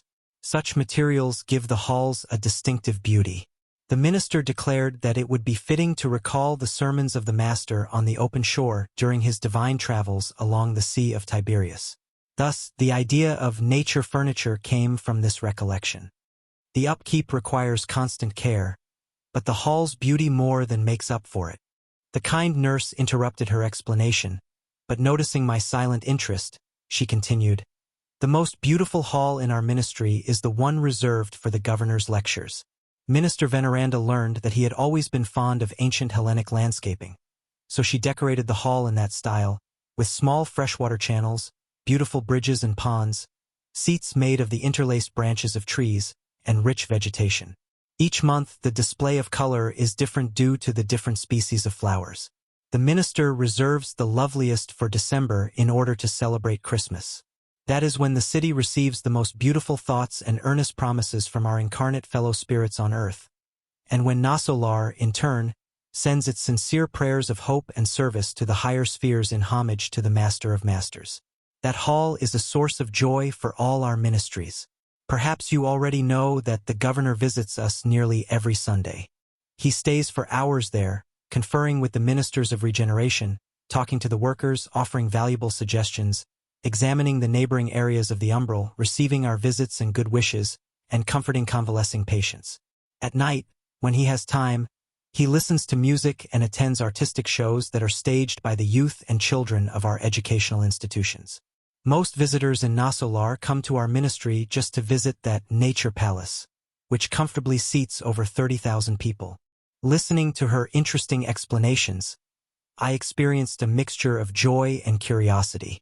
Minister Veneranda's hall, Narcissa continued enthusiastically, is also magnificent, and we pay special attention to its upkeep. All that we do in recognition of her great devotion is nothing compared to the outstanding service of that selfless servant of the Lord. She has introduced many beneficial measures to the ministry on behalf of the most unfortunate inhabitants of our colony. The government considers her service record at Nosso Lar as one of the most praiseworthy. She has put in the greatest number of work hours, and is the oldest officer in both the government and the ministry. In fact, she has been actively serving this city for over 200 years. Impressed by what she said, I remarked, "She must be truly venerable." "She certainly is," Narcissa replied respectfully. "She is one of the most highly evolved individuals of our colony." The 11 ministers who share with her in the directing of the Ministry of Regeneration always seek her advice before making any important decision. In many instances, even the government center consults her for her enlightened opinion. With the exception of the governor, Minister Veneranda is the only spirit who has actually seen Jesus in the resplendent spheres. However, she never mentions that distinction of her spirit life, and she avoids all reference to it. In addition to what I have told you, there was another incident involving her. One day about 4 years ago, Nosso Lar awakened to a celebration. The fraternities of light, which rule the Christian destinies of the Americas, paid a tribute to Veneranda. They awarded her the Merit of Service Medal for having completed 1 million hours of persevering, uninterrupted, and uncomplaining service. Until now, she is the only one in the whole colony to be awarded with such an honor. A generous commission came to give her the medal, but in the midst of the overall joy of the ministers and the crowd, she only wept in silence. Afterwards, she donated the trophy to the city archives, claiming that she was unworthy of it. She transferred the honor to the collective spirit of the colony, in spite of the governor's protests. She requested that all the upcoming celebrations for her deed be cancelled. Since then, she has never alluded to her award. "What an extraordinary woman," I said. "Why doesn't she go to higher spheres?" In a lower voice, Narcissa said, "Within herself she lives on planes far higher than ours, and only remains in Nosso Lar out of a spirit of love and sacrifice. I've heard that our sublime benefactress has been working for 1,000 years to help a group of loved ones still on earth. Meanwhile, she patiently waits. How could I get to know her?" I asked enthusiastically. Narcissa seemed to be pleased at my interest and explained, "Tomorrow, in the evening after prayers, Minister Veneranda is coming to the hall in order to enlighten some learners regarding thought."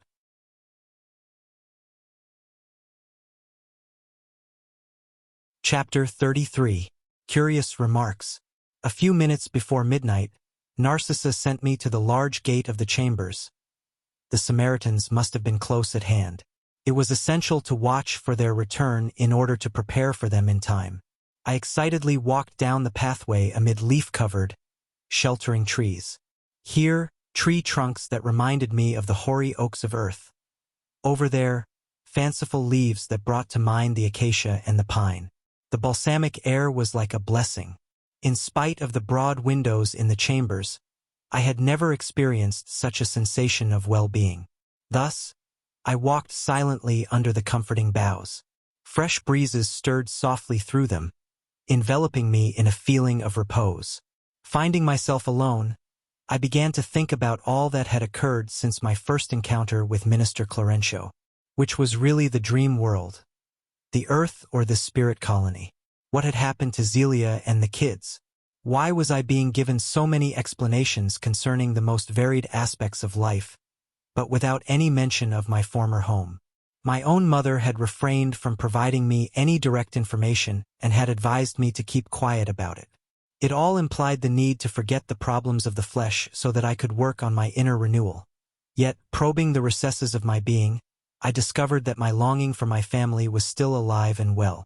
I ardently desired to see my beloved wife, to be kissed again by my little ones.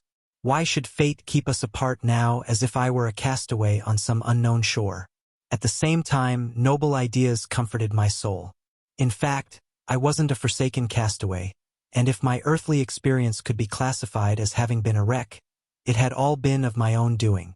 Now that I had the opportunity to observe new expressions of intense and constructive labor in Nosso Lar, I couldn't help but wonder how I could have wasted so much time on all sorts of trifles while on earth. I had truly loved my companion in struggle dearly, and had always tenderly cherished our children, but on critically examining my conduct as a husband and father, I realized that I had failed to create anything solid and useful in the spirit of my family members. I had realized my failure too late. Those who do not sow their fields in a way that will provide them with bread, or those who do not guard the fountain that quenches their thirst cannot expect to be provided with all they need. Such thoughts kept recurring in my mind with irritating vehemence. On leaving the physical sphere, I had been faced with the torture of not knowing what had happened to my wife and children, who had been taken from domestic stability to the shadows of widowhood and orphanhood. It was futile to even think about it. The light breeze seemed to whisper lofty ideas to my mind as if desiring to awaken it to higher thoughts.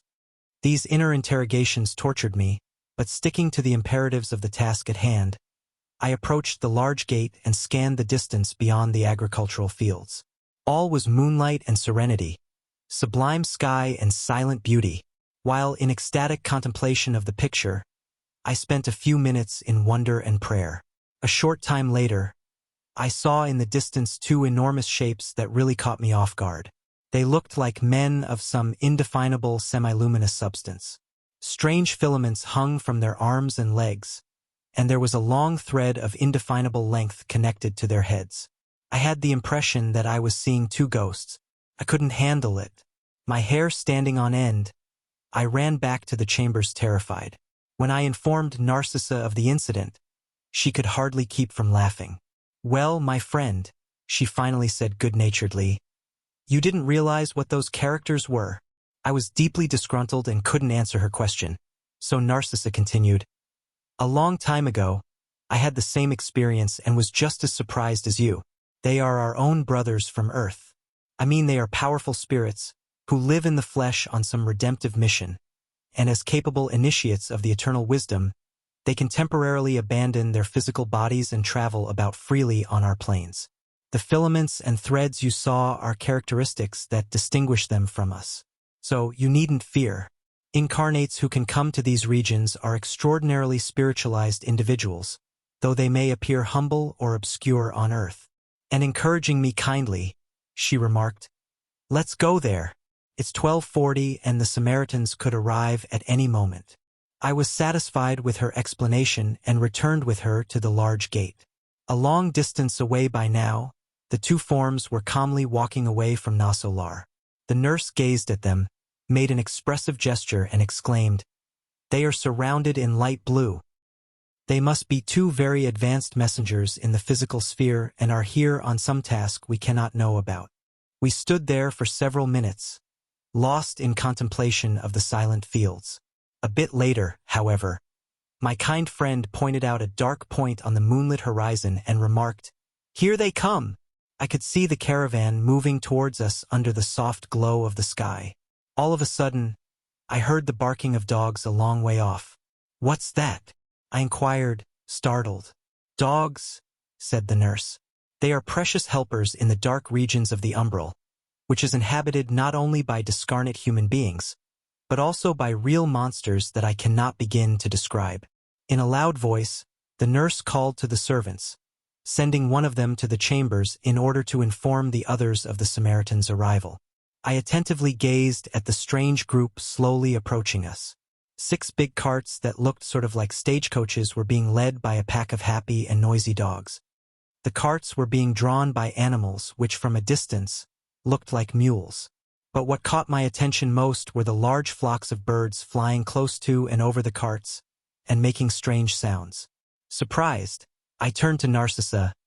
"Where's the Airbus? Couldn't they use it in the umbral?" When she told me they couldn't, I asked for an explanation. As usual, the attentive nurse explained, "It's a problem of the density of matter. Think of water and air as an example. An airplane can fly through the atmosphere of the planet but cannot move through the ocean. For that, we must build certain machines like submarines. Out of the spirit of compassion towards the suffering inhabitants of the umbral, the spirit communities of higher planes prefer to use transitional forms of transportation. Also, in many cases we often can't do without the help of the animals." "What do you mean?" I asked, surprised. "The dogs make the work easier. The mules patiently carry loads and supply warmth in the region when necessary. And those birds," she added, pointing to them in the air, "are called traveling ibises. They help the Samaritans immensely by devouring hateful, wicked, and odious thought forms in the fight against the darkness of the umbral." The caravan was growing nearer. Narcissa gazed at me with kind attention and concluded, "Right now there's no time for further explanations. The place to find out about the animals isn't here but in the Ministry of Elucidation, where the complexes for instruction and experimentation are located." And giving orders here and there, she prepared to receive the new spirit patients.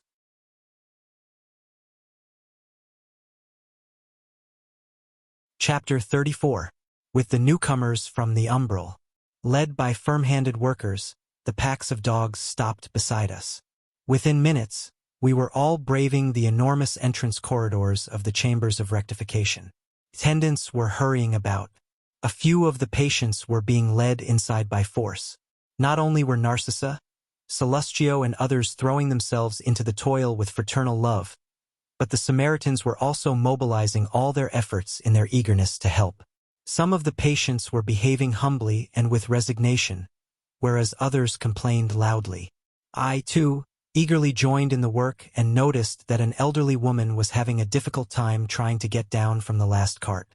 When I came near her, she exclaimed in alarm, "Take pity, Sonny! Help me, for God's sake!" I was interested and approached her. "Good heavens!" she exclaimed, crossing herself. "Thanks to divine providence, I got out of purgatory. Oh, what wicked devils tortured me there! What a hell! But angels of the Lord finally came." I was extremely curious as I helped her down. This was the first time I had heard references to hell and purgatory from someone who seemed calm and reasonable. I let my curiosity get the best of me and asked, "So, have you come from far away?" Speaking like that, I was putting on an air of profound fraternal interest like I used to do on Earth, completely forgetting Laura's wise recommendations for the moment. Noticing my interest, the poor creature began to explain. "Very far indeed. On Earth, my son, I was a very good woman. I did a lot of work for charity and said my prayers with sincere devotion. But what can one do against the wiles of Satan? Upon leaving the world, I found myself surrounded by monstrous beings, which dragged me with them into a real whirlwind. At first, I implored the protection of the celestial archangels, but those hellish spirits kept me prisoner nonetheless. However, I never lost hope of being rescued at any moment, because I had left some money to have monthly masses said on my behalf. Yielding to the noxious habit of making inquiries about matters that were none of my business, I insisted, "That is so interesting. Didn't you try to find out the reason for your stay in those regions?" "Absolutely not," she replied, crossing herself again. Like I already told you, I did my best to be a good religious woman while on earth. But you know that nobody is free of sin. Although my fortune provided me with a peaceful life, my slaves often caused disorder and contention, and from time to time I had to have them punished. My overseers noticed every little misbehavior, so I had to give such orders every day. It wasn't rare for some Negro to die at the whipping post as a warning to the others, and in order to keep the peace around the house, I was sometimes obliged to sell slave mothers, separating them from their children. I felt the sting of my conscience on those occasions, but I confessed every month when Father Amancio visited the plantation. So, I was free of those venial sins because having received absolution in the confessional, and having taken communion by eating the sacred bread, I felt renewed in my duties towards the world and God. I was shocked with her story and began to instruct her. My sister, that kind of spiritual peace was false. The slaves were also our brothers. In the Eternal Father's eyes, the children of servants are the same as the children of masters. At my words, she stamped her foot as if she knew better and said, irritated, "Impossible! Slaves are slaves. If that weren't so, religion would teach us otherwise. If there were slaves in the houses of bishops, why shouldn't there be any on our plantations? Who would work the land if not them? Believe me, it was an honor for them to live in my slaves' quarters. On my plantation, slaves never came to the guests' courtyard except to carry out my orders. Our virtuous Father Amancio once told me at confession that Africans are the worst creatures in the world, born exclusively to serve God in bondage. So do you think I would have any scruples in dealing with such creatures? Have no doubt about it. Slaves are wicked beings, the children of Satan. I sometimes admire my own patience with which I used to tolerate that sort of folk. Let me tell you, I almost left my body unexpectedly from shock over the princess' decree setting those hoodlums free. That all happened many years ago, but I can still remember it perfectly. I had been sick for many days, and when Father Amancio came from town with the news, I suddenly got worse. How could we go on living with those criminals at large? Of course, they would want to enslave us in turn. Wouldn't it be preferable to die rather than to serve the likes of them? I remember I had a hard time making my confession. I received the priest's comforting words, but it seems that all demons are also African. They spied on me all the time, and I have been obliged to suffer their presence until today. And when did you arrive? In May of 1888. I experienced a strange sensation of amazement. With dim eyes, the old woman gazed at the horizon and said, "It's possible that my nephews forgot to pay for the masses, although I left it clearly specified in my will." I was about to respond in order to instruct her about the higher spiritual spheres, to provide her with new ideas of fraternity and faith, when Narcissa approached and said kindly, "André, my friend, have you forgotten that we are rendering relief and aid to ill and disturbed spirits? What good will all this information be to her? Demented individuals will talk incessantly, and whoever listens to them is wasting their spiritual effort and may be no less crazy than they." These words were spoken with such kindness that I flushed with shame and lacked the courage to reply. "Don't worry about it," the nurse remarked gently. "Let's get back to helping our deranged friends." The old woman seemed worried and asked, "But do you really think I'm one of them?" Displaying her excellent psychological skills, Narcissa looked at her kindly and explained, "Of course not, my friend. I didn't say that. Even so, I think you must be worn out. Your purgatorial effort lasted a very long time." You're right, agreed the newcomer from the umbral. "You can't imagine what I have suffered, tortured by those demons." The poor creature was about to begin the whole story over again, but teaching me how to behave in such circumstances, Narcissa cut her short. "Don't talk about evil.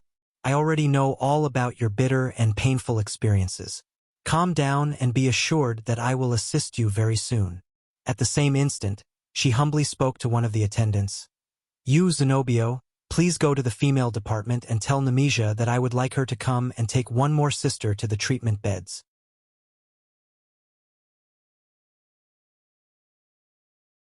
Chapter 35. A Special Meeting. We were storing the travel equipment and seeing to the service animals when I heard a friendly voice beside me, André, it's you. Well, what a pleasant surprise. Startled, I turned around and realized that the Samaritan who was talking was Silvera, an old acquaintance of mine on earth. My father, an inflexible businessman, had taken all of his material assets from him. Therefore, it was natural that I felt embarrassed at seeing him. I wanted to acknowledge his greeting, to respond to his friendly gesture, but the remembrance of the past rendered me speechless all of a sudden. I could not pretend in this new environment, where everyone could tell if you were being sincere just by looking at your face. Finally, Silvera himself noticed my discomfort and helped me out. Frankly, I didn't know you had left your physical body, and I didn't have the slightest idea I'd meet you here in Nosso Lar. Noticing his spontaneous kindness, I was deeply moved and embraced him, murmuring words of gratitude. I wanted to offer some sort of explanation about the past, but I couldn't. I wanted to apologize for my father's actions, which had forced Silvera into bankruptcy. At that moment, it all came back to me. My memory once again showed me a living picture from my past. It seemed like I was listening to Mrs. Silvera pleadingly, trying to explain the situation when she had visited us. My father, however, who was accustomed to large-scale transactions and was favored by luck, couldn't grasp the shopkeeper's situation. He was adamant. He stated that he was sorry for what had happened, that he would help in different ways, but as for the debts, there was nothing he could do but go ahead with the legal proceedings. He explained that he couldn't even consider breaking the long-established regulations of his firm. The promissory notes would have their legal consequences. He tried to console the afflicted wife, saying that there were other clients who were in an even worse situation than Silvera. I remembered my mother's sympathy towards the unfortunate, tearful woman. My father remained indifferent to her entreaties, and after the poor woman had taken her leave, he scolded my mother severely, forbidding her to interfere in any more business matters. The poor family suffered utter financial ruin. I recalled perfectly the moment Miss Silvera's piano was being carried away to satisfy the last claims of the implacable creditor. I wanted to apologize for my father's actions, which had forced Silvera into bankruptcy. At that moment, it all came back to me. My memory once again showed me a living picture from my past. It seemed like I was listening to Mrs. Silvera pleadingly, trying to explain the situation when she had visited us. Her husband had been ill for a long time, and worsening their plight, 2 of their children had also fallen sick. Their expenses had risen, and medical care was very expensive. The poor woman was weeping and begging for a deferment. She humiliated herself, gazing pitifully at my mother as if trying to find understanding and help in the heart of another woman. I remember how earnestly my mother pleaded with my father to forget the documents he had signed and to refrain from any legal action. My father, however, who was accustomed to large-scale transactions and was favored by luck, couldn't grasp the shopkeeper's situation. He was adamant. He stated that he was sorry for what had happened, that he would help in different ways, but as for the debts, there was nothing he could do but go ahead with the legal proceedings. He explained that he couldn't even consider breaking the long-established regulations of his firm. The promissory notes would have their legal consequences. He tried to console the afflicted wife, saying that there were other clients who were in an even worse situation than Silvera. I remembered my mother's sympathy towards the unfortunate, tearful woman. My father remained indifferent to her entreaties, and after the poor woman had taken her leave, he scolded my mother severely, forbidding her to interfere in any more business matters. The poor family suffered utter financial ruin. I recalled perfectly the moment Miss Silvera's piano was being carried away to satisfy the last claims of the implacable creditor. I wanted to apologize, but I couldn't find the right words, for at that time I had encouraged my father in his ruthless attitude. I considered my mother too sentimental in her views, and I encouraged my father to prosecute Silvera to the finish. As I was still very young, vanity had taken hold of me. I wasn't interested in the suffering of others, nor could I see their needs. I thought only of the rights of my own home, nothing else. And in that regard, I had been unyielding. Any maternal exhortation was useless. Defeated in the struggle, the Silveras moved to a small town and lived in poverty and suffering. From that moment on, I never again heard mention of the family, which surely hated us. These memories had flashed through my mind within seconds. In only one moment, I had recalled my dark past. And while I could hardly disguise my despondency, Silvera smilingly called me back to reality. "Have you been visiting your old man?" His question, so filled with spontaneous caring, only increased my embarrassment. I answered that I had not yet had the satisfaction of visiting my father, in spite of my wish.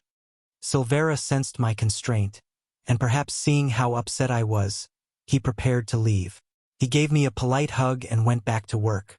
Very disconcerted, I looked for Narcissa, anxious to receive her advice on the matter. I told her what had just happened, giving details of our earthly relations. After listening patiently, she remarked kindly, "Don't be surprised. A long time ago, I found myself in a similar situation. I have already had the satisfaction of meeting most of the people whom I had offended in the world. Today, I know that the Lord blesses us with new opportunities to rekindle friendships that have been interrupted, thus repairing the broken links in the spiritual chain." And pressing her teaching a bit further, she asked, "Did you take advantage of the situation?" "What do you mean?" I inquired. "Did you ask Silvera to forgive you? Remember, it is a joy to be able to recognize our wrongs. Since you were able to examine yourself in the light of understanding and identify yourself as an old offender, don't pass up the opportunity to gain a friend. Go, my friend, and embrace him differently. Make the most of the opportunity offered to you, for Silvera is a very busy man, and you may not get another chance very soon." Noticing my indecision, Narcissa added, "Don't be afraid. Whenever we follow our head and heart in the practice of the good, Jesus grants us the help necessary to succeed. Take the initiative. Accomplishing worthy actions, whatever they may be, represents a real honor for the soul. Keep the gospel in mind and go seek the treasure of reconciliation." I didn't hesitate. I ran after Silvera and talked to him openly, begging him to forgive both my father and me for the errors and offenses of the past. "You see," I affirmed, "we were both blind. In such a state, we couldn't see anything but our own self-interests. Whenever money and vanity are involved, Silvera, it is difficult for a person not to take the wrong path." Silvera was deeply moved and didn't let me finish. Now, André, is anybody free of sin? Do you think that I led a blameless life? Besides, your father was actually a good teacher, and we owe him, my family and I, for blessed lessons in individual effort. If it had not been for his strong attitude in taking away our material assets, what would have become of us in terms of our spiritual progress? Here, all our old concepts of human life are changed. Our adversaries are not our enemies. Actually, they are our benefactors. Don't brood over these sad memories. Let's work with the Lord, acknowledging that life is endless. And looking at my moist eyes, he gave me a fatherly hug and concluded, "Don't waste your time on this. Before too long, I want to have the pleasure of visiting your father with you by my side." I embraced him without a word, feeling new joy in my soul. It seemed that in a dark little corner of my heart a divine light had been turned on forever.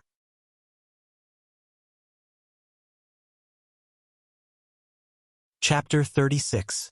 The Dream. The work went on without stopping. Some patients needed urgent care. A few unbalanced individuals, our full attention. By evening, I had fully learned the technique of magnetic passes, which I applied to the patients who were in need of them. In the morning, Tobias returned to the chambers, and more out of kindness than for any other reason. He encouraged me with words of praise. "Very well done, André," he exclaimed with satisfaction. "I'm going to mention you specifically to Minister Genesio, so that you can receive double hour bonuses for your first time on the job." I was about to say how grateful I was when Laura and Lygias arrived and embraced me. "We are very pleased," the benevolent woman said with a smile. "I followed you in spirit throughout the night, and your first time at work brought great joy to our domestic circle. I had the pleasure of passing the good news on to Minister Clarencio, who asked me to send you his congratulations." They exchanged pleasantries with Tobias and Narcissa, and then asked me about my impressions. I was all too happy to oblige. My greatest joy, however, was still to come. Besides Laura's kind invitation to return home with them to rest, Tobias also offered me a resting room beside the chambers of rectification, to which he advised me to retire without delay. In fact, I felt an urgent need to sleep. Narcissa made me a bed with the love of a sister. Alone in the spacious and comfortable room, I prayed to the Lord of life, thanking him for the blessing of having been useful. The blessed fatigue of those who have fulfilled their duties left me no time for further musings. Within a few moments, a sensation of lightness filled my whole soul, and I had the impression of being carried away in a small boat towards regions unknown. Where was I being taken? It was impossible to tell. A man sat silent beside me at the helm. I felt like a child, unable either to count or to describe the wonders along the way. I let myself be carried along without a word, amazed at the magnificence of the landscape. The little craft seemed to be sailing rapidly, even though it appeared to be ascending. After a few minutes, I was in a marvelous harbor and somebody was calling to me in a familiar voice. "André! André!" I hastily got out of the boat like a child. I could tell that voice from 1,000 others. A moment later, I was overwhelmed with joy in my mother's arms. She led me to a wonderful wooded area, where the flowers had a remarkable gift. They could retain light, offering a permanent feast of fragrance and color. Luminous golden tapestries stretched out under the rustling foliage of the great trees. My feelings of happiness and peace were ineffable. The dream was somehow different from those I had experienced on earth. I was perfectly aware that I had left my denser body in the resting room beside the chambers of rectification in Nosso Lar, and was completely aware that I was moving in a different sphere. My notions of time and space were accurate. The wealth of emotions that I was experiencing was growing more and more intense. My mother spoke a few words of sacred spiritual encouragement, and then explained kindly, "I prayed to Jesus that I might be granted the sublime satisfaction of having you by my side after your first day of useful service. As you can see by now, my son, work is a divine tonic for the heart. When many spirits leave the earth, they linger unproductively and wait for miracles that never occur. Thus, their great potential is reduced to displays of parasitism. Some offer the excuse that they are discouraged because they are lonely. Others state that they cannot adjust to the environment in which they were called to serve the Lord. But André, it is indispensable that we convert every opportunity in the spirit life into a reason to remember God and serve Him. In the lower spheres, a bowl of soup given to the hungry, some balm offered to a leper, or a gesture of sympathy directed towards a disenchanted person are sublime deeds that are remembered forever in the house of our Father. Here, a look of understanding cast to the sinner, a promise from the gospel brought to those in despair, or a bit of hope given to the afflicted are blessings of spiritual work that also weigh greatly in our favor. My mother's expressions were ever so beautiful. Her maternal eyes seemed to radiate a sublime light. Her hands in tender gestures transmitted invigorating fluids and gentle emotions to me. "The gospel of Jesus, my dear André," she continued kindly, "reminds us that there is greater joy in giving than in receiving.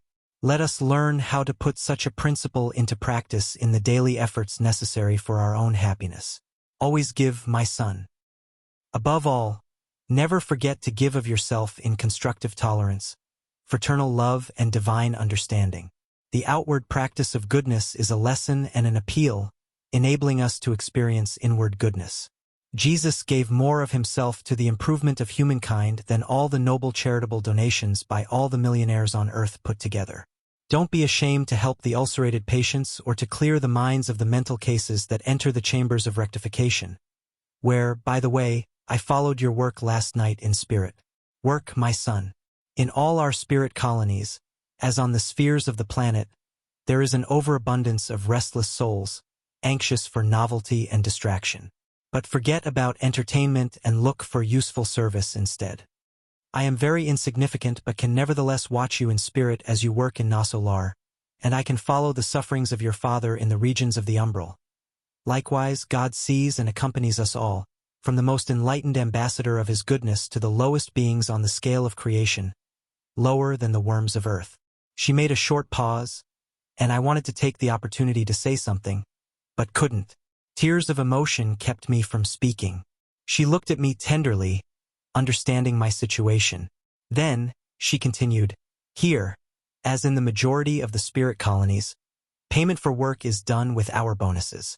Such payment unites two essential factors. The bonus represents the possibility of receiving something from our brothers and sisters in struggle, or of giving something to someone who takes part in our accomplishments. But the criterion for determining the value of the hour bonus belongs exclusively to God. Like on Earth, in awarding hour bonuses, there can be many mistakes due to our fallible personality and our nature as evolving creatures.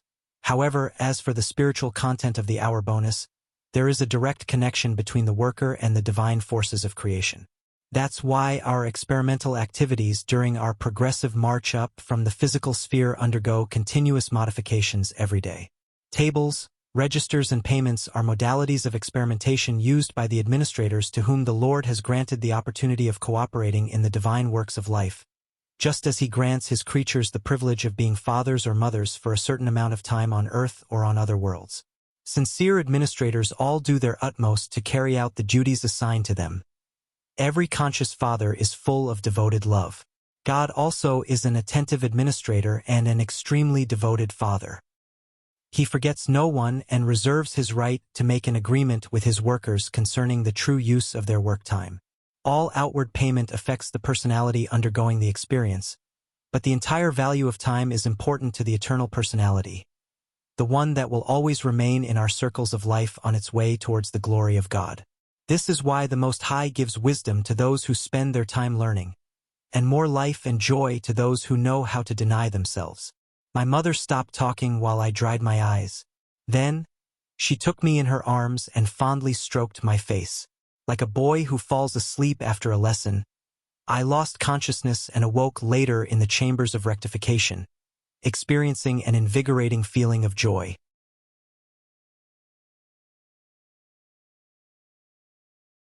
Chapter 37. A Lecture by the Minister.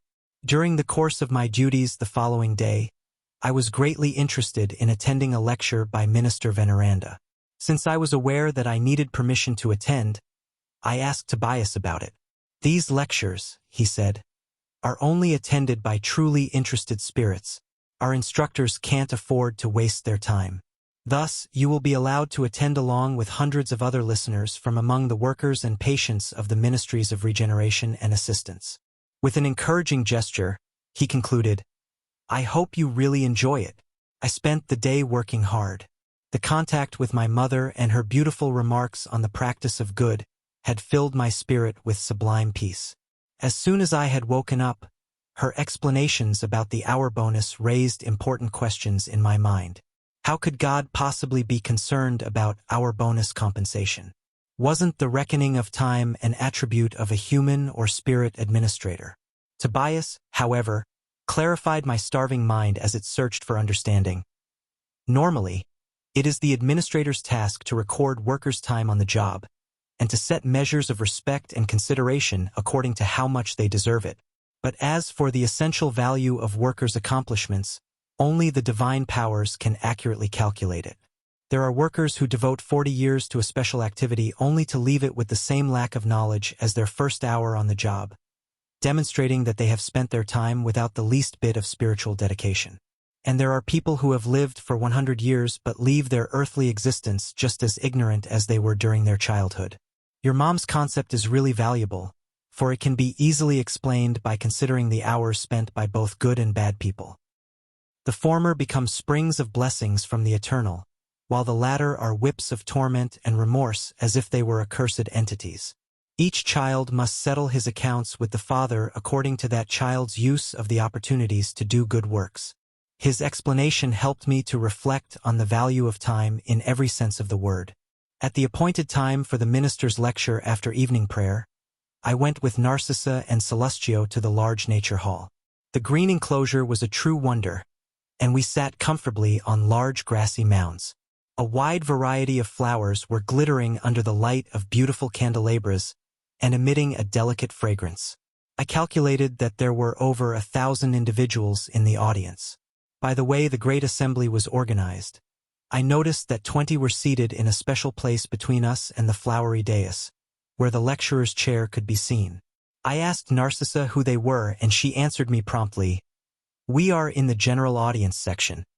Those friends seated there in that special place are the ones who are the most knowledgeable on the subject of today's lecture, fellow spirits who are allowed to present questions to the minister.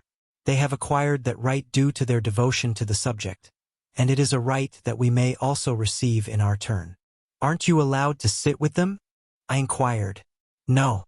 For the time being, I may sit there only on nights when the instructor deals with the treatment of troubled spirits. However, there are brothers and sisters who may sit there for lectures on many subjects, depending on the knowledge they've acquired.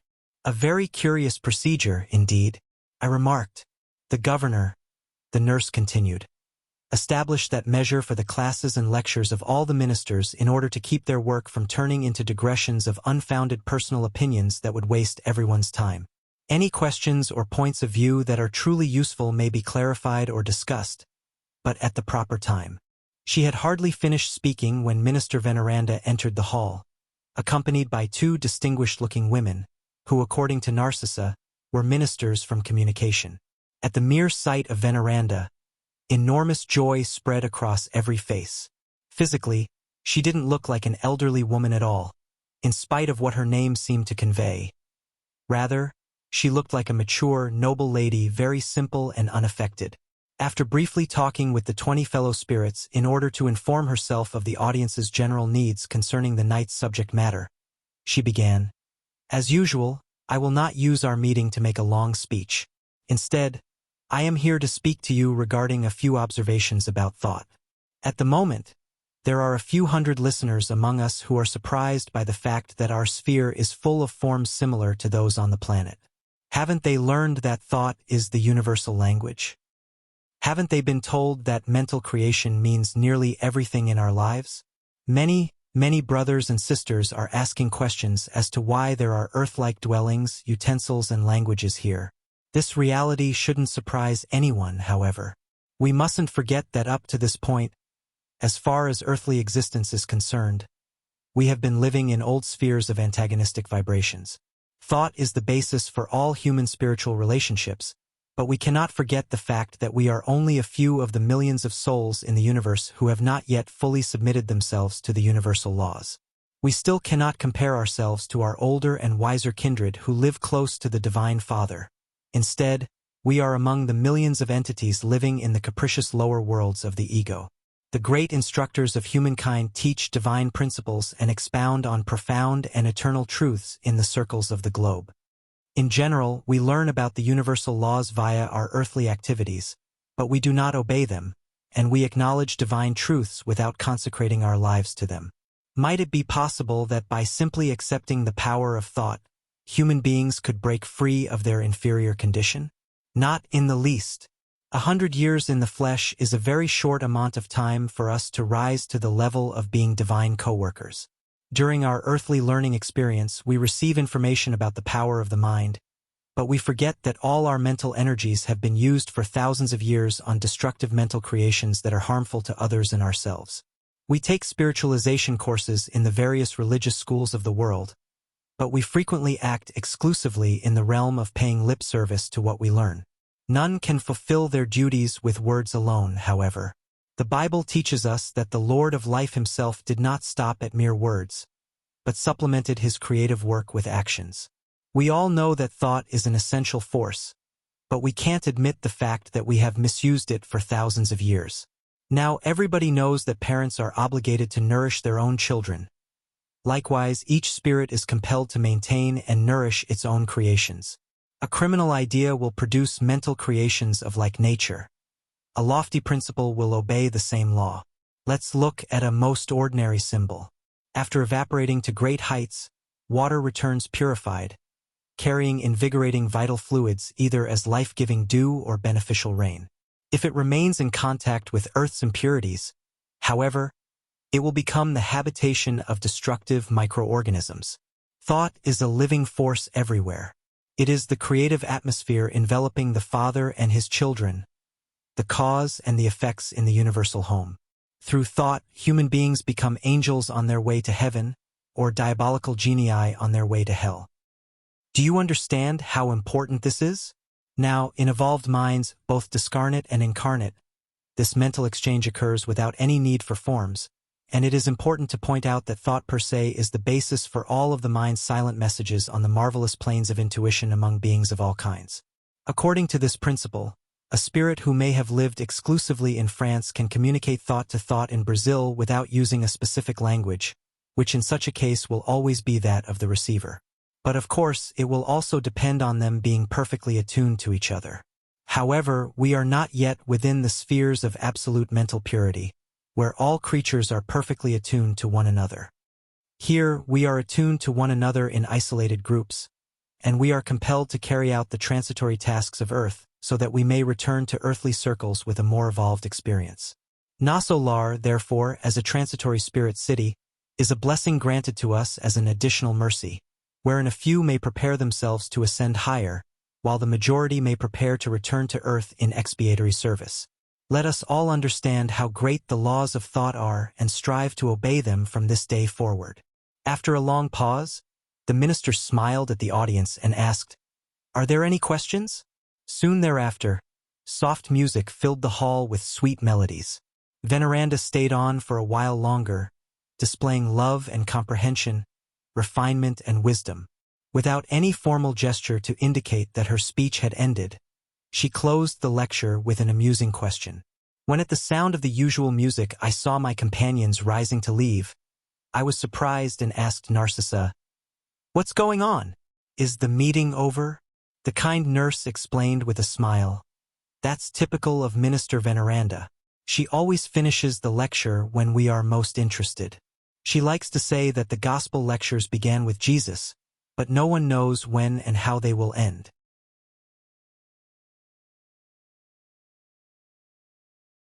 Chapter 38. Tobias's Case. On my third day at work, Tobias delighted me with a pleasant surprise. After work and in the evening, when others were beginning the night shift, he took me to his home, where beautiful moments of joy and learning awaited me. As soon as we entered, he introduced me to two kindly women, one elderly and the other approaching middle age. He explained that the latter was Luciana, his sister, and the former was Hilda, his wife. Both were very affable and polite.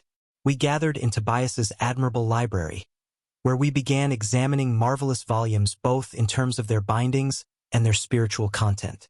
Hilda invited me to visit the garden so that I could observe up close some gracefully formed floral arrangements. Every home in Nosso Lar seemed to specialize in raising certain kinds of flowers. At Lygia's house, there were hundreds of gloxinias and lilies, whereas at Tobias's, countless hydrangeas bloomed in green sheets smattered with violet. The beautiful bowers of delicate trees resembling tender bamboo were laced together with an interesting vine that joined all the trees together at the top like huge floral cords, forming a graceful roof overhead. I didn't know how to translate my admiration into words. An inebriating fragrance filled the air. We were talking about the beauty of the overall landscape as seen from that angle of the Ministry of Regeneration, when Luciana called us back inside for a light meal.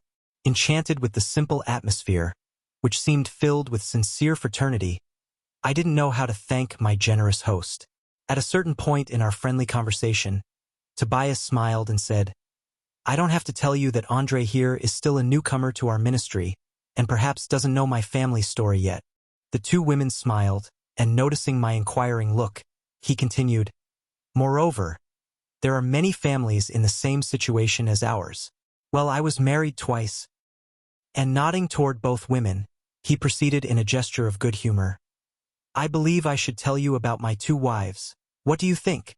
"Oh, well, yes," I murmured, extremely confused. "You mean that both Hilda and Luciana shared your Earth experience?" "That's right," he answered calmly. Hilda cut in and said, "Please, excuse our Tobias, Brother André. He is always eager to talk about the past whenever we meet with someone newly arrived from Earth." "Shouldn't it be a cause for joy," added Tobias with good humor, "to have defeated the monster of jealousy and to have gained at least a small degree of true fraternity?" "In fact," I objected, "the problem deeply concerns all of us. After all, there are millions of people down on the planet who have married more than once. How can we resolve such an important problem in the light of eternal spirituality? We know that the death of the body only transforms. It doesn't destroy, and the ties of the soul are carried throughout eternity. So what should we do? Condemn the man or woman who has married more than once. We would find millions of individuals in that situation. Many times I have wondered about that gospel passage in which the Master, referring to marriage in eternity, promises us the life of angels. The host kindly interrupted, "Well, with all due respect to our Lord, we have to realize that we aren't yet in the sphere of angels, but in that of discarnate human beings." "Then how can we solve the problem?" I asked. Tobias smiled and remarked, "Very simply. We all know that between the non-thinking being and the human being there is a huge gradated series of stages. Likewise, in our case, the path to angelhood represents an immense distance to travel. Well, how can we aspire to the company of angelic beings if we aren't yet even fraternal with one another? Of course, there are strong-hearted travelers, who in a supreme effort of the will show themselves to be superior to every obstacle along the way. However, the majority can't do without bridges or the help of charitable guardians. In light of such a truth, cases of this nature are solved based on the principles of real fraternity, where we must bear in mind that true marriage is between souls and is thus a union that no one can break. Luciana had kept still until that moment, but then interrupted. But it's important to remember that we owe all this happiness and understanding to the spirit of love and self-denial of our Hilda. Tobias's wife displayed dignified humility. "Oh, hush! I don't possess those qualities. I'll try to summarize our story so that our guest might understand how painful my learning process was." With the gesture of a lovable storyteller, she continued, "Tobias and I were married on earth, while still very young in obedience to sacred spiritual affinities. I don't think I need to describe the happiness of two souls who join together in matrimony and truly love each other. But death seemed jealous of our happiness and snatched me from the world when our second child was born. Our grief was indescribable. Tobias wept hopelessly, and I felt incapable of subduing my own anguish. Dreadful days in the umbral befell me. I could see no other way to handle the situation except to continue clinging to my husband and two little children, deaf to all explanations sent to me by my spirit friends via intuition. I wanted to fight like a hen beside her chicks, but I realized that Tobias had to reorganize the home and that the kids were in need of motherly assistance. The situation became frankly unbearable. My single sister-in-law couldn't stand the children, and the cook only feigned dedication to them. In addition, there were two young nannies who were completely unreliable. Thus, Tobias couldn't put off the reasonable solution to all this, and within 1 year after my death, he married Luciana against my will. Ah, if you knew how displeased I was like a wounded wolf. In my ignorance, I even fought with the poor woman and tried to kill her. It was then that Jesus granted me the providential visit of my maternal grandmother, who had discarnated many years before. She arrived somewhat casually, really surprising me, sat down and held me on her lap, just as she used to do in the past, and asked tearfully, "What's going on, my grandchild? What is your role in life? Are you a lioness or a soul conscious of God? Our sister Luciana is serving as a mother to your children. She keeps your house clean, works in your garden, and helps your husband in moments of stress, and yet you don't think she deserves to be his new companion in the struggles of life. Is this the way your heart gives thanks for divine benefits and the way you reward those who serve you? Do you want Luciana to be a slave but despise her as a sister? Hilda, Hilda, have you forgotten your religious lessons of the crucified? Oh, my poor grandchild, my poor girl." Then, I tearfully embraced my holy old grandmother, abandoned my old home, and came with her to work in Nosso Lar. From that time on, Luciana became another daughter to me. I worked very hard. I devoted myself to serious study, to the moral improvement of my inner self, and tried to help everyone, without exception, in my former home on earth. Tobias raised another family, which also became mine through sacred spiritual ties. Afterwards, he returned in the company of Luciana to join me, and she shares in our complete joy. And that, my friend, is our story. Luciana, however, interrupted. "She didn't tell you how much she has sacrificed in teaching me by her example." "What do you mean, my daughter?" asked Hilda, grasping Luciana's right hand. Luciana smiled and continued. Thanks to Jesus and to her, I learned that there are marriages of love, of fraternity, of trial and of duty. On the day Hilda embraced and forgave me, I felt that my heart had been freed from the monster of base jealousy. Spiritual matrimony unites soul with soul, while the other kinds of marriage are mere conciliations needed for solving problems or for the process of expiation, although all marriages are sacred. So, we organized our new home based on genuine fraternity, added Tobias. Availing myself of a temporary silence, I asked, "How are marriages accomplished here?" "Through a vibratory combination," Tobias explained attentively, "or to be more explicit, by utter and complete affinity." Unable to control my curiosity, I forgot to mind my manners and asked, "Then, what is the position of our sister Luciana in this case?" Before the spirit couple could answer, Luciana explained, "When I married Tobias, a widower, I should have known our union would most probably be, above all, fraternal. However, it took me a while to understand that. In fact, it's logical to conclude that when a couple suffers from restlessness, incomprehension, and sadness, it indicates that they are married only physically and not spiritually." I wanted to ask another question but couldn't without seeming indiscreet. However, Hilda read my thoughts and explained, "Don't worry, Luciana is already betrothed spiritually.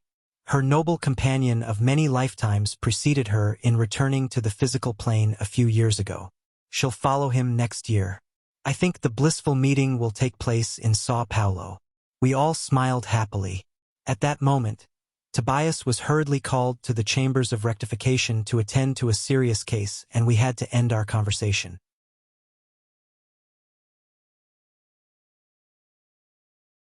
Chapter 39. Listening to Laura. Tobias's story had impressed me deeply. Because it was based on the new principles of fraternal union, his home made me reflect on my own condition. After all, I too still considered myself to be the head of a terrestrial household, and I could imagine how difficult it would be for me in a similar situation. Would I have the courage to follow Tobias's example? I admitted that I wouldn't. In my view, I wasn't capable of displeasing my dear Zelia so much, and I would never accept such an imposition on her part. The explanations at Tobias's home tortured my mind. I found no right answers that could satisfy me. I was so preoccupied about it that on the following day I decided to pay Lygia's a visit in my spare time. I was eager to hear what Laura had to say on the matter because I trusted her like a mother. I received a joyful welcome, and then waited for the proper moment in which I could calmly and unhurriedly listen to Lygia's mother. After the youngsters took their leave to pursue their usual diversions, I somewhat bashfully explained to my kind friend what was troubling me. She tapped into her full life experience and began, "You did the right thing in bringing me this question for our mutual consideration.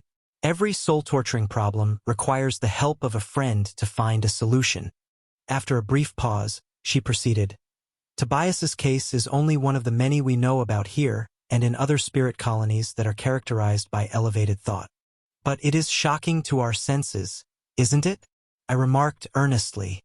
"If we think from the human point of view, such a thing would even be scandalous.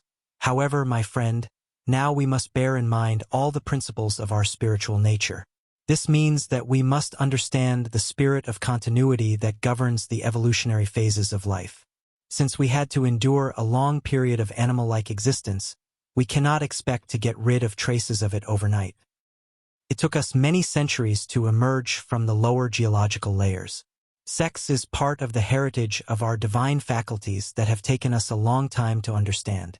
It won't be easy for you right now to grasp the higher meaning of the domestic organization you visited yesterday. However, the happiness there is great because of the atmosphere of understanding that has been created amongst the performers of the drama that began on Earth.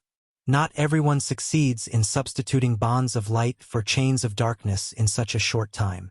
But is their case the general rule? Do all men and women who have married more than once reorganize their home here in the company of all the loved ones they have ever known? With great patience, Laura explained. Don't be so radical. One has to proceed slowly. Many people may feel affection for one another, but they don't really understand one another. Don't forget that our vibratory affinities are far more important than those on Earth. Tobias's case is an example of the victory of true fraternity on the part of three souls interested in arriving at a right understanding. Those who don't conform to the law of fraternity and understanding obviously won't cross such boundaries. The dark regions of the umbral are crowded with spirits that failed in similar trials. As long as they hate, they are like magnetic needles under the most antagonistic influences. As long as they don't grasp the truth, they will suffer the empire of falsity, and consequently, they will be unable to enter the regions of higher activity. There are countless individuals who suffer for years without any spiritual relief, simply because they have neglected true fraternity. What happens then? I asked, availing myself of a brief pause. If they aren't admitted to spirit centers of worthwhile learning, where do those poor souls live while enduring such trials? After they have experienced truly infernal suffering caused by the inferior creations they have invented for themselves, they will try to use a new physical experience to achieve what they failed to achieve in the environment apart from their earth body. Divine goodness grants their minds the forgetfulness of the past, and through blood ties they are reunited with those whom they deliberately shunned out of hate or misunderstanding. Thus, we can fully understand the meaning of Jesus' message when he advises us to immediately reconcile with our adversaries. His warning is really apropos, and we must heed it for our own good. Upon finishing an earthly experience, souls can use their time wisely in the spirit world to accomplish spiritual deeds, which in turn help them return to dense matter, if necessary, with fewer concerns. There are many spirits who spend centuries trying to undo animosities and antipathies during their earthly existences, but then revert to them again after discarnating. For Jesus, my dear André, the issue of forgiving is paramount. Simply talking about forgiving is meaningless. Forgiving is more than a matter of mere words. One who truly forgives must move and remove the inner heavy burdens of the past. At this point, Laura fell silent as if she needed to reflect on the importance of the concepts she had just explained. Then, I added, the marriage experience is very sacred to me. She wasn't surprised by my remark. Our conversation would be of little interest to spirits still undergoing simple animal-like experiences. But we who understand the need for illumination with Christ realize that it is crucial to bear in mind not only the marriage experience but also the entire sexual experience, for it profoundly affects the life of the soul. Listening to her words, I couldn't help blushing, remembering my past as an ordinary man. My wife had been a sacred object, whom I placed above all other affections. However, on hearing Laura's explanations, those familiar words from the Old Testament came to mind. Thou shalt not covet thy neighbor's house, or his wife, or his manservant, or his maidservant, or his ass, or his ox, or anything that is thy neighbor's. Perplexed at Tobias's case, I all of a sudden felt unable to discuss the matter any further. Even so, my friend noticed my inner confusion and continued, since the effort of righting wrongs is everyone's task, there has to be room for a lot of mutual understanding and a respect for divine mercy, which offers us so many ways to correct our wrongdoings. Every sexual experience of the individual who has already received some spiritual light is an enormously important event, which is why fraternal understanding must precede any truly redemptive work. Just a short time ago, I heard a great instructor in the Ministry of Elevation affirm that if he could, he would materialize himself on the physical plane so that he could inform religious people in general that in order to be divine, all charity must be based on fraternity. At this point, Laura invited me to visit Eloisa, who was still confined to her room. It was a strong hint that she didn't want to go into any more detail on the subject. After noticing the increasing improvement of the young new arrival from the planet, I returned to the chambers of rectification while immersed in deep thought. Now, I was no longer preoccupied with Tobias's situation or Hilda's and Luciana's attitudes. What impressed me most was the remarkable power of human fraternity.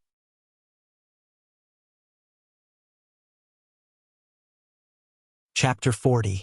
As you sow, so shall you reap. I couldn't explain why I wanted to visit the women's department of the Chambers of Rectification, but I spoke to Narcissa about it and she agreed to take me there. When the Father summons us to a certain place, she said kindly, there must be some task awaiting us there. Each situation in life has a definite purpose.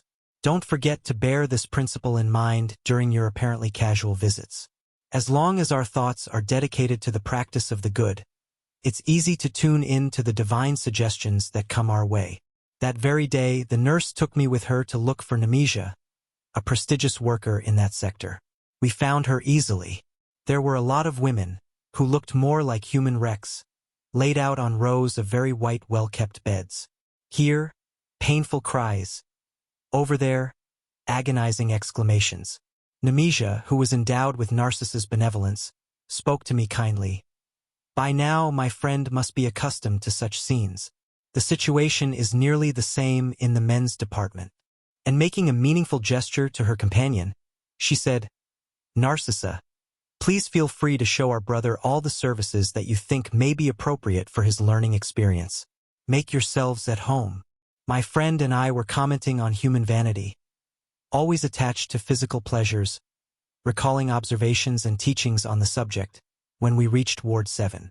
There were dozens of women lying in individual beds spaced evenly apart. I was studying the physiognomy of some of the patients, when one of them grabbed my attention. Who was this embittered woman with such a peculiar face?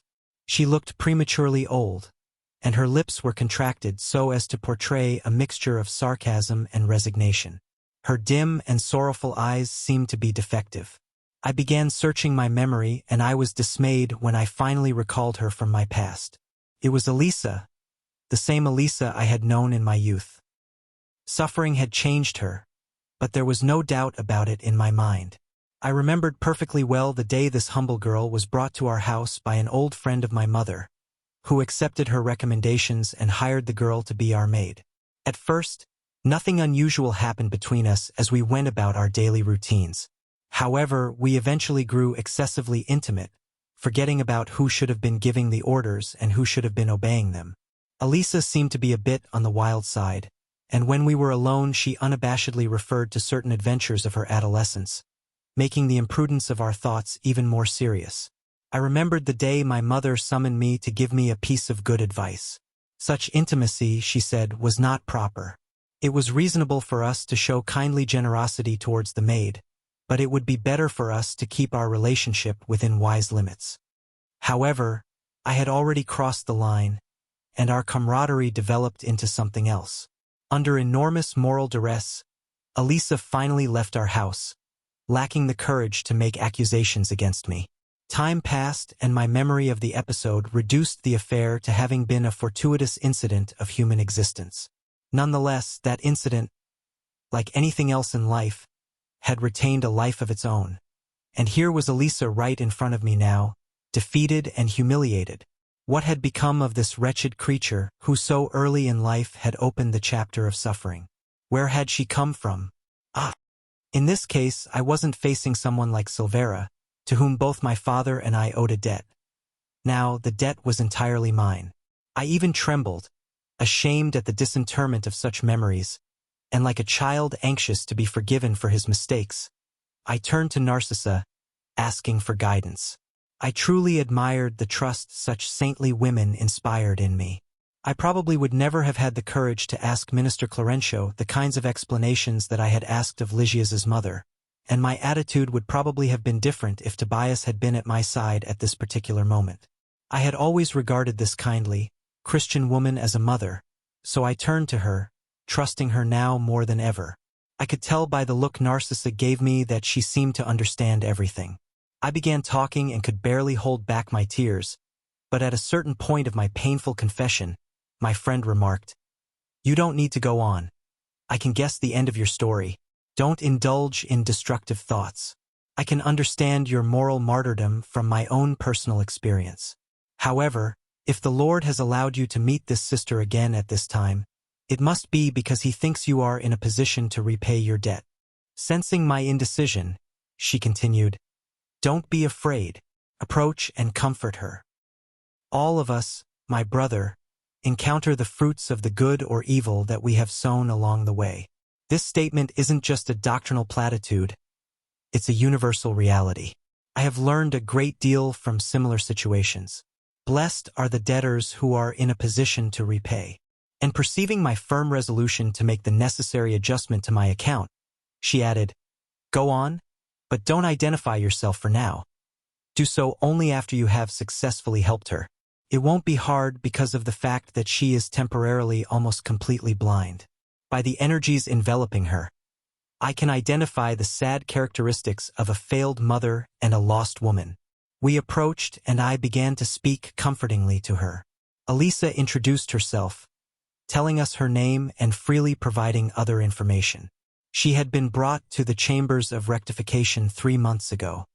Willing to punish myself before Narcissa, so that the lesson would be indelibly written on my soul, I asked, "What's your story, Elisa? You must have suffered a great deal."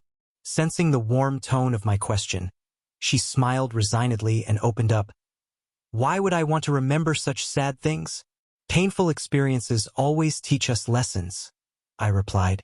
The unhappy woman, who displayed a profound mental transformation, thought for a few minutes as if organizing her ideas, and then spoke. "My experience was that of all reckless women who exchanged the blessed bread of work for the bitter gall of illusion. In the bygone days of my youth as a child of an extremely poor home, I went to work in the home of a wealthy businessman, where life imposed a huge transformation on me. This man had a son who was as young as I was, and we became very intimate. Any reaction on my part would have been useless. Afterwards, I wrongly forgot that God reserves work for all those who love a sane life, no matter how delinquent they have been, and I gave myself up to a series of painful experiences, which I don't need to comment on. I knew pleasure, luxury, and material comfort firsthand. This was followed by self-hatred, syphilis, hospitalization, abandonment, and enormous disillusionment, which culminated in blindness and death. I wandered for a long time in terrible despair. But one day I prayed so much to the Virgin of Nazareth for help that in her name and out of love some messengers of good rescued me and brought me here to this place of blessed consolation. Deeply moved to tears, I asked, "And him? What's the name of the man who made you so unhappy?" I heard her speak my name and that of my parents. "Do you hate him?" I inquired, distraught. She smiled sadly and answered, "Throughout the suffering of my past, I cursed his memory and fed a mortal hatred for him, but Sister Nemesia has changed me. To hate him, I must hate myself. In my case, the blame must be shared between us. Therefore, I hold no one to blame." Her humility touched me. I took her right hand and a tear of repentance and remorse fell upon it. "Listen, my friend," I said with strong emotion. "My name is also André and I must help you. From now on, you can count on me." "Your voice," Elisa said unknowingly, "is like his." "Well," I continued, deeply moved, "up to now, I haven't had a family per se in Nosso Lar, but you will be my sister of the heart. You can rely on my devotion as a friend." A big smile seemed like a ray of light on the sufferer's face. "I thank you so much," she said, drying her eyes. "It's been years since anyone has talked to me as if I were family and consoled me with sincere friendship. May Jesus bless you." At that moment, as my tears fell even more abundantly, Narcissa maternally took my hands and repeated, "May Jesus bless you."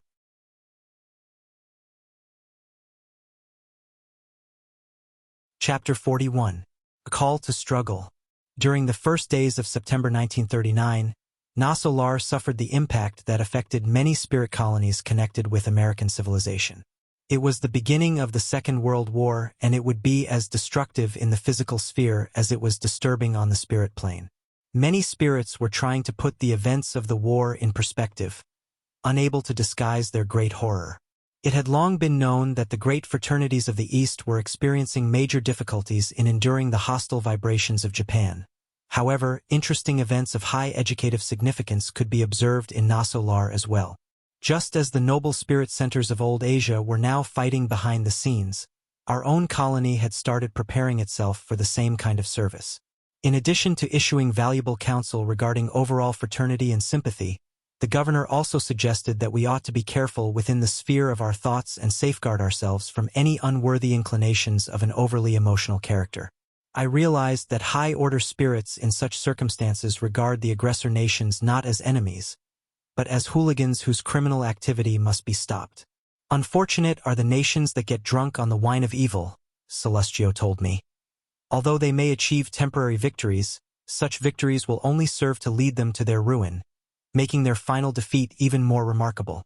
When a nation starts a war, it is introducing disorder into the Father's house, and it will pay a terrible price for it. I then began to understand that the higher zones of life turn in righteous defense against the wiles of ignorance and darkness that gather to spread anarchy and its resultant destruction. My fellow workers informed me that in events of this nature, aggressor countries naturally turn themselves into powerful nucleuses of centralization for the forces of evil. Without being aware of the immense dangers to which they are exposing themselves, such peoples, except for the noble and wise spirits in their midst, become intoxicated by their contact with the perverse elements that they have summoned from the dark realms. Once productive groups of individuals become automatons of crime. Infernal legions descend upon the great centers of collective progress, transforming them into areas of perversity and horror. But while the forces of darkness take hold of the aggressors' minds, spirit groups with noble intentions help the victims. If we should feel sorry for one individual that opposes the law of the good, so much the more should we pity an entire nation that has forgotten justice. At dusk, a few days after the first bombs had exploded on Polish soil, I was in the chambers of rectification with Tobias and Narcissa. We were all awestruck. "That is a summoning from the higher planes to service in assisting the earth," Narcissa explained. "It is a signal that the war will continue, bringing terrible torment to the human spirit," Tobias forlornly exclaimed. "In spite of the distance, the America's entire psychic life has its origins in Europe.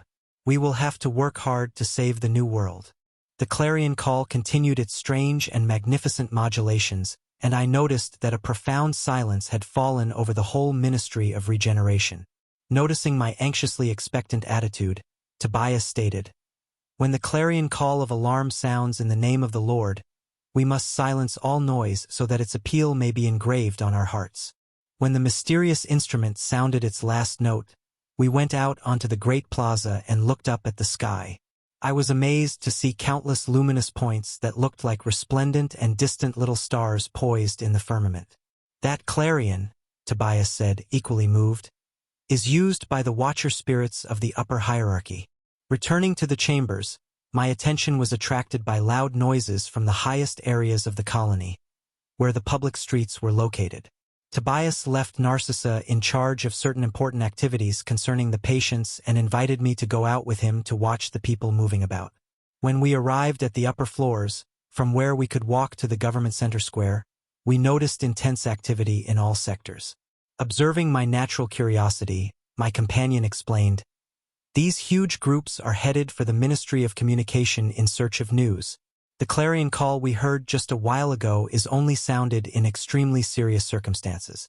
We all know that it was announcing war, but it's possible that the Ministry of Communication might provide us with some essential information concerning the event." Observe the passers-by. Close by, 2 men and 4 women were walking, engaged in excited conversation. "Can you imagine what we in assistance will have to go through?" asked one of the women. "For months on end, the number of petitions has been extraordinary. It's been almost impossible to keep up with all the work." "And what about us in regeneration?" the older of the 2 men objected. "Our entire workload has increased considerably. In my department, watching out for vibrations from the umbral has been requiring constant effort.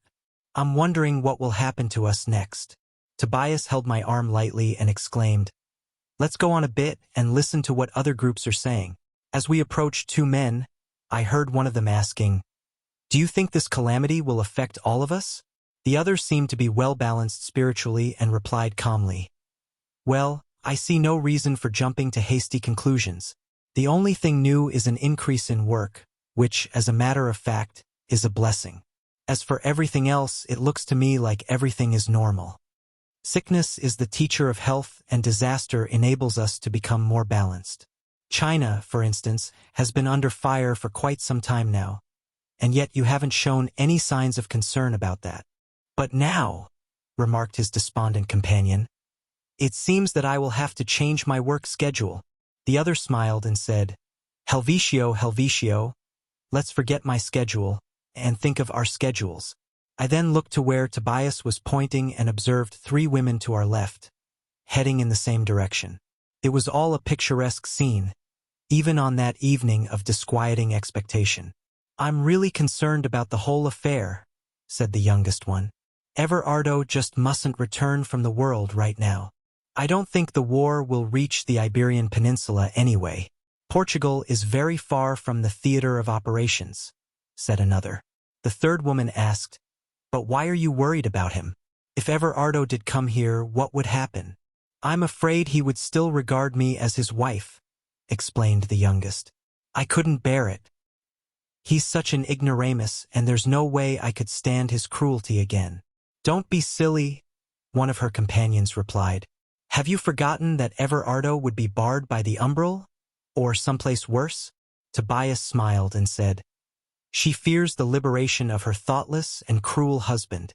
After a few minutes, during which we observed many spirits, we reached the Ministry of Communication and stopped in front of the enormous buildings used for information services. Thousands of individuals were nervously jostling one another. They all wanted information and explanations. Order seemed impossible. Extremely surprised by the loud clamor, I realized that someone had climbed to a high balcony and was asking for everyone's attention. It was an older man of imposing appearance, who announced that within 10 minutes the governor would issue a statement. "It's Minister Espiridio," Tobias informed me, noticing my curiosity. The noise subsided, and after a few minutes, we heard the voice of the governor through several loudspeakers. "Brothers and sisters of Nosso Lar, do not indulge in disturbing thoughts and speech. Getting upset is not constructive. Anxiety will be of no use to us. We must be worthy of the clarion of the Lord, obeying the divine will by working quietly at our posts."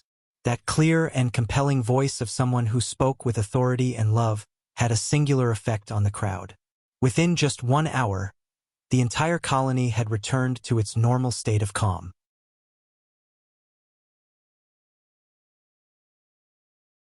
Chapter 42. The Governor's Speech. On the Sunday following the clarion call, the governor promised to hold an evangelical service at the Ministry of Regeneration.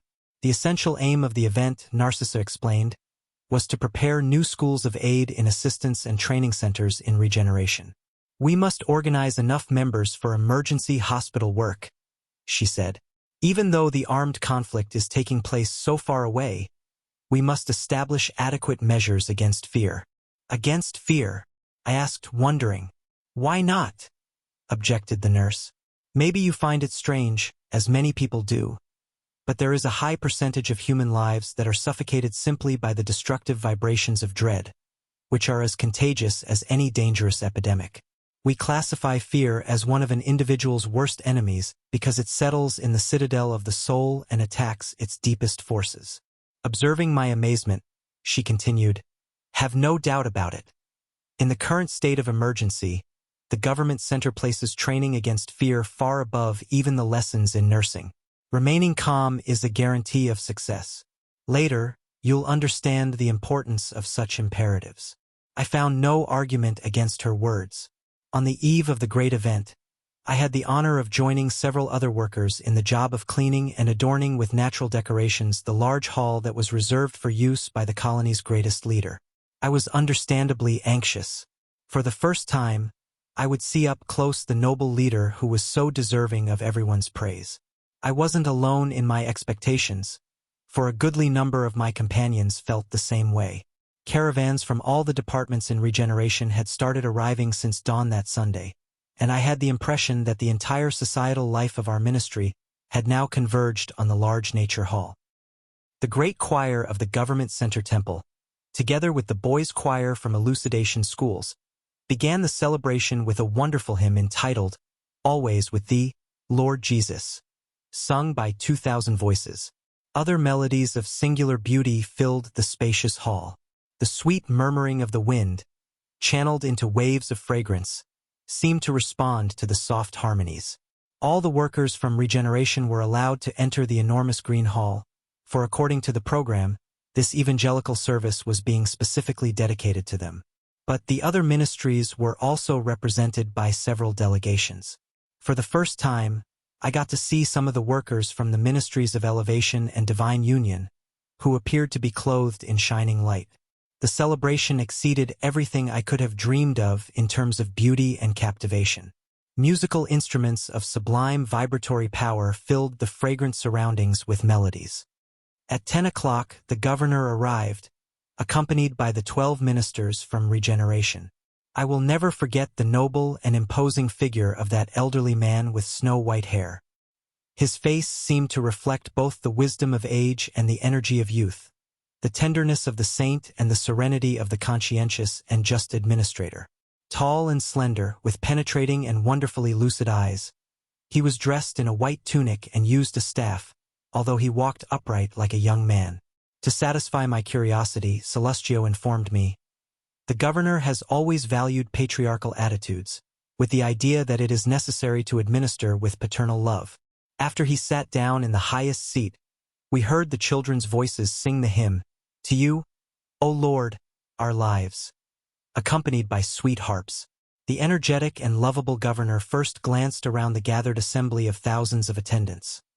He then opened a luminous book, which my companion informed me was the Gospel of our Lord Jesus Christ. He looked through it carefully and then began reading slowly. "And you shall hear of wars and rumors of wars. Do not be troubled, for all this must come to pass. But the end has not yet come." The words of the Master in Matthew, chapter 24, verse 6. With his voice greatly amplified electronically, the colony's leader offered up a prayer with deep emotion, invoking the blessings of Christ. Next, after greeting the representatives from divine union, elevation, elucidation, communication, and assistance, he addressed all the workers of our ministry with special attention. It would be impossible to describe the sweet but energetic, loving and convincing intonation of that unforgettable voice, or to translate onto human paper the divine considerations of his gospel commentary, which was imbued with a profound sentiment of veneration for sacred matters. At the end of his sermon and amidst respectful silence, the governor addressed the workers from Regeneration specifically, exclaiming more or less in these words, "It is to you, my brothers and sisters, whose labors are closely connected with terrestrial activities, that I address my personal appeal, expecting much from you because of your noble dedication. Let us give our best in terms of courage and spirit of service. When the forces of darkness aggravate problems in the lower spheres, it is imperative that we kindle new light to dissipate the thick darkness on the earth. Today, I have dedicated this service to all the workers of this ministry, placing the confidence of my heart in each one of you. Thus, at this moment I am not addressing our brothers and sisters whose minds already function in the higher spheres of life. Rather, I am addressing you who still carry traces of the dust of the world on your sandals, to support this gigantic task. Nosso Lar needs 30,000 workers trained in defense service. 30,000, who are willing to forget demands for rest and personal considerations while our battle is being fought against the unleashed forces of crime and ignorance. There will be plenty of work for all in the regions along the vibratory border between our colony and the lower plains, for we cannot wait for the enemy to arrive at our spirit home. In all collective organizations, it is imperative to regard preventive medicine as the primordial measure for preserving internal peace. We in Nosso Lar are over 1 million individuals devoted to higher designs and to our own moral growth. Would it be charitable to allow the invasion of millions of rebellious spirits? Therefore, we cannot hesitate to defend the common good. I know that many of you at this moment might recall the great crucified one. Yes, Jesus gave himself up to a mob of rioters and criminals out of love for the redemption of us all. But he did not hand the world over to disorder and destruction. We must all be ready to make individual sacrifices, but we cannot give up our home to evildoers. Obviously, our essential job consists in confraternity and peace, and in love and relief to those who suffer. Of course, we consider all evil as a waste of energy and all crime as a disease of the soul. However, Nosso Lar is a divine heritage that we must defend with all the energies of our hearts. Whoever does not know how to persevere is not worthy of enjoyment. Therefore, let us prepare legions of workers to go to earth to teach and console, and to go to the umbral and the darkness on missions of fraternal love. But in this ministry, we must especially organize a special legion of defense that can safeguard our spiritual achievements within our vibratory borders. He continued his speech at length along such lines, focusing on certain fundamental measures and making considerations that I could never describe. Ending his comments, he repeated the reading of the verse from Matthew, invoking once again the blessings of Jesus and the strength of his listeners so that none of us might receive the divine gifts in vain. Moved and amazed, I listened to the children sing a hymn, which Minister Veneranda had entitled, "The Great Jerusalem." The governor stepped down from the dais amidst vibrations of great hope, and it was then that a gentle breeze started to blow above the trees, bringing from far-off regions, perhaps, marvelous blue rose petals that lightly melted away as they touched our heads, filling our hearts with intense joy.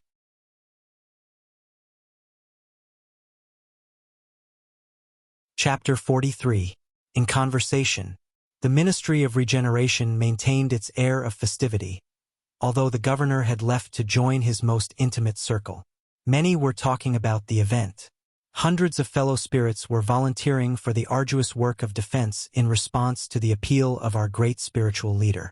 I found Tobias in order to consult with him about the possibility of volunteering, but the benevolent brother smiled at my innocence and said, "André, you have just begun a new job. Don't be in such a hurry to ask for more responsibility. There will be work for all, as the governor has just told us. Don't forget that our chambers of rectification comprise centers of day and night active effort. Don't worry. Remember that 30,000 workers will be called for permanent vigilance. Thus, there will be large gaps to fill in the rear guard." Noticing my disappointment, my kind companion added, good-humoredly after a short pause, "Content yourself with your enrollment in the school against fear. You can be sure that it will do you a lot of good." Just then, I received a big hug from Lygias, who had taken part in the celebration as part of the delegation from the Ministry of Assistance. With Tobias's leave, I walked with Lygias in order to have a more private conversation. "Have you met Minister Benvenuto in Regeneration, the one who arrived the day before yesterday from Poland?" he asked. "I haven't had the pleasure." "Let's go meet him," Lygias replied, enveloping me in the vibrations of his great brotherly love. For a long time, I have had the great honor of including him in the circle of my personal acquaintances. After a few moments, we were in the large green hall that had been dedicated to the work of the Minister of Regeneration, whom I knew only by sight. Several groups of visitors were exchanging ideas under the cover of large trees. Lygias led me to the largest group, where Benvenuto was exchanging impressions with several friends. Lygias graciously introduced me and the minister welcomed me, kindly admitting me into his circle. The conversation continued its natural course and I noticed that the situation on the earthly sphere was being discussed. "The picture we're seeing now is so painful," commented Benvenuto in a grave tone. Accustomed to the service of peace in the Americas, none of us could imagine what the spiritual aid work was going to be like on the fields of Poland. All is darkness and difficulty down there. One cannot expect sparks of faith in the aggressors nor in most of the victims, for that matter, because they have given themselves entirely up to frightful impressions. The incarnates don't help us. They only consume our strength. I have never seen such great collective suffering since I began my ministry. "Did the delegation stay there for a long time?" someone asked with interest. "We remained there for all the time available to us," replied the minister. "The head of the expedition, our colleague from Assistance, thought it wise that we focus exclusively on the task so that we could enrich ourselves by observing the situation and by taking better advantage of the experience. In fact, the conditions couldn't have been better. I found that our own capabilities were far from the extraordinary capacity for endurance possessed by the self-denying spirit workers on duty there. They were effectively performing all the assisting tasks in spite of the suffocating atmosphere, which was saturated with destructive vibrations. The battlefield that is invisible to our earthly kin is a real hell of indescribable proportions. Never does the human spirit show its condition as a fallen soul as thoroughly as it does in war. It displays remarkably diabolical features. I saw intelligent and cultured men precisely localize certain sectors of peaceful activity as targets for what they called direct hits. Bombs of high explosive power destroyed buildings that had been patiently built.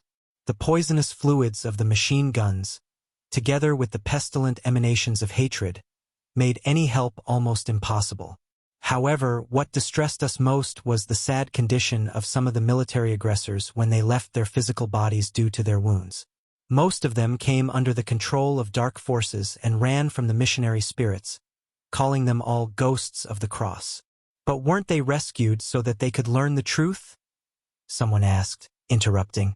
Benvenuto mouthed a meaningful gesture and answered, "It is always possible to attend to peaceful lunatics in their home, but what remedy can we use for the furiously insane except to place them in an asylum? There was nothing to be done with such creatures except to leave them to the abysses of darkness, where they will naturally be compelled to readjust themselves and to have worthy thoughts. It is proper for assistance missions to rescue only those who are willing to receive help from above." So, the scenes we witnessed there were very heartrending for many reasons. Availing himself of a short pause, another remarked, "It is almost unbelievable that Europe, with so many cultural treasures, is suffering such a calamity." "Lack of religious preparation, my friends," remarked Benvenuto in a firm tone voice. "An educated intelligence is not enough for humankind. It is necessary to enlighten their thoughts about the eternal life. Churches are always holy in their fundamentals and their pastorate will always be divine when they preach the truth of God. But a political pastorate will never quench the spiritual thirst of civilization. Without the divine breath, religious personalities may inspire respect and admiration, but neither faith nor trust." "But what about Spiritism?" one of the others asked abruptly. "Didn't its first doctrinal manifestations surface in the Americas and Europe over 50 years ago? Hasn't that new movement continued to spread the eternal truths?" Benvenuto smiled, mouthed an extremely meaningful gesture and added, "Spiritism is our great hope and in every respect it is the consoler of incarnate humankind, but its progress is still very slow. It is a sublime gift, which most people do not yet have the eyes to see. An overwhelming percentage of new adherents approach this divine resource still under the copy of old religious vices. They want to reap its benefits, but are unwilling to give anything of themselves. They invoke its truth, but don't go in search of it. While many scholars reduce mediums to mere human guinea pigs, many believers act like certain patients, who, though healed, believe more in sickness than in health, and never come to stand on their own 2 feet. Generally, down there they are looking for materialized spirits to perform transitory phenomena, whereas here we are spending our time looking for spiritualized human beings to perform serious labor." The play on words aroused expressions of good humor in everyone, but the minister resumed gravely, "Our tasks are really astronomical. We cannot forget that every person is a seed of divinity. Let us attack our duties with hope and optimism, and always be convinced that if we do our share, we may rest in peace, for the Lord will do the rest."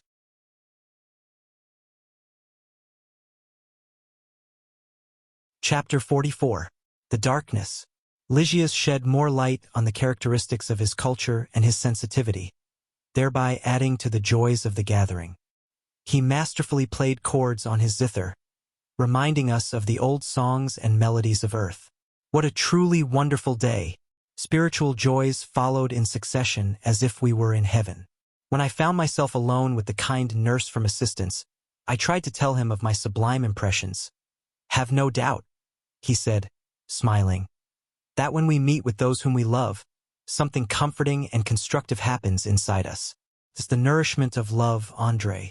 When a number of souls join in the accomplishment of this or that activity, their thoughts mingle, forming centers of living power, through which each one receives a share of joy or suffering from the overall vibration.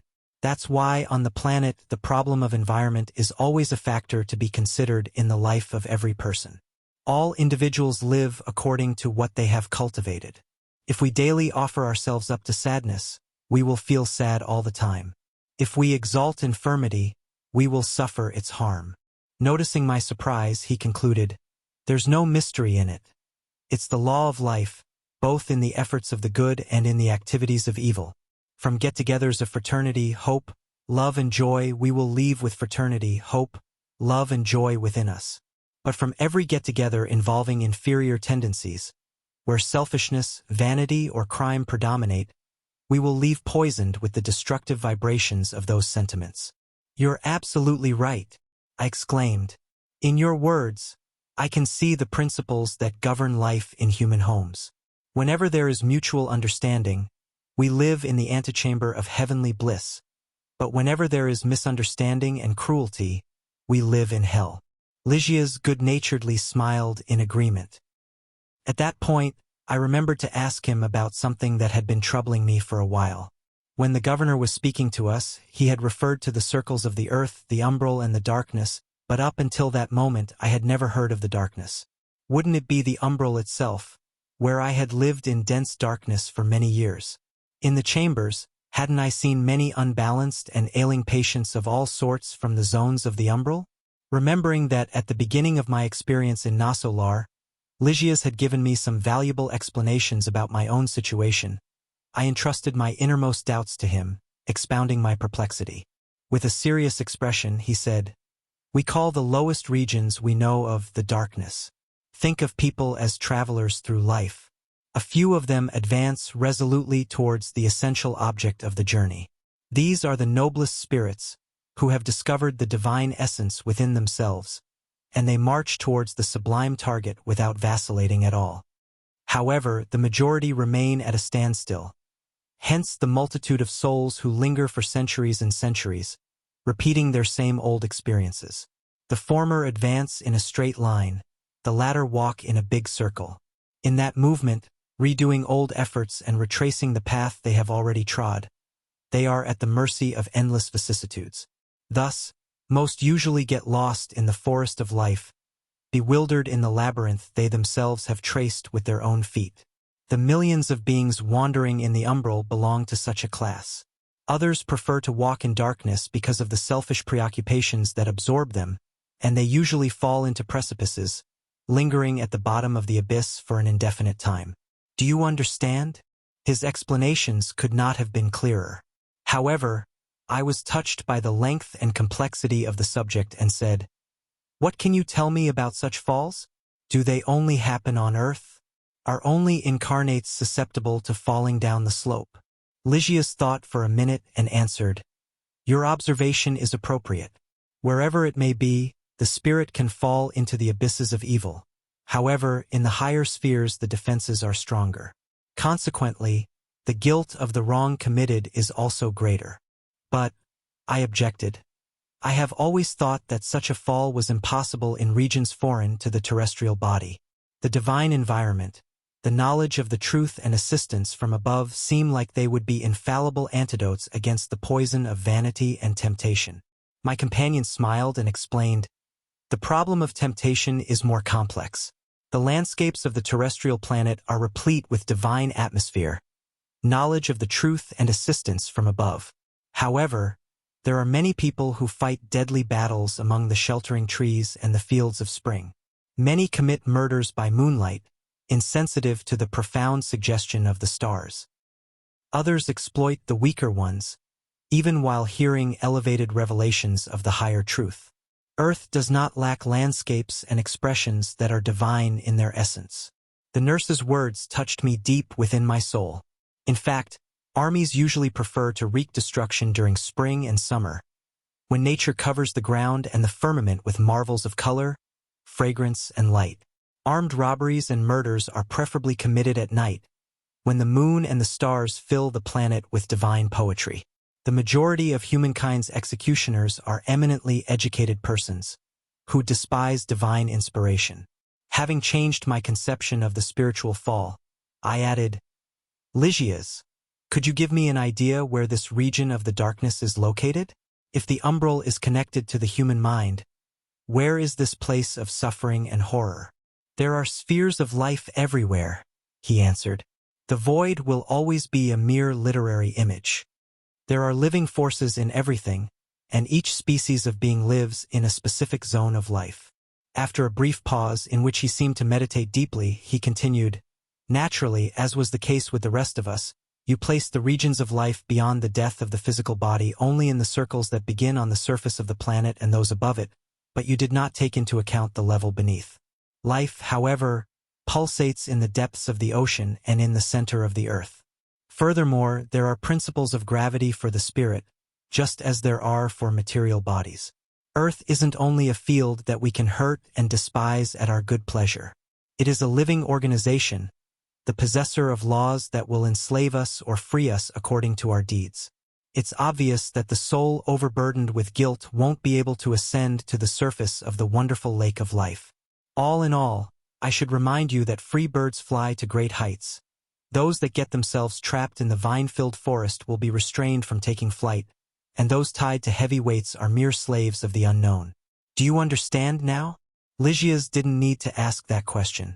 As it was being drawn before my eyes, I quickly analyzed the immense picture of purifying struggles in the lower zones of life.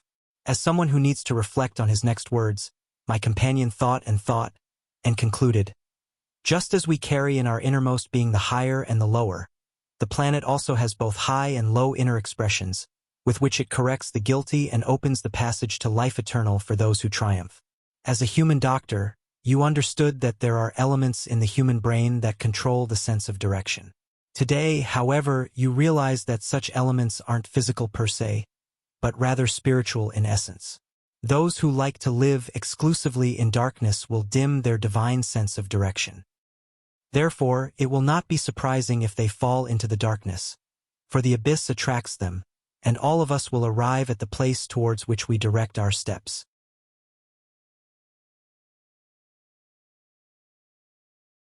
Chapter 45. In the Field of Music.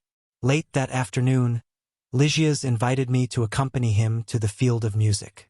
You should enjoy yourself a little, André, he said with kindness. Seeing that I was reluctant, he said, I'll talk to Tobias. Narcissa herself has taken the day off. Let's go. However, I perceived an odd inner phenomenon. In spite of my very few days on the job, I was already dedicating much love to those chambers. Minister Genesio's daily visits, Narcissa's company, Tobias's inspiring presence, and the camaraderie of my fellow workers had all spoken deeply to my spirit.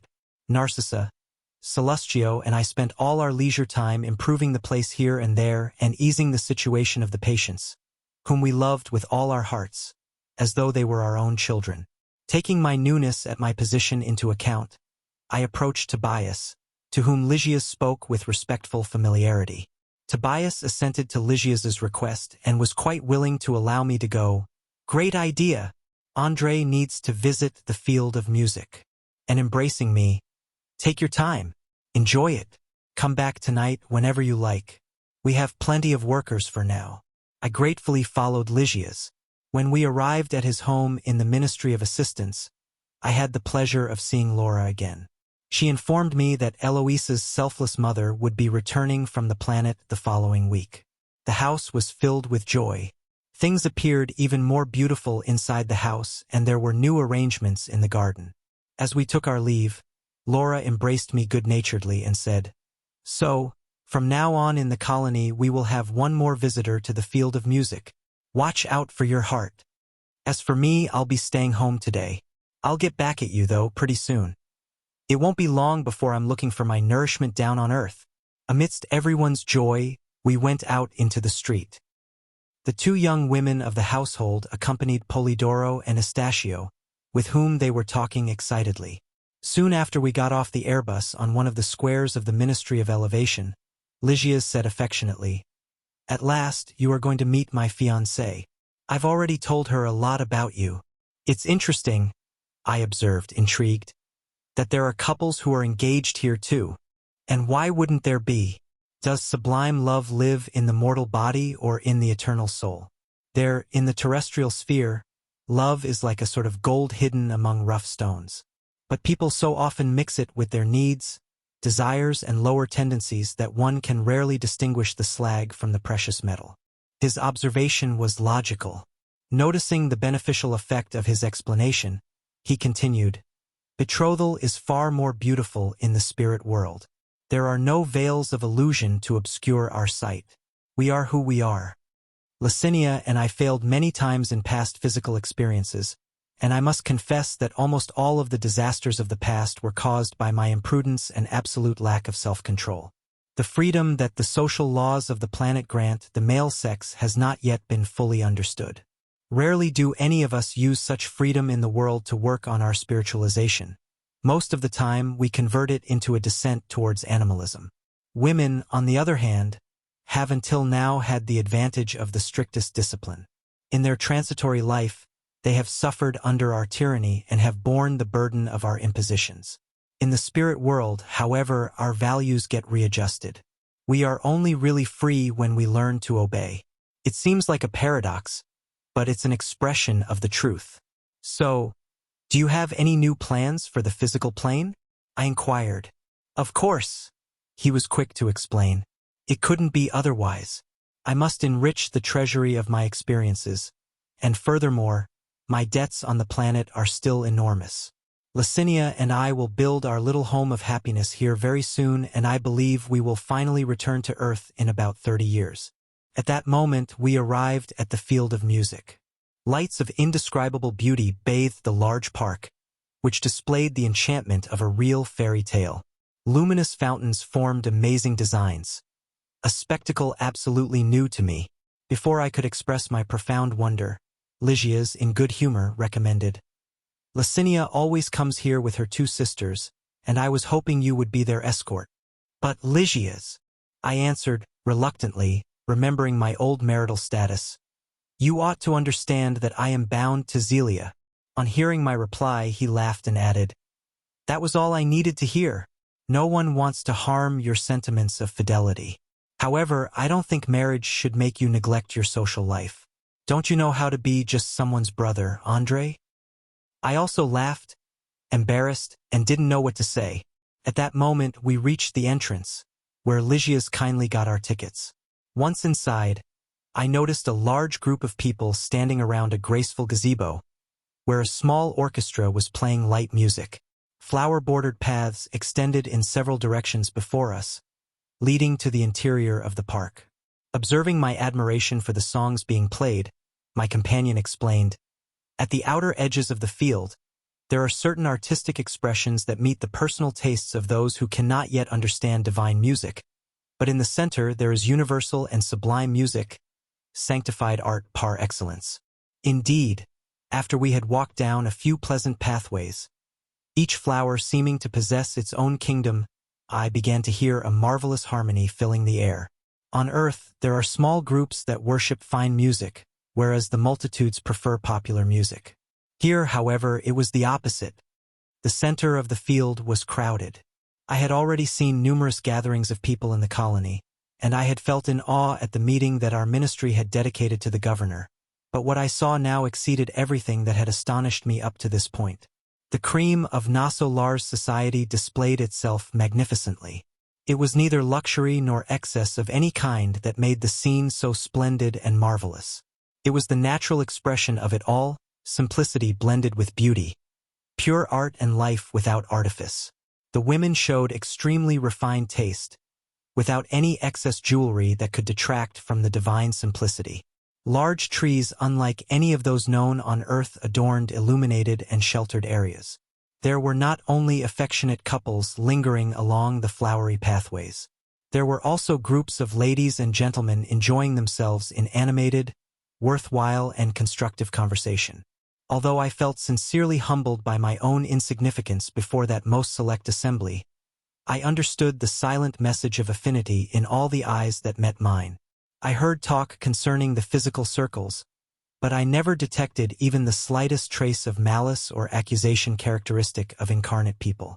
The discussions were about love, intellectual refinement, scientific research, and uplifting philosophy, but all the comments were positive and belonged to the higher sphere of mutual understanding, without any clash of opinions. I noticed that the wisest of them restrained the vibrations of their intellectual power, while the less endowed tried to raise theirs in order to acquire the gifts of higher knowledge. In numerous conversations, I heard references to Jesus and the gospel, but what impressed me most was the prevailing note of joy in all the discussions. Nobody remembered the Master with negative vibrations of useless sorrow or unjustified despondency. Jesus was remembered by all of them as the supreme instructor of visible and invisible terrestrial organizations. He was full of understanding and kindness, but was also conscious of the energy and vigilance necessary to preserve order and justice. That optimistic gathering fascinated me. Right before my very eyes was the concretization of the hopes of a great many truly noble thinkers of earth. Deeply awed by the sublime music, I heard Lysias say, "Our musicians act in harmony to absorb rays of inspiration from the highest planes, and Earth's great composers are sometimes brought to spheres such as ours, where they receive melodic expressions. They then transmit them to human ears, adorning the themes received via their own genius. The universe, André, is full of beauty and sublimity. The eternal and shining spark of life has its origin in God." However, the attendant from assistance wasn't allowed to continue. We were met by a graceful group. Licinia and her sisters had arrived, and we had to attend to the imperatives of amiable socialization.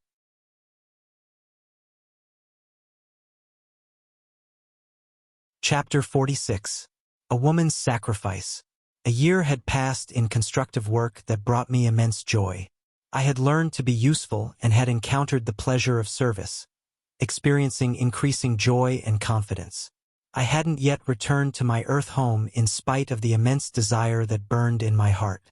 I had at times intended to ask permission to go there, but something always seemed to hold me back. Hadn't I received enough help already, and couldn't I always count on the kindness and esteem of all my companions? Consequently, I realized that if it were somehow useful, I would long ago have been sent to my former home environment. Thus, I had to wait for the go-ahead. Furthermore, although I was working hard in regeneration, Minister Clarencio was still the person responsible for my stay in the colony. Laura and Tobias never grew tired of reminding me of that fact. I had met with the benevolent Minister of Assistance many times, but he always kept silent about the matter. Moreover, Clarencio never changed his reserved attitude in performing duties regarding his authority. Only on Christmas, when I was involved in the festivities in Elevation, did he touch lightly on the subject, guessing how much I missed my wife and kids. After commenting on the joys of the night, he assured me that the day was not far off when he would accompany me to my familial nest. Deeply moved, I thanked him and good-naturedly awaited the time. But it was now September of 1940 and my dream had not yet come true. What comforted me was the certainty of having spent all my time in useful service in the chambers of rectification. I hadn't rested. Our duties went on without a break. I had become accustomed to helping the patients, and I had learned how to interpret their thoughts. I kept in touch with poor Elisa, indirectly guiding her to better endeavors. Nonetheless, to the degree that my emotional balance consolidated, my anxiousness to meet my loved ones once again became more intense. I missed them so much, and it hurt me deeply.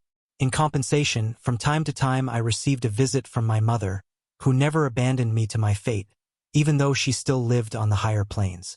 The last time we had met, she said she intended to tell me all about her new plans.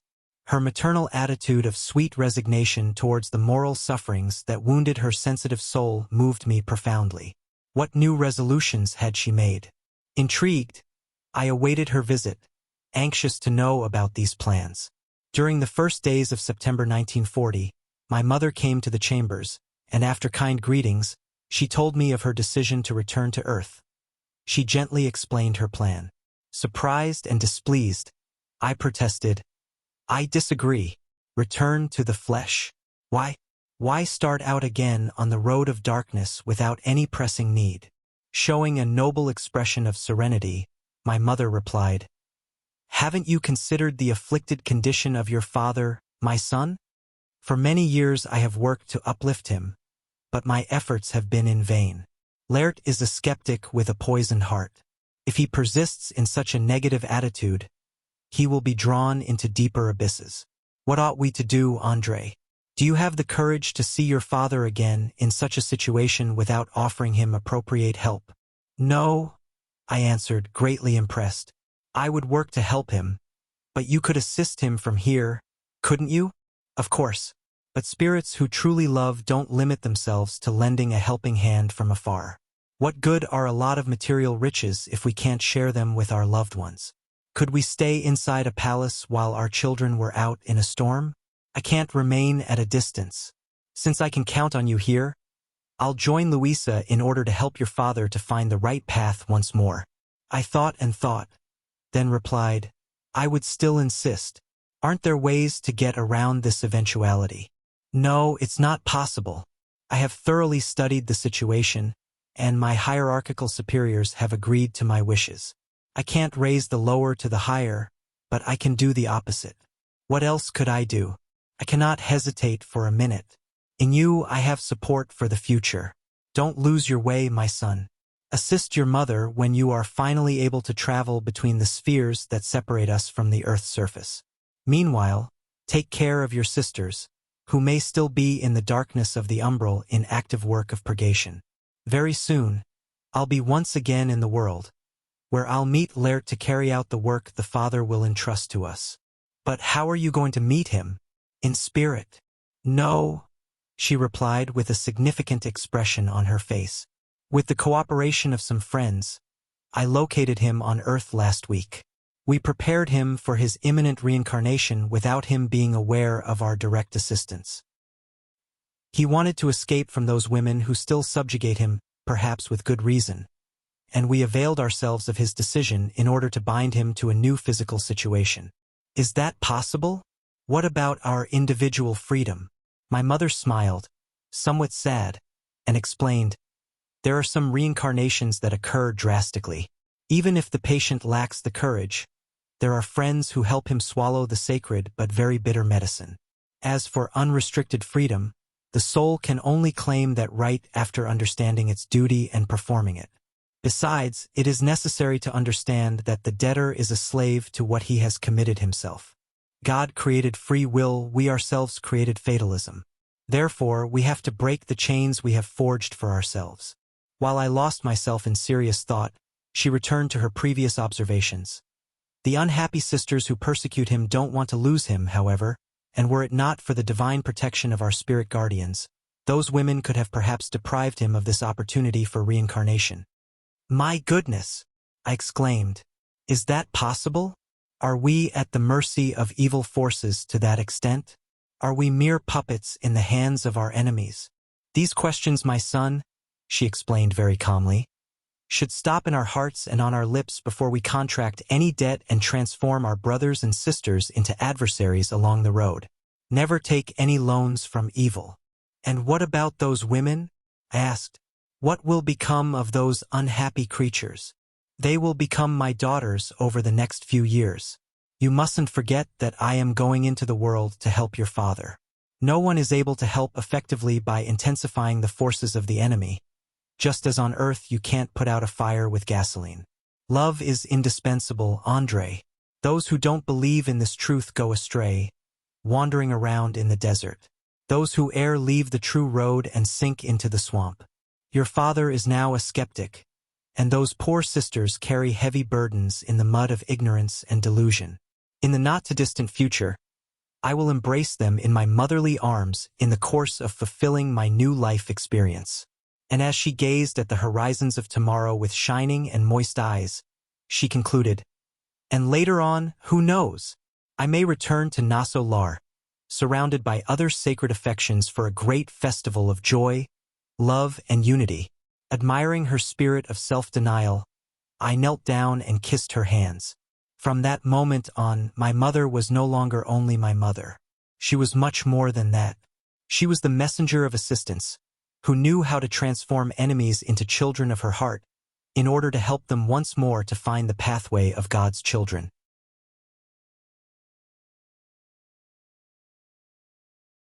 Chapter 47. Laura's Return.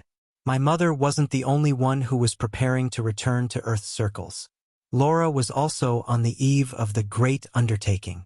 Informed of the event by some of my companions, I joined in a demonstration of affection and appreciation that a number of workers, particularly those in assistance and regeneration, were giving to the noble lady on account of her return to the human experience. The loving tribute took place on the night when the accounting department gave her a complete report of her entire service in the colony. It is impossible to translate into ordinary words the spiritual significance of that intimate celebration. The enchanting residence was full of melody and light. The flowers looked even more beautiful. Several families had come to honor the friend who was about to return. The majority of the visitors offered her their farewell wishes and then quickly took their leave. However, her closest friends remained until late at night. Thus, I had the opportunity to hear curious and wise observations. Laura seemed more circumspect, more serious. I noticed that she had to make an effort to share in the general optimism. In the crowded living room, she explained to the accounting department representative, "I don't think I'll be around for more than 2 days. I've already finished the procedures at Elucidation's preparation services." And with a somewhat sad look, she concluded, "As you can see, I am ready."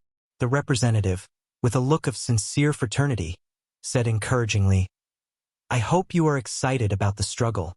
It's a glory to return to the world in your condition. You have thousands and thousands of hours of service in your favor in our community of over 1 million fellow spirits. Besides, your children will greatly stimulate you from here." "All that is definitely comforting," Laura said without disguising her inner concern. "But we must understand that reincarnation is always a mission of the utmost importance. I know that my husband has preceded me in the enormous effort and that my beloved children will be my constant friends. Yet, come now, don't get caught up in conjecture." Minister Genesio interrupted. "We must trust in divine watchcare and in ourselves. The resources of providence are unlimited. We must break the dark glasses that give us the picture that the physical landscape is a bitter exile. Don't think of possibilities of failure. Visualize only the probability of success. Furthermore, it's only fair for you to count on us, your friends, who will not be far away, as far as vibratory distance is concerned. Think of the joy of helping old friends and reflect on the immense glory of being useful." Laura smiled, looking more encouraged, and remarked, "I have asked for the spiritual assistance of all my friends so that I may keep sight of the lessons I have learned here. I know that the earth is full of divine greatness. We just need to remember that our sun here is the same one that nourishes incarnates. Even so, my dear minister, I fear the temporary oblivion that befalls us. I feel like a patient who has just been healed of many wounds. In fact, the wounds don't hurt anymore, but their scars remain. The slightest scratch would be enough to return me to infirmity." The minister mouthed a gesture of understanding the meaning of her assertion and said, "I'm aware of what the darkness of the lower inner sphere represents, but courage is essential, and you must proceed. We will help you to work much more for the good of others than for your own self-satisfaction. The greatest danger has always been to linger in the complex temptations of selfishness. Here," she continued wisely, "we can count on the spiritual vibrations of most of the inhabitants, who have nearly all been educated according to the lessons of the redeeming gospel. And even though old weaknesses may creep up to the surface of our thoughts, we can find a natural defense in the environment here. On Earth, however, our good intentions are like a mere flickering flame in an immense sea of aggressive forces." "Don't say that," interrupted the benevolent minister. "Don't attach such importance to the influences of the lower zones. That is like arming the enemy so that he can torture us. The field of ideas is also a battlefield.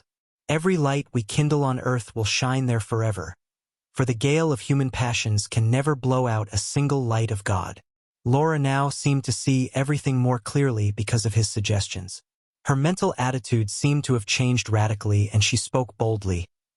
"I'm convinced that your visit has been providential. I needed to have my spirits lifted. I only lacked your exhortation. It's true, our mind is a constant battlefield. We must annihilate the evil and darkness within us, surprising them in the trenches without giving them the importance they claim." "Yes, now I can see your point." Genesio smiled, satisfied, and added, "Within our individual world, each idea is like a separate entity. We need to think about this. If we nourish the elements of the good, they will impel us towards our happiness and will be our armies of defense. On the other hand, if we nourish any element of evil, we build a safe haven for our worst enemies." At this point, the accounting department representative remarked, "We can't forget that Laura is returning to Earth with extraordinary spiritual credit. Just today, the government office sent a note to the Ministry of Assistance, recommending that the technical staff from reincarnation take the utmost care in dealing with the genetic elements that will shape our sister's new physical organism." "Ah, that is true," she said. I asked for such a measure so that I wouldn't have to be subjected too much to the laws of heredity. I've been very worried about the bloodline. Notice, said the representative eagerly, that your merit in Nosso Lar is so great that the governor himself has determined direct measures. So, don't worry, my friend, said Minister Genesio with a smile. You'll have several companions at your side working for your welfare. Thank God, Laura exclaimed, comforted. I only had to hear you. I only had to hear you. Lygias and his sisters, now including the kind and benevolent Teresa, displayed sincere joy. My mother needed to forget her worries, the devoted attendant from assistance commented. After all, we won't be asleep up here. You're right, she concluded. I'll cultivate hope, and will trust in the Lord and in all of you. From then on, all the comments entailed confidence and optimism. No one talked about her return to Earth except as a blessed opportunity to learn and to do the good. As I took my leave late that night, Laura said in a maternal tone of voice, Tomorrow night, André, I'll be expecting you. We'll be having a small, intimate, friendly gathering. The Ministry of Communication has promised us a visit from my husband. Although Ricardo is already in a physical body, he will be brought here via the fraternal aid of some of our fellow spirits. I'll be saying goodbye tomorrow. Please, come. I thanked her, deeply moved, and made a great effort to keep back the tears welling up in my heart from missing her already.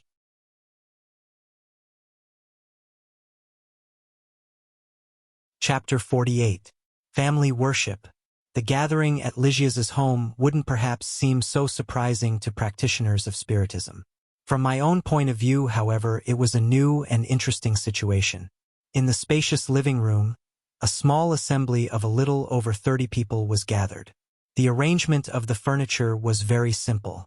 Comfortable chairs were placed in rows of 12 before a platform, where Minister Clarencio acted as the director, surrounded by Laura and her children. About 12 feet away, there was a large crystalline globe about 6 feet in diameter, and whose lower part was wrapped in wires connected to a small apparatus that resembled a loudspeaker. Many questions were dancing around in my mind. Everyone had taken their seats in the large room, but I noticed fraternal conversation occurring in various groups. Sitting beside Nicholas, an older worker from the Ministry of Assistance and a close friend of Lygias's family, I dared to ask him a question. This friendly companion readily answered, We're all set and just waiting for the order from communication. Our brother Ricardo is still in his childhood, so it won't be difficult for him to leave his physical ties for a few moments. Will he actually come here? Why not? Not all incarnates are chained to the soil of the planet. Like homing pigeons, which often spend much time flying on duty between two places, there are some incarnate spirits who live going back and forth between the two worlds. And pointing to the apparatus in front of us, he said, That is where he will appear to us. Why a crystalline globe? Couldn't he show himself without it? I asked curiously. It's important to remember, Nicholas said thoughtfully, that our emotions can transmit forces that are likely to be disturbing to the spirit. That crystalline chamber is made of insulating material, which our mental energies cannot penetrate. At that moment, workers from communication called Lygias to the phone. The time had come. We could finally begin the culminating work of the meeting. It was 40 minutes past midnight, according to the clock on the wall. Noticing my questioning look, Nicholas said in a low voice, Only now is it quiet enough in Ricardo's new home on Earth. The whole house is at rest and his parents are asleep, and in his new phase, he is not totally confined to the cradle. Nicholas was unable to continue. Minister Clarencio rose and asked for a true homogeneity of thoughts and a real fusion of sentiments. Everyone fell silent and Clarencio offered a simple but moving prayer. Then, Lygias played a melody on his zither, filling the air with profound vibrations of peace and enchantment. Right afterwards, Clarencio spoke again. Brothers and sisters, he said, let us all now send Ricardo our message of love. Next, I was surprised to observe that Laura's daughters and granddaughter, accompanied by Lygias, were leaving the platform. Judite, Iolanda and Lygias took their position by their respective instruments. The piano, the harp and the zither, while Teresa and Eloisa added their voices to form a gracious family ensemble. Melodious chords formed the echoes of a soft melody, and the music rose, gracious and divine, sounding like the celestial cooing of heaven. I felt myself being elevated to sublime spheres of thought when I heard silvery voices filling the room. Lysias and his sisters were singing a marvelous song they had composed. Using only human words, it is difficult to phrase the meaningful stanzas, which were so full of spirituality and beauty, but I will try to do so in order to show the richness of affections on the planes of life that extend beyond death. Dear Father, when the night brings the blessing of rest, receive, gentle Father, our affection and devotion. While the stars sing in the light that renders them pale, come and join in our prayer the voice of your heart. Do not worry on the road filled with shadows of oblivion. Do not let suffering hurt you. Do not wound yourself in evil. Fear no earthly pain. Remember our alliance. Preserve the flower of hope for immortal bliss. While you sleep in the world, our awakened souls recall the dawn of this higher life. Look to the cheerful future, wait for us, who one day will return to the joy of the garden of your love. Come to us, generous Father. Return to the peace of our nest. Turn to the lights of the path, even though only in your dream. Forget, for a minute, the earth and come to sip the pure water full of consolation and tenderness from the founts of Nosso Lar. Our home has not forgotten you. The sacrifice, the goodness, the sublime clarity of your lessons in morality. Come across the dense darkness. Defeat the flesh, dear Father. Climb to the top of the mountain. Come to join us in prayer. At the last words of this beautiful composition, I noticed that the globe was beginning to fill with a milky grayish substance, and soon displayed the friendly figure of a middle-aged man. It was Ricardo. It is impossible to describe the sacred emotion of the family as they lovingly greeted him. After having addressed his wife and children specifically, the newly arrived gave us a friendly look and asked us to repeat the pleasant filial song, which he listened to bathed in tears. When the final strains had ended, he said, "Oh, my children, how great Jesus' goodness is! He has crowned our family gospel worship with the supreme joys of this night. In this room we have together sought the path of the higher realms. Many times we have received the spiritual bread of life, and it is still here that we meet again for holy incentive. How happy I am!" Laura wept discreetly. Lysias and his sisters also had eyes filled with tears. I perceived that the newly arrived Ricardo could not speak easily and had only a short time to stay amongst us. Everyone else probably had a similar impression, for I saw Judite embracing the crystalline globe and exclaiming caringly, "Dear Father, tell us what you want from us. Tell us how we can be useful to your devoted heart." Then, I saw that Ricardo looked intently at Laura and whispered, "Your mother will soon come and join me, my little daughter. Later, you shall all come as well. What more could I wish for to make me happy except to pray that the Master will bless us forever?" We were all moved to tears. When the globe began once more to show the same grayish color, I heard Ricardo exclaiming as he readied to say goodbye, "Ah, my children, I have something to ask you from the depths of my soul. Pray to the Lord that I may never have an easy life on earth, so that the light of gratitude and understanding may remain alive in my spirit." That unexpected request moved and surprised me at the same time. Ricardo spoke caring goodbyes to everyone as the curtain of grayish substance covered the whole chamber, which then returned to its normal appearance. Minister Clarencio prayed emotionally and the session closed, leaving us immersed in indescribable bliss. I started towards the platform to embrace Laura, as she was busy acknowledging her friend's many greetings. I wanted to express my deep impression and gratitude, but someone stopped me. It was Clarencio, who lovingly said, "André, tomorrow I'm going to accompany our sister Laura to the physical plane. If you like, you may come with us to visit your family." My surprise couldn't have been greater.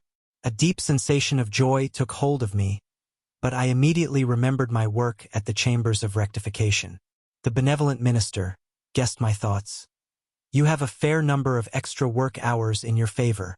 It won't be difficult for Genesio to grant you a week off after your first year of active cooperation." With intense joy, I thanked him, weeping and laughing at the same time. At last, I was going to see my beloved wife and children again.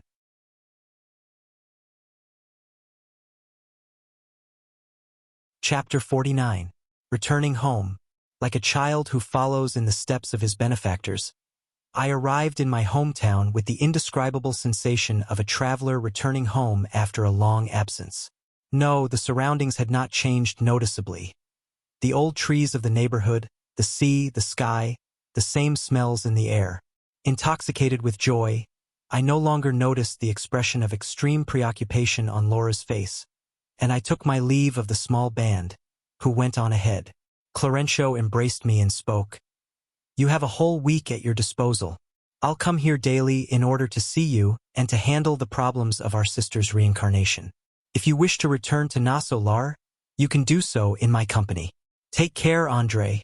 After a last goodbye to Lygia's devoted mother, I found myself alone, deeply breathing the air of times past.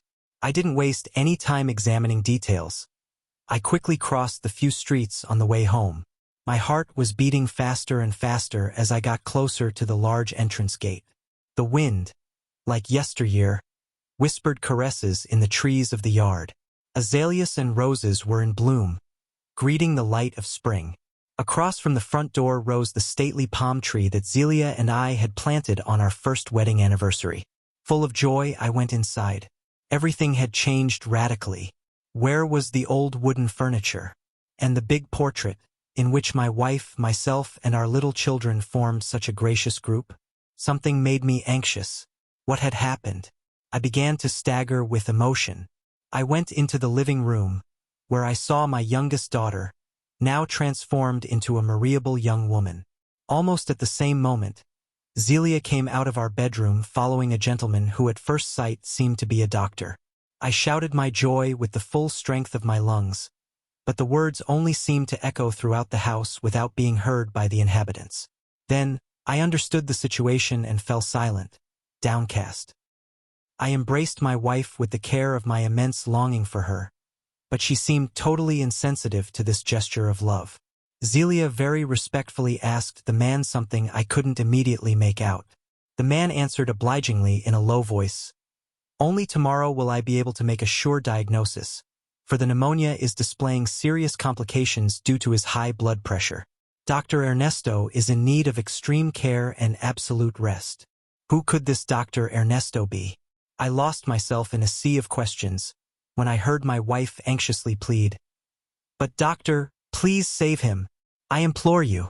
Oh, I couldn't bear a second widowhood. Zelia wept and wrung her hands in great anguish. A thunderbolt couldn't have struck me with greater violence.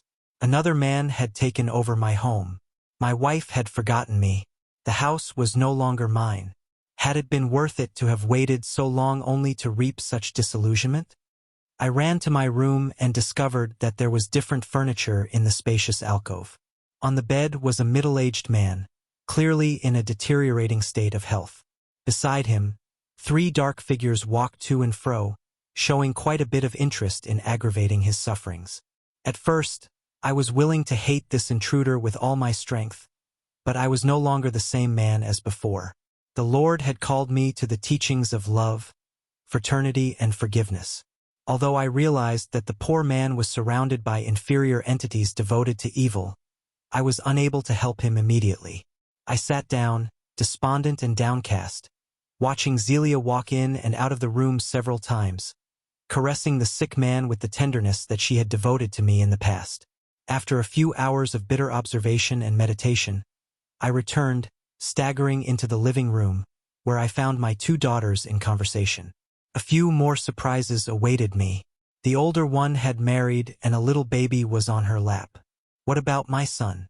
Where could he be?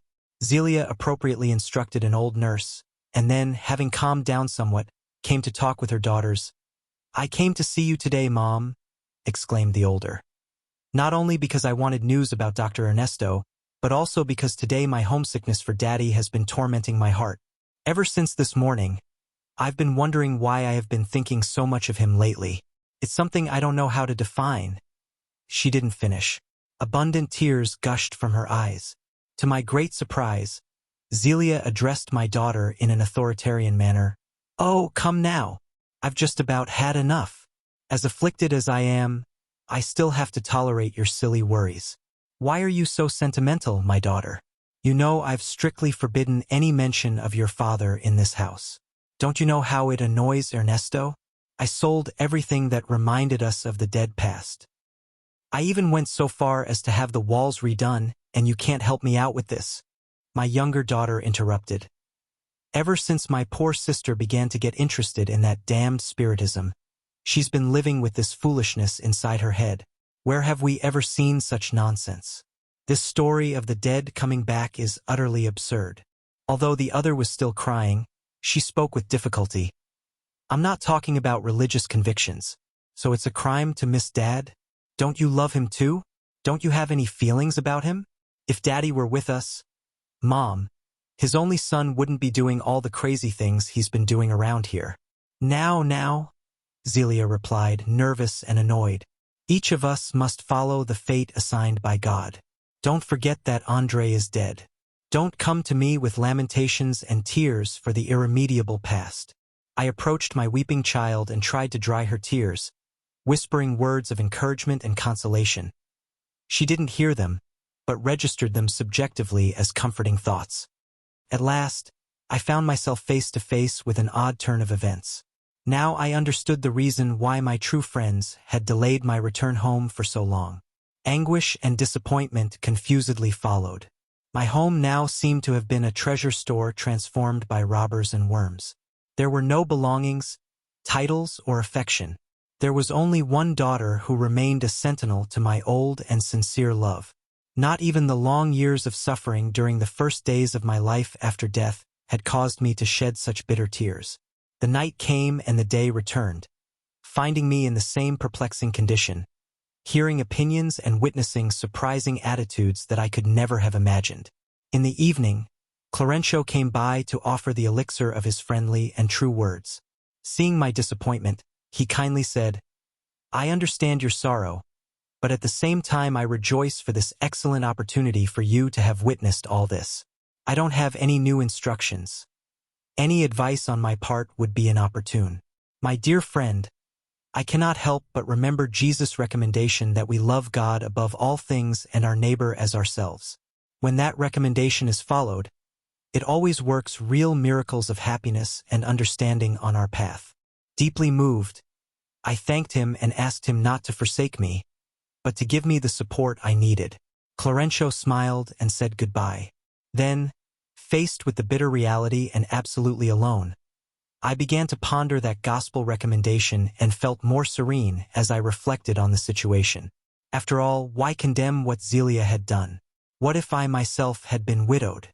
Would I have been able to bear prolonged loneliness? Wouldn't I have found 1,000 excuses to justify taking a new consort?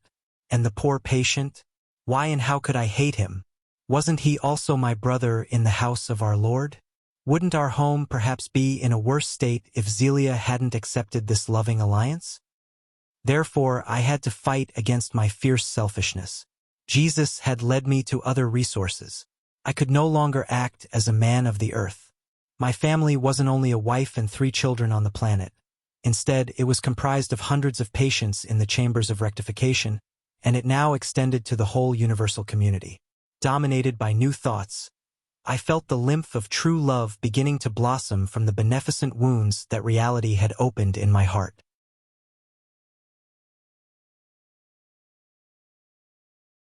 Chapter 50. A Citizen of Nosso Lar. On the second night, I felt exhausted. I began to grasp the value of spiritual nourishment through mutual love and understanding. Back in Nosso Lar, I had spent many days on active duty without ordinary food while training in the elevated work to which many of us dedicated ourselves. The presence of my dear friends, their displays of affection, the absorption of pure elements from the air and water had been enough. But here I found nothing but a dark battlefield, where my loved ones had become enemies. The precious reflections that Clarencio's words had inspired in me brought a certain peace to my heart. At last, I understood human needs. I was not Zelia's owner, but her brother and friend. Likewise, my children were not my property, but instead, my companions in struggle and achievement. I remembered that Laura had once affirmed that every creature in active service should proceed like a bee buzzing about the flowers of life, which represent noble souls in the field of memories, extracting from each one the substance of valuable examples in order to acquire the honey of wisdom. I applied her precious advice to my own case and began to remember my mother. Hadn't she sacrificed herself for my father to the point of adopting those unhappy women as her beloved daughters? Nosso Lar was replete with such edifying examples. Minister Veneranda had been working for centuries for the spirit group most closely connected to her heart. Narcissa sacrificed herself in the chambers to obtain a spiritual endorsement to return to the world on a mission of assistance. Hilda had defeated the dragon of the lower emotion of jealousy. And what about the expression of fraternity by my other friends in the colony? Clarencio had welcomed me with the devotion of a father. Lygia's mother had received me as a son, and Tobias as his brother. Each companion in my new struggle offered me something useful for building the different mental attitude that had begun to rise quickly within my spirit. I tried to distance myself from the obviously ungrateful dynamics occurring in that domestic environment. I decided to put divine love above everything else and to place the just needs of my fellow creatures ahead of my own personal sentiments. Still very tired, I went into the room of the sick man, whose condition was worsening by the minute. Zelia was caressing his face, and bathed in tears said, "Ernesto, Ernesto, have pity on me, my dear. Don't leave me alone. What will become of me if you die?" The sick man caressed her hands and responded with immense affection, despite his labored breathing. I prayed to the Lord for the strength I needed to maintain the right understanding, so I started regarding this couple as my brother and sister. I realized that Zelia and Ernesto loved each other immensely, and if I actually felt like the fraternal companion of both, I should help them with all the resources within reach. I began my work by trying to enlighten the unhappy spirits who were keeping a tight rein on the patient. However, the difficulty in doing so was enormous. I felt completely debilitated. During this emergency, I remembered one of Tobias's lessons when he had told me, "Here, in Nosso Lar, not all of us need an Airbus for transportation, because the more elevated inhabitants of the colony have the power of volitation at their disposal. Nor do all of us need communication equipment to converse over long distances, because we mutually maintain ourselves on a plane of perfect thought attunement. Those who are attuned in this way may use the process of mental conversation at will, regardless of the distance." I thought about how useful Narcissa's help would be, so I experimented. I concentrated in a fervent prayer to the Father, and in the vibrations of the prayer, I addressed Narcissa, asking for her help. I mentally told her of my painful experience, informed her of my intention of helping the couple, and insisted that she not forsake me. Then, the unexpected happened. After 20 minutes, more or less, when I was still asking for my friend's help, someone lightly touched my shoulder. It was Narcissa who had come to help. With a smile, she said, "I heard your appeal, my friend, and I have come." I couldn't contain my happiness. The messenger of the good observed the situation, understood the gravity of the moment, and added, "We have no time to lose." First, she applied comforting passes to the patient, freeing him from the dark spirits, who fled as if by magic. Then, she invited me firmly, "Let's go outside into nature." I followed her without hesitation, and noticing my inquiring look, she remarked, "Human beings are not the only ones who can receive and emit fluids. The same occurs in the forces of nature, in the various kingdoms into which it is divided. In the case of our patient, we need trees. They will help us effectively." Surprised at this new lesson, I silently followed her. After we arrived at a place where there were several enormous trees, Narcissa called someone with expressions I couldn't understand. Within moments, 8 spirit entities answered her call. Greatly surprised, I saw Narcissa ask them if there were any mango and eucalyptus trees in the neighborhood. After being informed by her friends, who were completely unknown to me, the nurse explained, "These friends are day-to-day workers of the plant kingdom." And noticing my surprise, she continued, "As you can see, there is nothing useless in our Father's house. Wherever there are those who need to learn, there are those willing to teach." And whenever a difficulty arises, providence shows up. The only unfortunate being in the divine work is the improvident spirit who has condemned itself to the darkness of evil. Within a few moments, Narcissa had blended a certain substance using the emanations of the eucalyptus and mango trees, and throughout the night we applied the medicine to the patient through his ordinary breathing and by absorption through his pores. The ailing man experienced remarkable improvement. Early in the morning, his doctor remarked, extremely surprised, "It appears that something extraordinary happened last night, a real miracle of nature." Zelia was radiant. The house was full of renewed joy. As for myself, I felt great jubilation in my soul. Profound relief and beautiful hopes reinvigorated my being.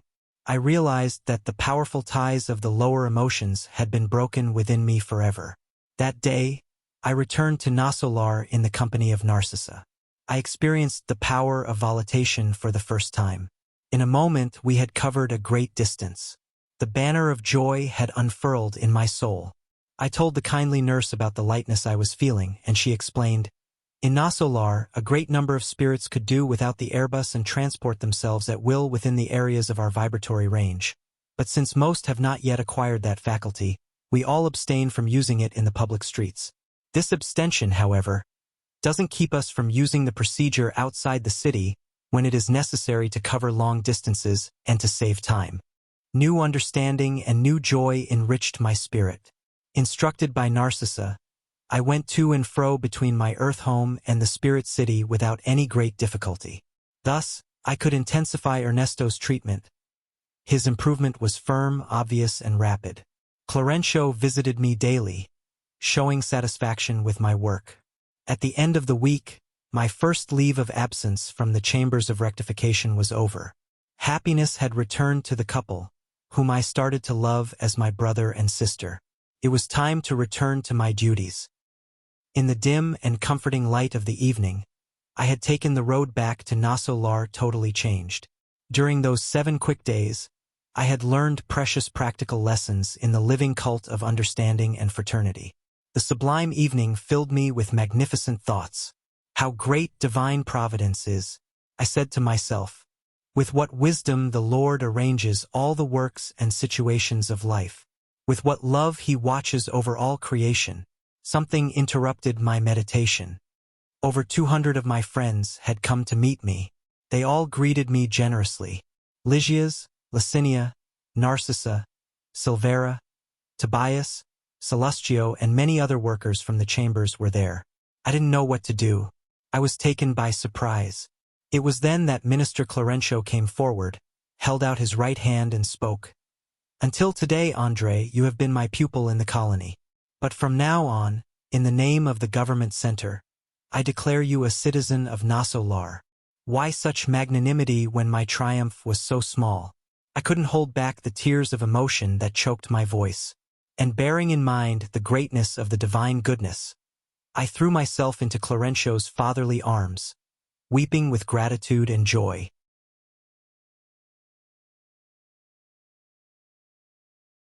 The end.